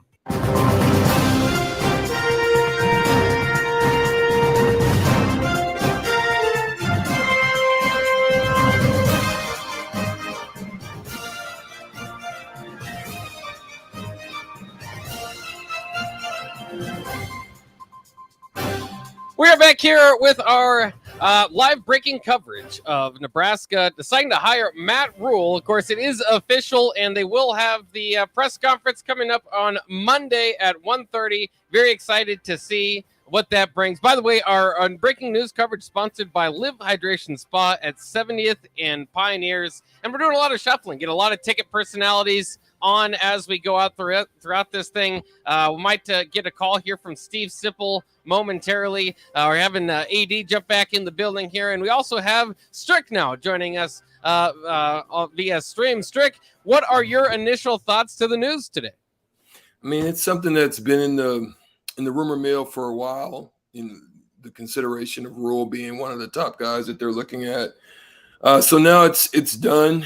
I think now they can get to work, start going and looking in the areas that they have some deficiencies. I think definitely at the line, they got to really be able to find guys that are hungry and they really want to get after it to secure the trenches, both on the defensive and the offensive side. But I mean, I look at it from this standpoint. I think they're just looking at Rhule as a builder. His track record shows the ability to build. When he goes into Temple and it's a underperforming program, and he gets that turned around in 3 year or so time frame, and then he does the same thing at Baylor, and it was pretty much a progression of that. I mean, obviously, he just had a rough stint down there in North Carolina with the Panthers, but I guess that's the view. That's the view that they're taking. They're saying he's a guy that is considered to be a builder, and they think that this program has a major requirement for rebuild, especially in different areas. Talent levels got to be raised across the board. We do have flashes of it. We see great pockets of it, but we just haven't right now seen a consistency in specific areas. They got to get faster at certain areas, definitely as well. So we'll see. Strick, you played a long time in the pros, Hall of Famer, played a long time. You had different coaches, etc. Day one, because Strick, you're one of the greatest basketball players who ever played in Nebraska, ever. And you played with numerous coaches on the pro level. What do you do day one, though? I mean, day one, you really want to, I think, come in and establish rapport and relationship, especially from some of your core guys that are going to be returning. You want to, day one, be having conversations with Trey Palmer and the likes of Casey Thompson to try to keep that combination in order. There's no question that's priority number one. You want to make sure that both of those young men feel good about what your plan is. I mean, you want to lay it out on the line to make them feel comfortable as to the direction that you want to go, where, just implement them into the whole process, guys like that. And then you really want to work out a plan with a staff. I think you definitely would want to talk to Mickey, because Mickey has shown the capabilities to not be able to also be able to bring the type of talent that you would need in order to change and turn a program around. But on top of that, in thrown into the fire and what he was just able to accomplish you want to try to keep somebody like that on board from you and have those type of conversations. I personally, AD, think there's probably about 3 coaches that might be in retention status or that Rhule would probably have a good sit down with and consider. I think you got to look at, obviously, Mickey, you got to look at Applewhite, and then I would even look at Bush. I think Bush Bush did a tremendous job. Absolutely. I don't know if it's a coordinator position, because usually a new coach will want to bring in his own coordinators, head of the offense and the defense. But I think those are key components that I think he'd want to definitely have conversations with about retention. Bach, I'm going to ask you both this. I'm going to ask you this, Bach. I'm going to ask you this straight as well. You look at the guys that are coming back, that potentially coming back. Obviously, Mickey, hopefully. You look at Bill Bush, and I'm going to say this as well. Coach Fisher, defensive back coach. What do you do, Bach? You're coming in as the head guy. Who do you retain? I think for me, it would be you do everything you can to keep Mickey. Like we said, kind of continue that energy going. And if Mickey wasn't here, do everything he can to get Mickey, right? I mean, because he's a top rising assistant coach and now has a little bit of head coaching experience, 3 Big Ten wins. He might get some calls for head coaching positions too. So he might be hard to fight for. But certainly Mickey, and I think Bill Bush is a big part of it too, because we do give Mickey a lot of credit. But if we're honest, the offensive side, which is Mickey's, where he kind of makes his money, wasn't great throughout the year. It was the switch to put Bill Bush as the defensive coordinator that I would like to see again. This transition run very smoothly, and with those 2 guys, I think that's where I would start. I'm also interested to see if Matt Rhule kind of brings along his guys, or if he goes outside the norm, because he's got some guys that he typically brings along with him. Phil Snow has been his defensive coordinator at Temple. He's been his defensive coordinator at Baylor. He's been his defensive coordinator at Carolina. So he's going to have, some guys that he's going to want to bring in himself. Got to make sure everybody meshes well. But I think, I don't know if you start to bring back 3 to 4 guys, it maybe starts to feel like you're, what is that transition? Because you do have to make a separation between the Mickey era and now the Matt Rhule era. Otherwise, there will be this kind of underlying, well, you don't want these guys, because first we had the Frost guys versus the new guys. Right. Now you don't want this kind of Mickey's guys and Rhule's guys having a division, I think, within that locker room. And I don't think they would. Again, it's not problematic because of their, as Jay was kind of saying, their personalities. You don't see that, kind of developing, but it's sometimes it's best, and with what's been done with Matt Rhule in the past, to just kind of get a clean slate moving forward. But at the same time, you have to acknowledge that there are some things going right for Nebraska, and if you want to keep that moving, then certainly Mickey and I think Mickey first and foremost, and then Bill Bush would get a heavy look for me. Yeah. I think there's something that's important too. As we talk about Mickey going forward, I think there's something that's really important. I think it may not be at Nebraska either. It may not be the situation where this happens, but I think Mickey really needs to look into honing his skills and in order to go to the next level for wherever that is for him, if it's here at Nebraska or if it's somewhere else. I think he needs to look at becoming an offensive coordinator, like really focusing and honing in on that leadership area and that room. And grabbing it by the horns and then putting himself in a tremendous position. I think what he's done is commendable. I also think that putting him in a spot like that where he can continue to build and hone his resume, because that may be an area where people will draw question, because then if it fails, usually they would like to have a mind that's capable of taking over that position if you have to do it from the sidelines as the head coach. Strick, you think about this, man, from you being from perspective, like I said, again, played in numerous organizations, some great. I actually played a lot of great organizations, the Mavericks, the Knicks, even down there in Arizona. If you're coming in, who are the guys that you're thinking about? And you talked about a little bit right there, but who are the guys you're thinking, okay, I want these guys in my corner? who are those guys you want your corner? Because Stricky, think about this, Chief. I have the Iowa hungover, bro. I still got the Iowa hungover, man, and I'm still just pumped. We beat freaking Iowa. Yeah, I'm still pumped about that. I man. was too. I was excited for that. Yes, I'm still pumped about that. So now we go not even 24 hours, Stricky. We don't even go 24 hours, and yet we have a new coach, and we're going to back the hell out of him. First of all, we're going to back the hell out of Rhule. Strick, who do you retain? Who do you keep? And what's your criteria? Player-wise? Both. Player and coach-wise. Okay, yeah. So Stricky, I'm going to say this real fast. No matter what, I'm keeping Mickey, and I'm keeping Kenny Wilhite.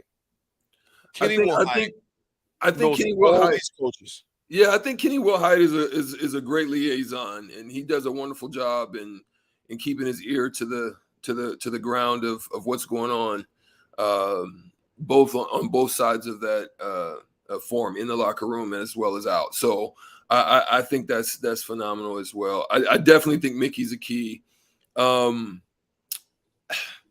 I can't say I've been overly satisfied with I like some of the linebacker play. I can't say Rhule would probably be one at the top of the list. The tight ends have been okay. So I would just have to say definitely, man, it'd have to be Applewhite, maybe Bush for me. Bush, Applewhite. I think he's done a good job with Anthony Grant. I cannot fault in any way the running back room. I think they've got good talent. I mean, you saw that with even just Ramir Johnson coming in. And I mean, those guys were running hungry. Whenever they got an opportunity, they looked like they all came running hungry. And that was very reminiscent of me from the past, where it didn't matter if it was Clinton Childs. It didn't matter if it was Damon Benning. It didn't matter if it was, LP or Mon Green. As you had a system of guys that when their opportunity came, it didn't look like it was any different. They all ran with hunger and passion. So I can't say Applewhite is fault. I just think our line was terrible. Yeah. I just thought our line was just terrible. And they held up. I got to give them credit, though. I'm not going to even bash or cab. They really did a good job in Iowa, because I was throwing a lot of stuff at them. And I was surprised to just see the change. That was the expectation I would have had for Iowa, the turnovers. It looked like we was getting in there digging things out like we had talked about, I think Bach may have been around. We were talking about how guys just kind of get the scrum and they like, get in the scrum, like get in there and dig something out, man. Get in there, get some money. And so to see them to turn the turnaround game, I want to see them get back to that type of aggressiveness on the defensive side. Whoever brings that's going to excite me. Whoever's going to bring those guys. I loved what you guys said in the last segment, because for me, I don't want to be looking at measurables. I want to look at tangibles, like where your heart at. Where's your mind? What's your drive like? Right. How much can I really, get on you and coach you? Because if you're soft and sensitive as Cottonelle, you may not want to be in this room. I'm looking for hardened guys that's willing to go through the wall. And that's what I think they got to start looking at. I don't care about size. I care about hard shoes. Strict 16. I got pictures of me boxing out Yao Ming, guarded Shaq. Right, I mean, I'm saying, look, guy, that's the type of guy you looking for. Not me, but I'm saying heart. Guys that are willing to stick their nose in the dirt, right, and dig it out and find the groundhog. Even though the groundhog can dig deeper than you, I'm gonna dig it out. Right? That's what I'm hoping. Well, Strick, we got Sip on the line, right? We do. Sipple is joining this conversation. Sip, join in. Sippy, how you doing, brother? Good, my brothers. How are you doing? Oh, Sip, I'm still, me and Strickland, Jake here as well, and Strick as well. We're still on the hangover from Iowa. What was it like yesterday? Well, it was amazing. It was startling, I thought. And I thought Nebraska had a chance to win the game, but, I didn't envision them going up 24-0. So it was a little awkward because I mean, I'm thinking back. I'm thinking back to the game, and when they went Nebraska went up 17-0, and right around that time, I was getting calls from guys. I'd say just sources. A source called me and said, "Hey, the Rhule thing's done." So now you're in kind of an awkward position as a sports writer. You're trying to cover this game, which is very important. And it's like I heard you guys talk, and it was thrilling for Nebraska to get that win, especially under the circumstances. But then you have this competing element going on. But anyway, the day was very memorable, and hey guys, I'll always remember that win for Nebraska. I'll always remember how Nebraska got out of the gate so fast, threw the first punches. I mean, took control early. And I'll always remember those kids. You know what I always remember? I love these trophy games in the Big Ten. The sight of those guys, those players sprinting to where that trophy was in the end zone, sprinting, dead sprint. All these different guys, different positions, running over there. You had Tommy Hill leading the charge, but right behind him, a big offensive lineman and Garrett, and then just seeing the joy on those guys' faces. The thing I'd add, and I always emphasize this, and you guys know better than I do because you were players, but football's rough and it's not always fun. Preparation's not fun, and when you're losing, this time of year can get tough because your body's all beat up and it's cold. But the fun is in achievement. With a group of your friends and your teammates. It's the fun is in a group achievement. And look at that. Look what they did. They'll always have that. We beat Iowa. We knocked them out. We ended the streak, and we ended on a high note. Yeah, I'll tell you what. I'm thrilled for those guys. So, wait, real quick. Can I just interject, AD, just real quick? No, go ahead. Because it ties into what Sip just said. Sip is absolutely right, because when you're able to look at that trophy and have that type of feeling going into an offseason, if you're a young fella, it can work two ways. It can work either sometimes it works in the negative or it works in the positive. Meaning if you going out on, if you're just going out at the end of the season just on a real bad note, it can carry over. But if you kind of end it with a good taste in your mouth, it can inspire you to work that much harder for that much more. And I think that's the feeling you get running on the field and you holding this trophy with your brothers in arms. There's nothing like that. It was the same feeling that no matter what I went through, no matter how bad that season was, and the stuff we endured, 10-game losing streak, no matter how we dealt with that, but when we raised that national trophy at the end, it was like none of that mattered. Right. And I think that's what Sip is talking about. And I think that carryover could be something that works in the favor of the team. And that's what I think Rhule, as he's coming in, he has to embrace and has to basically tap into that newfound energy that I think that they were able to gain from that win and holding that trophy. Oh yeah, I think that there's a lot of value to all that, Eric. And that that trophy's going to sit somewhere over at Memorial Stadium for a year, right? And I think it can be a good reminder. And I think Nebraska's had enough setbacks that these kids won't get big headed. I mean, they got beat around so often that I think it's a perfect balance. Yeah, they learned a lot of hard lessons, but they went out with a good feeling, and I think they'll want that feeling back. Of course they will, because you saw it. That was a great feeling for those kids, and I'm elated for them and the coaches. Mickey just did a fabulous job, and the coaching staff did a fabulous job. It was scary because I tweeted yesterday, AD, and me and you follow each other, It was scary because everything was looking like it used to do in the past. Quentin Newsome gets balls right in his hands. He drops it. Golly. Then he has it again. And it was like, oh, Lord, have mercy. I'm hoping that these young men, after what they just did in this first half, do not fall off the train right now. Because, woo, that could have been a whole different feeling. And Strick, what you just said, it was the same scenario. We were both nervous.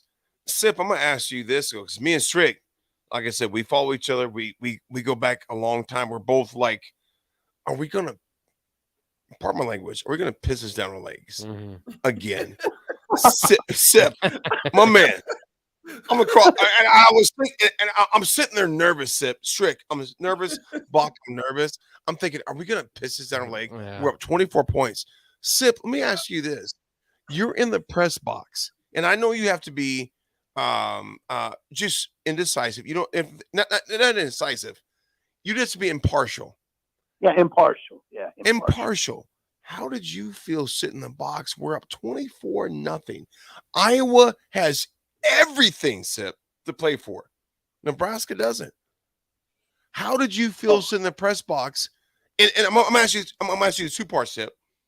So during the game and then post game, how did you write that article that you wrote? It was easy. This was an easy one because it was, you write that one from your heart. I mean, it was, what I saw was so impressive to me. It was impressive just the way they played, first of all. Okay. I don't want to diverge too far from your question, but I was impressed by in the post game how they laid bare their offensive game plan and how confident they were that Palmer could run by those secondary. And they were very open about that. We knew they couldn't run with Trey. And they were very aggressive, guys. I mean, it was a very aggressive game plan. Think about the opening drive. They just came out throwing. Yeah. 9 plays, 8 passes. 9 plays, 8 passes. Run the ball guys up there going, okay, here we go, Whipple. But as the game goes on, you understand, it's working. And then in the post game, you hear that was the plan. Yeah, we're going after them. I like that.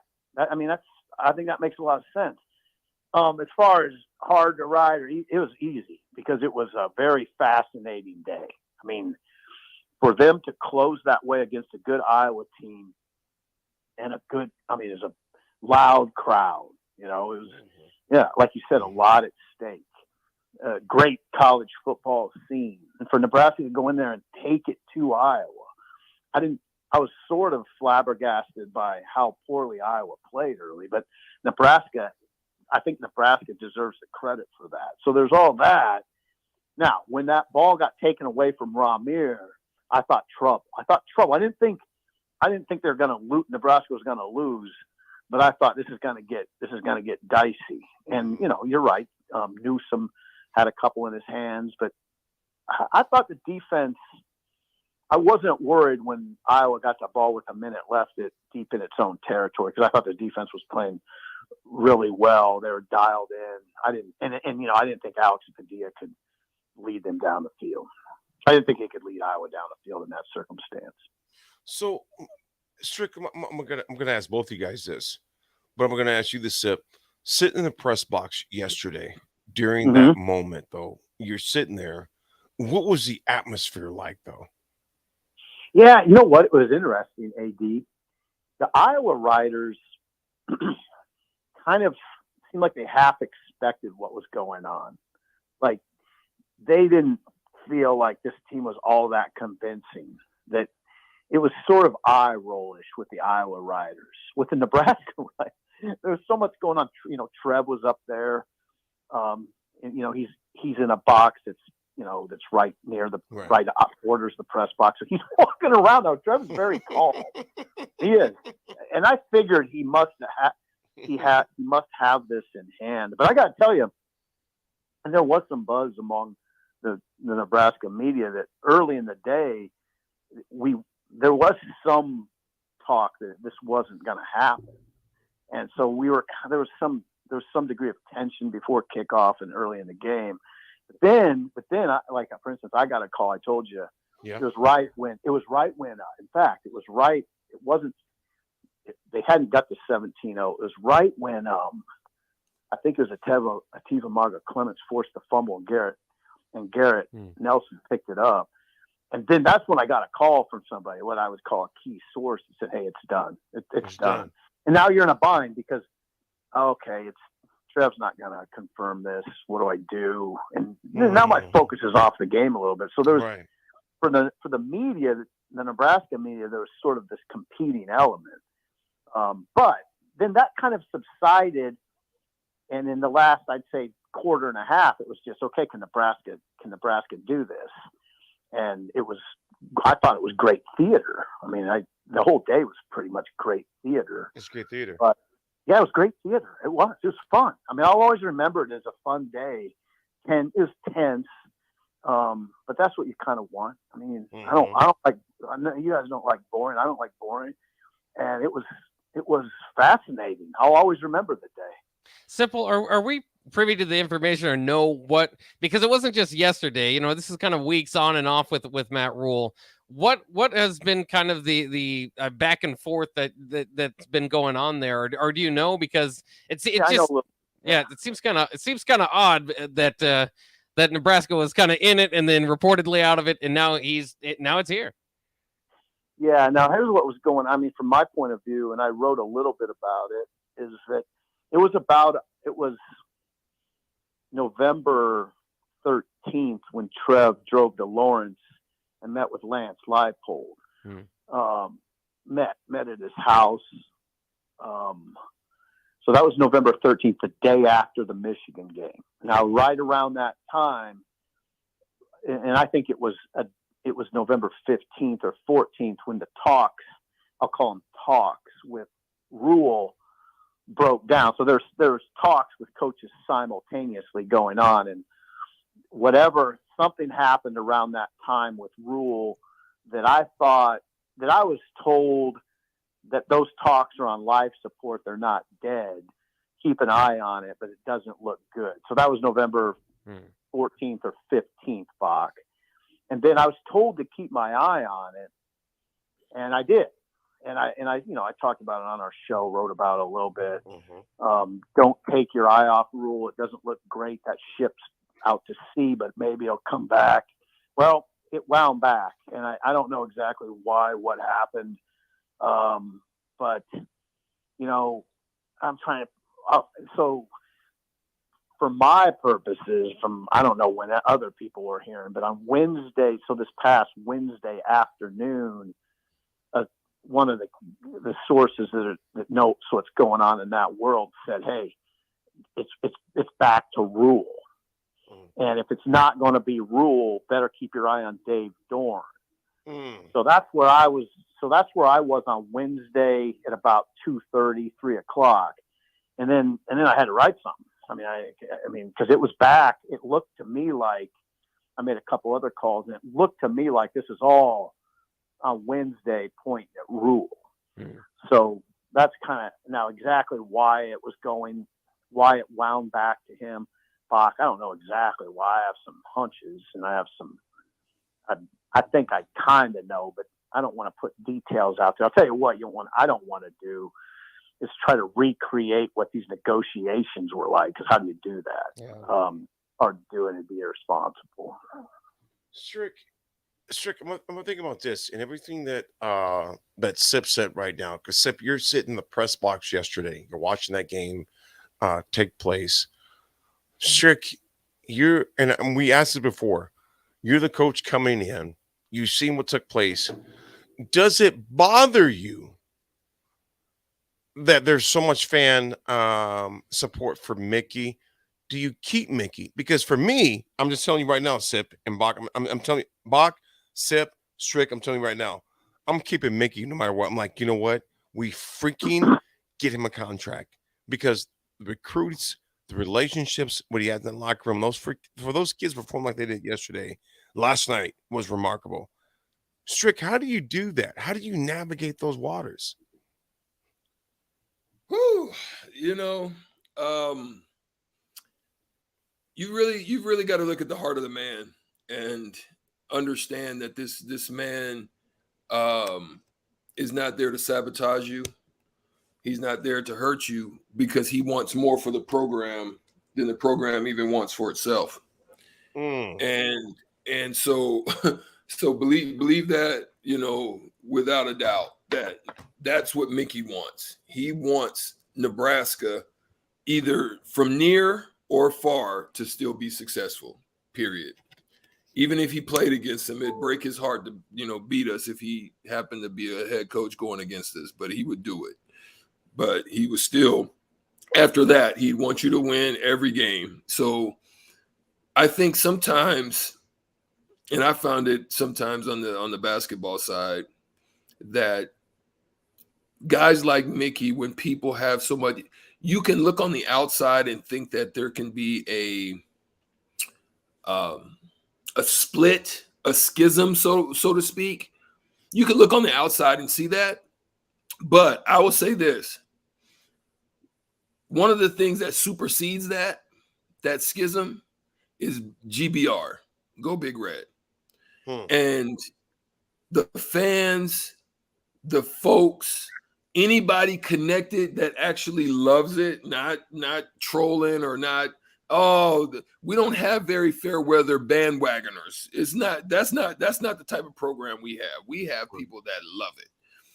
And so I think that supersedes it. Even though you may be mad about it, if Rhule is able to come around and you can actually see, if you have binoculars, you can put on the binoculars and you don't see close, because close ain't going to tell you nothing. Talking about it, press conferences, even recruiting star numbers, none of that's going to tell you anything about it. But when you look down the binoculars and you look to a season or two from now, but you're seeing growth, you're seeing progression, you're seeing areas of weaknesses being addressed, that's when you can begin to start to come together as GBR and not worrying about who's actually running the ship. Yeah, the Mickey discussion is somewhat complex. He's valuable, but I know this. If I'm Mickey, I'm going to ask for a big number, because he's and I'm going to ask for a much bigger number here than I would ask for anywhere else, because his value is here more than anywhere else. Sip, what is that number? Oh, it's well north of $1 million. I know what I would do if I were Mickey. I'd ask for a lot. I'd ask for 1.5 minimum, probably, knowing I'm not going to get it, but I'm going to get over $1 million. He's worth it. Now, it's not cut and dried though, and I will tell you this. So it's not all speculation. Mickey doesn't know right now. I know Mickey doesn't know what's going to happen. So we'll see on that. I would say I'm confident in saying none of the staff members know right now. So I don't know what's going to happen. I do think that one complication, as you guys sort of alluded to, is if things are rough next year and Mickey's on the staff, Mickey has captured so many hearts that it could get awkward for the head coach if things are going poorly and people are saying, see, they should have hired Mickey, and Mickey's on the staff. That might not. That could create sort of awkward situations. So I don't know how it'll go. I don't want to even say what my read is. I just want to. The one thing I would tell people right now is we're sitting here on Saturday afternoon. We don't know. There's no decisions on that right now. That Mickey knows of. Folks, we're on the air. 90.7 The Ticket. We have the Hall of Famer Eric Strickland, Steve Sipple, a mainstay in Nebraska journalism and one of the best to ever do it. You guys, I might ask you both this right now. You talked about Mickey being on the staff still, what the parameters of that is and the optics of what that is. But you know what, fellas? How do we bring that? You got Matt Rhule, he was at Temple, okay? Coach there at Baylor. Sip, Strickland, last you both of you guys write this. How do you secure the home state? How do you keep guys here? Because we've lost a lot. And one of the most notable ones I think about, Bach, is this. Noah Fant. Flores, who played just Monday night, 414 yards. The kicker from Amon Westside just got an offer. He was a preferred walk-on prior. Just got an offer from Mickey just the other night. Both you guys, Strick, Sip, how do you secure the state? Well, I mean, I'll lead off here for a second. Now, here's what I've been told. What Rhule did at Baylor was literally bus around the state and meet with high school coaches. And what we're talking about is development at a grassroots level. Help those coaches. Right. Give them an idea. Right. I mean, give them an idea of what you're doing, how you want to do it, and then help them. And I think I've been told Rhule will do the same thing here, that he's very cognizant of the in-state, the importance of in-state recruiting and what it means to us. But I mean, come on, what it means, period, just to have kids from your own state on the team. It doesn't matter what state. Right. That's important. And I think that'll be okay. Now, Mickey, though, I see it kind of always goes back on Mickey really made that a priority from the minute he got here. I mean, he wanted to establish those relationships and he did a very good job of it. So now it doesn't mean Rhule can't do it. Rhule can still do it without Mickey, but Mickey would certainly help. Yes, I just don't know. We got to get resolution on the Mickey situation soon, I would think. I agree. Yeah, I think. You say me? Yeah. What do you think? Yeah. Okay. Yeah. I think that was definitely something that's key. You have to really. I think we've lost that. It's kind of gotten to like you're a kind of pompousness, right? You're kind of like above everybody. It's beneath you to kind of. You should be coming to me type of thing. Listen, I don't know. I'm not saying I've seen this, but that's what I could believe it felt like, when you kind of go around the state, right? I think that needed to change. I think it needed to be like Sip just said, grassroots, where you go in and you sit down and you have conversations with coaches. Yeah. Top programs. You got to go into your West Sides. You got to go into your Gretnas. You got to go into your Bellevue West. You got to go into your who else? I'd say I don't know all the great teams at Grand Islands. You got to go into all these different places and literally have sit down and not this 5 minutes. Hey, coach, how you doing? It's good to see you. Yeah, man, great program. Look good. All right, see you later. No, you're gonna have to take time. And that's got to be rebuilt. And that's why it's got to take time, right? So if you're going into a situation of marriage or you got a girlfriend and the stuff is broken, you got some issues, you got some situations, circumstances, and problems. But then you got to go sit down and you got to spend time, whether that's time dating more, whether that's time going out to dinner more, whether that's time just sitting down at the table, having conversations, you're going to have to spend some time. Now is the time for Nebraska to spend the time.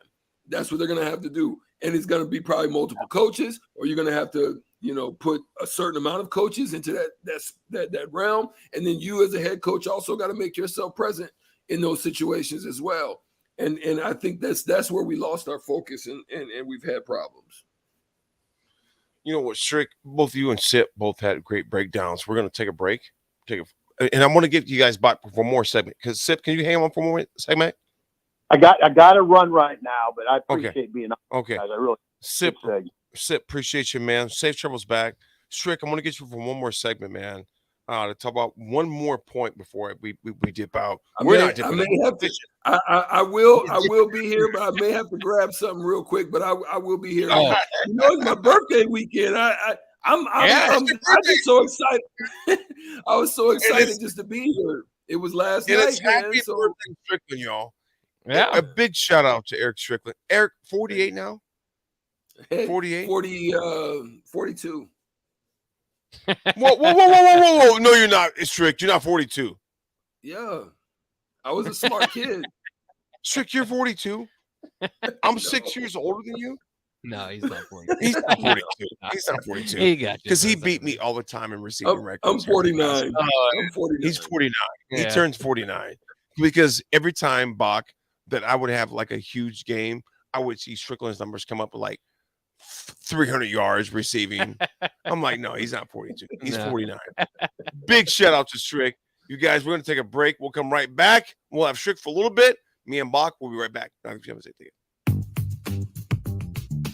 Sandhills Global is hiring. Check out sandhills.jobs for more information. Sandhills is looking to fill hundreds of new openings in sales, traveling support, software development, web design, and more. Sandhills has a professional culture and is fast-paced with a focus on growth, innovation, and leading-edge technologies. Career and internship opportunities are available at our global headquarters in Lincoln, Nebraska. Apply today at sandhills.jobs.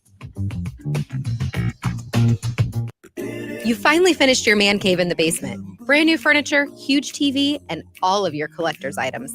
You're ready for football season. You were so excited until one bad rain and it is all ruined. Don't risk a flooded basement and countless dollars in damages when it can be avoided. Call John Henry's today for a free sump pump estimate for your home.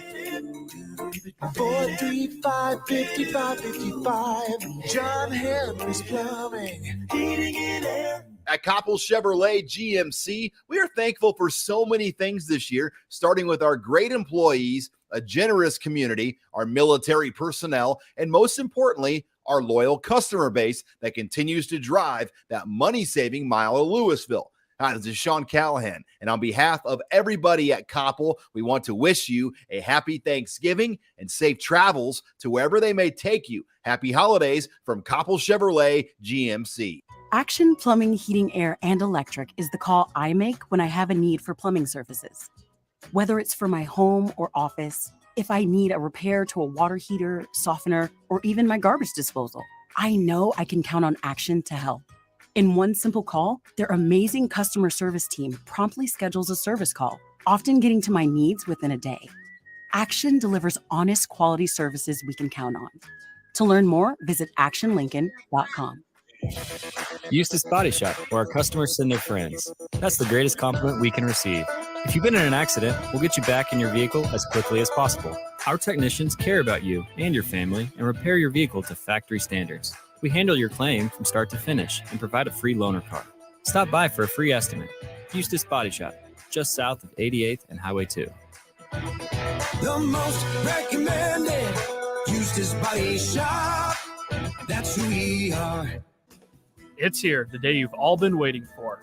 Brown Shoe Fit's big Black Friday sale. We're offering 20% off store-wide, including 20% off the sale rack. We got Hey Dudes for 25% off, and Smartwell socks are still buy 3, get 1 free. So come on down to Brown Shoe Fit for our big Black Friday sale all weekend long. Some exclusions may apply. See store for details. Brown Shoe Fit Company on the corner of 66th and Q. You're in Lincoln. People always ask, what are Jake and Sip like when they're off the air? Well, the answer probably won't surprise you. Hey, Jake, your Honda's looking a little dirty. Says the guy whose license plate is barely visible. I mean, do you even care about that thing anymore? It gets a little uncomfortable. Now, that's when I jump in. Hey, whoa. Mark, did you get a new car? Nope, just took my car down to Nebraska Auto Detail. Joe and the staff made the outside and the inside look amazing. Maybe you guys need to go. Okay, wise guy. Settle down, Jake. Book your appointment today at NebraskaAutoDetail.com. Finally, a good reason to have a smart house. Just say, Alexa, play 93.7 The Ticket, and we'll magically start playing. How's it work? Nobody knows. Don't ask questions. In every office, there's two types of people. There are those who bring in bagels and those who eat the bagels that someone else brought in. Everybody likes the first person. Be that first person.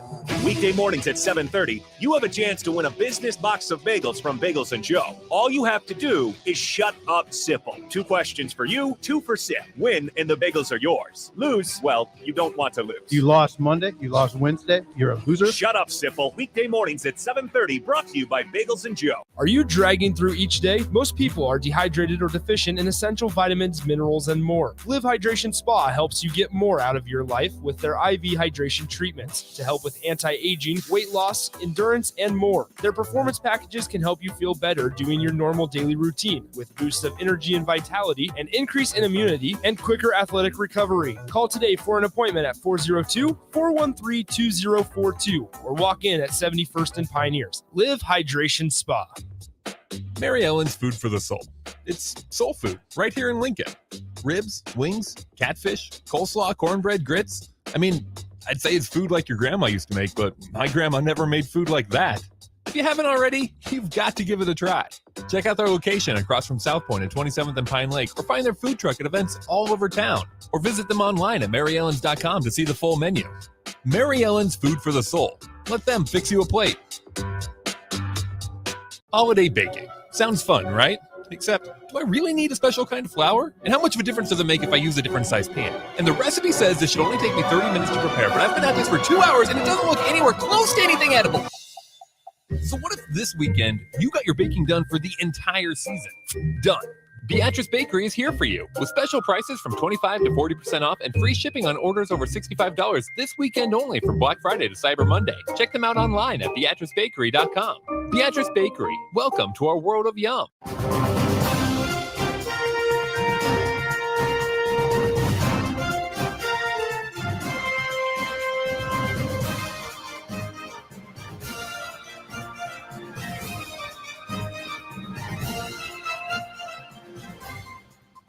This is breaking news coverage sponsored by Live Hydration Spa at 70th and Pioneers. I'd like to thank you guys for joining us today. Everybody that's been on the stream. A little bit of a argument there on YouTube. I was kind of following along, keeping me entertained as well. Thanks to you guys for keeping me as entertained as we are trying to keep you. Of course, if you are just joining us, the breaking news today, Matt Rhule hired as Nebraska's next head coach. The introductory press conference will be Monday. And until then, we can all just try to argue back and forth about what should be done on the coaching staff and all that.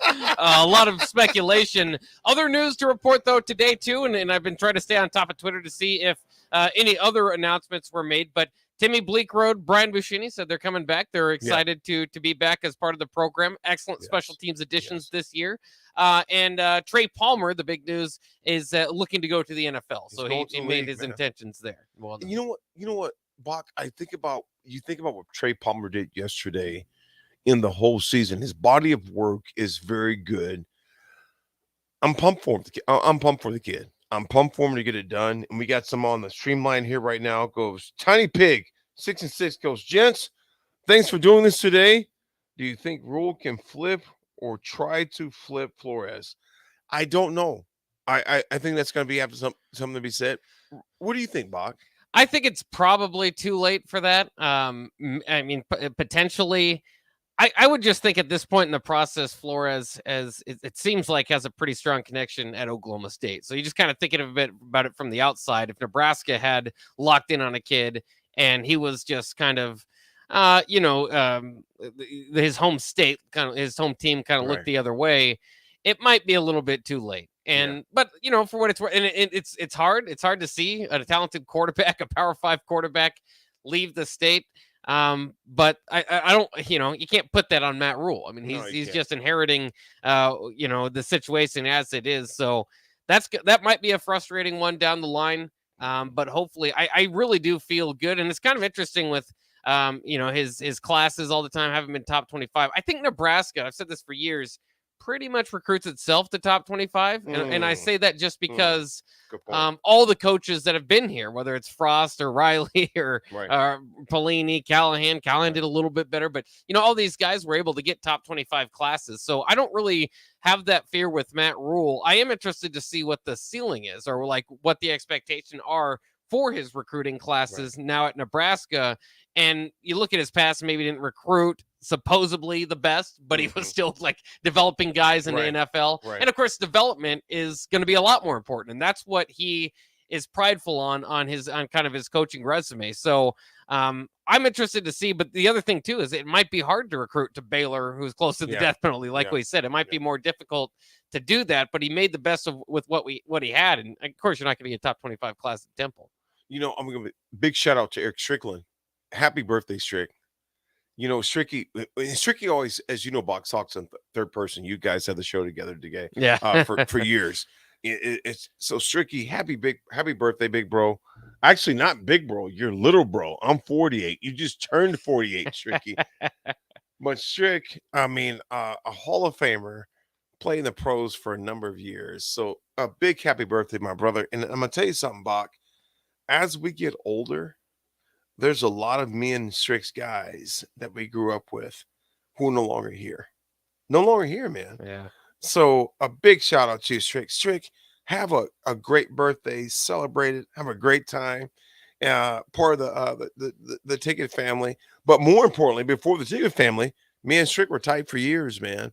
And every time I have a game like 150 yards receiving, I'd freaking see Strick 200, 230. Because Cluster Johnson's throwing to Strick a number of times. So Stricky has like 230 yards receiving. I'm like, dang it, why can't I beat this guy, man? I can't beat that guy. Stricky, I love you. Little bro. You're technically little bro because you just turned 40. No, actually 49 right now. I love you, appreciate you. But Bach, you think about this. We had Sip came in and talked about it. Strick talked about it. Rashawn talked about it. Foreman talked about it. You're the day one coach, Bach. And I'm going to ask you this. What are you doing day one? Because Monday's a press conference. Yeah. So we have a silent day tomorrow, which is Sunday. Silent day tomorrow. What do you do with those players? Because you have guys that are out there in limbo right now, kind of, just kind of, what am I going to do? What am I going to do? What do you do? Yeah, I think that's it might change based on just the era we're in right now. You've got to, in a way, and I'm not saying that he's going to have to make a heavy pitch here from day one, but you have to recruit your players, and you can only make one first impression. So I think he's got to come in and let it be known that that he's what his plan is, and that he wants them to be a part of it. And not everybody's going to vibe with him. There will be guys that transfer, hopefully not important players, but there will be guys that come in as transfers as well. He's going to bring in his own guys, but I do. I think that, don't make yourself look bigger than them. He's excellent. That's the good thing about him too, is that he's going to win the press conference. Right. You feel like he's going to win the first impression, but I think that that's what his goal's got to be right away, is to get to the roster. Hopefully he's done his research, kind of understands some of the important pieces, the guys that have decisions to make, and let them know that he can get them where he wants them to get, and he has a plan, and tell them that plan. Again, you don't just go in and get a job, interviewing with Trev Alberts just, based on your resume. Right. You've got a plan. So let them know the plan and how it's going to play out. And I think that he's going to, again, win the press conference. People in Nebraska are going to get behind him pretty quickly. I am interested in this Mickey Joseph thing, because that is a big part of this, because there are always divisions of the fan base here and there regardless, but I think there's going to be comparison down the line of what Mickey Joseph does elsewhere, if he is elsewhere. And like we've said from many people have said now, is that if you can include him, because think about the job Trev Alberts has done. If you're a Mickey Joseph guy, and he said, well, we want Mickey Joseph to be the head coach. Well, how about Matt Rhule and Mickey Joseph? That's like the best of both worlds for anybody, is bring the outside hire to combine with Mickey Joseph. We do have Strick actually jumping back in. Let's pause quick for station identification, and we'll hear from Strick as we wrap this up. This is Lincoln's home for sports talk on the FM dial. Also online at theticketfm.com. On the internet. KNTK FM Firth, 93.7 The Ticket. All right, Strick, welcome back in. As we have about a few minutes here as we're about to wrap this show up, and we do have a call, so I'll get to that here in a second. But as we are kind of going through the motions here, I did want to ask you too, and I can't remember if you were on when I asked this, but there are certain parts of his resume that alarm people, and I think one of the part of his resume is that he's just hasn't been anywhere for too long. Do you think getting humbled at Carolina or whatnot will maybe get him to a point of, I want to build a foundation and kind of stay there? For himself, it almost would seem at some point you want to see what you can do in year 5. So it's kind of weird, because this Matt Rhule hire is a 5-year hire. It's not a next year hire because at his, according to his resume, he doesn't do great in year 1. But if it's a 5-year hire for a guy that's never stuck around for 5 years. Yeah, and that's what's crazy. And I'm sure those are some of the questions that I think Trev would have addressed as well. He probably would have sat down with him and talked about that. I mean, what is this for you? Is this a stepping stone? Is this going to another, just to bounce to another potential, quote unquote, a bigger program that we're not there yet, but it's to kind of just get it turned around a little bit, looking to springboard into something else. And so I'm sure those conversations went down and they had those discussions, and he would probably want to make this a mainstay for him. I mean, what better place to be? Great resources, great fan base, great facilities. You've got just a lot of things at your beck and call. And if you can get this program turned around, why not this be a Kurt Ferentz type of situation? But the humbleness can also stymie your drive sometimes. Do you really have enough to get back out there? Because let's be real about it. NFL coaching is tremendously different than having to get out there, recruit, and hit the pavement and go out now and secure NIL. Are you ready for that? Is Rhule that guy for that type of movement? So we'll see. I mean, we're going to learn because there's nothing else to go from here but 5 years more and plus. Well, actually, it's eight years, right? Right. No, 5 years plus because it's 8 years total. But yeah. Mm-hmm. Mark, what are those his kind of the things with Rhule right now as far as the contract? We don't know much about his contract as far as the numbers. So, I mean, we'll have to wait for that to play out. The only thing that has been reported is that is an 8-year deal.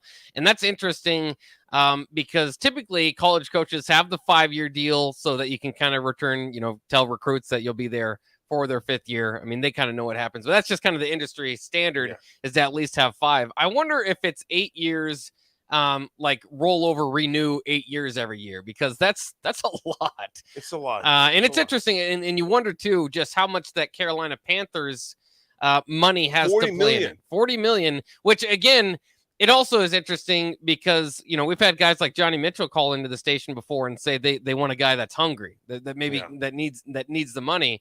Matt Rhule certainly doesn't need the money, he doesn't. But it's interesting that he decided to work, get back into coaching instead of collecting the money, which he could have easily done. Yeah. Strick, you think about this, man, and it's as Bach talked about as far as the money goes of it. We have a situation here in Nebraska, and Bach, you think about this too, though, y'all. This is a situation where Mickey took over. This is at the studs. It's the bare studs of what we're dealing with right now. You bring a guy in who doesn't want for money. He's good to go. He's good to go. He's totally fine. Yeah. So you think about the financial aspect of it, but dude, put yourself, Trev. I got you, Strick. Put yourself in Trev's shoes. How do you deal with this, though, Strick? In Trev's shoes right now. I mean, it's think about that. This is not a win-win. Let me stop. Let me pause. This is going to be tough for Trev either way you go, right? Yeah. If you go young, not fully established, or you go young, you go young, up and coming, then you could find yourself in a similar situation as you just came out of, right? Yeah. So then you're thinking, if I go so secure, they may not have what you just said, AD, the drive and the passion for it, like your Urban Meyer types, right? Mm-hmm. Then you go with a young and up and coming potential, but somebody like him who's gotten humbled, he could want to redeem his name. So you've got a dynamic working in Rhule that's possibly can be inspiring one that everybody's talking about. It depends on what type of heart he got. Right. Ultimately, the heart of the coach may determine the heart of the team, because usually it falls from the head to the feet. Mm-hmm. So if the head's heart isn't all in it, then can you expect your team to give you all of it, right? So it's a crazy dynamic. And only Trev can know, because I have no clue what's going on behind those scenes, but I can only speculate. And that's something that that's the hard decision that he's had to make, is to sit down and weigh all of that out. Guys, before we wrap it up here, we do have a call from Bob, so I'd like to hear Bob's thoughts. Of course, one of the 93.7 The Ticket's favorites, Bob. Bob, we would like to hear your thoughts. Strick, we're going to let you go. We're pretty close to wrapping it up altogether, but thanks again, Strick, for joining us. Bob, we'll give you, we're closing soon. We're giving you almost closing thoughts here, but we'd like to hear your thoughts today on the hire. Well, first of all, I want to say happy birthday to Strick. Yeah, big happy birthday. And, I was on a big high with the Iowa game after that win. To go back to the Iowa game real quick, where I was at, people go, oh, here we go again. I said, people, we got this. I said, we're just going to have to run the clock out. We got this. We got this. I never stopped believing. And, yeah, I was not surprised, okay? Now, I went down to a big low after the hire because I really wanted Mickey. I was really surprised that it sounded like they didn't even Mickey. But listening to his press conference last night, you almost got the feeling that he already knew that he wasn't going to be head coach. Yeah. Now, I'm not totally on board with this, okay? For me to be totally on board, and I'm one of those that, totally there. Yeah. I'm not with this hire, okay? I'm not pessimistic, but it's a wait and see, okay? I want to see if Mickey is retained. If Mickey's retained, I'm going to have him and possibly Bill Bush. I'm going to have more faith in it than if he's not. If he's not retained, to me, it's going to be like, oh, I already know this. I've already got this. I don't need anybody to tell me how to do this, okay? That is going to be a problem. We've had 3 other coaches that thought they had the game plan, and they didn't. Okay, they need people there to help them, or not to help them, but to give them counsel. Their counsel. Also, if Mickey is not retained, okay, I'm afraid Mickey is going to go to a place and they're going to have that more success than we are. And is he going to be? And is this coach going to be one of those pass happy teams, pass happy coaches? Because we've already had 3 coaches that were pass happy, and all 3 of them are gone in 4 years. Yeah. All right. Thanks for the call, Bob. I think he talks for, I think, a lot of Husker Nation that just wants to see Mickey as a part of this thing moving forward. And, again, he's going to get a lot of offers. Yeah. I will say this about Mickey too, and it's important for now, but I've been saying it. Obviously, you're better with Mickey here. He's going to be hard to keep here for 10 or 15 years or whatever the plan is, just to always have Mickey. Mickey's going to have plenty of opportunities. He's going to have a lot of opportunities. Plenty of opportunities. Yeah, and so we'll see how it turns out. I've seen people kind of have the fantasy book down the line. Well, maybe Matt Rhule just turns it around in 4 years, leaves for the NFL again, and then you give it to Mickey. I think it's kind of hard to have that plan set out and set forth. But I think Husker fans are kind of a lot of Husker fans, I should say, are excited. A lot of them are kind of in wait and see mode. I think a lot of them will definitely, if Mickey is retained, we'll kind of jump into that box of being fully for the Huskers moving forward. But we'll have to see. I would urge Husker Nation too, if he's not. Okay, just give the new guy an opportunity. It might not go as smoothly as they can from the beginning, but Mickey's got to, kind of agree to it as well. So we don't, Absolutely. There's a lot out there still to be said about this hire, but it's just day one. I thought they did a good job. I know some people didn't like, and you weren't necessarily a fan, AD, of maybe not giving the kids Not 24 today. hours. Not but today. They did Wait till get Sunday. Yeah, Wait they till Sunday. did get college game day, and I think that was probably why it was made today. Is that Yeah. Matt Rule's on college game day, so you get a lot of variety there. I would have, you know what, Bach, I would have waited until tomorrow, but nevertheless, Trevor's doing it the way he wants to do it, and I agree with that. I roll with him. He's my Husker brother, my teammate. Yeah. But I would have liked 24 hours. Yeah. Let those guys relish this, man, because that was a big game last night. Well, we'll still have a lot of time to talk about it the whole offseason and get excited about it because it was an awesome scene for a Nebraska fan base that just hasn't had too much to be prideful of. For those kids to fight it out and gut it out and get that victory. Thank God, because Nebraska fans needed it. Those kids needed it. Mickey needed it. And it just sends us to the offseason. Still, not altogether happy with that whole tenure of Scott Frost and the 5 years and what led up to it. But it's at least, all right, you got something that you needed. That's right. You beat Iowa, and you were close in 4 other games against Big Ten West opponents. So I know a lot of people are looking at Rhule and say, well, he struggles year one. It could come into play, but I don't see this as a job that you have to completely tear everything down and build it up. I think you've got some working pieces to move forward, and certainly you play in a winnable division. So, AD, I'll let you give your final thoughts as we wrap it up here. My final thoughts are, Bach, first of all, great time. And you guys, thanks for tuning in today for us today. And it's been a crazy. I know we all have the hangover right now from the Iowa game. We all have the hangover, and I still do. The Rhule situation hasn't even hit me yet, honestly. The new coaching, whether it was Rhule, whether it was Mickey, whether it was anybody else, I'm just still pumped for those kids to win that game in Iowa yesterday, man. In Iowa had everything to play for, Bach, everything. And our kids was like, we just want to take this freaking trophy back home to Nebraska. Yeah. And those seniors on that team, and I want to commend those guys because I come from a different place in Bach in that I knew I was playing a bowl game or a national championship. Yeah. Those kids weren't, man. Those kids never had a winning season. Think about that for a second. The seniors on this team never had a winning season. So for them to knock out Iowa, I'm pretty pumped about it, man. I'm pretty pumped about it. I'll worry about Rhule on Monday. You know what I'll do, and I want him to do well because I'm a Nebraska guy. And I've said this all the whole time.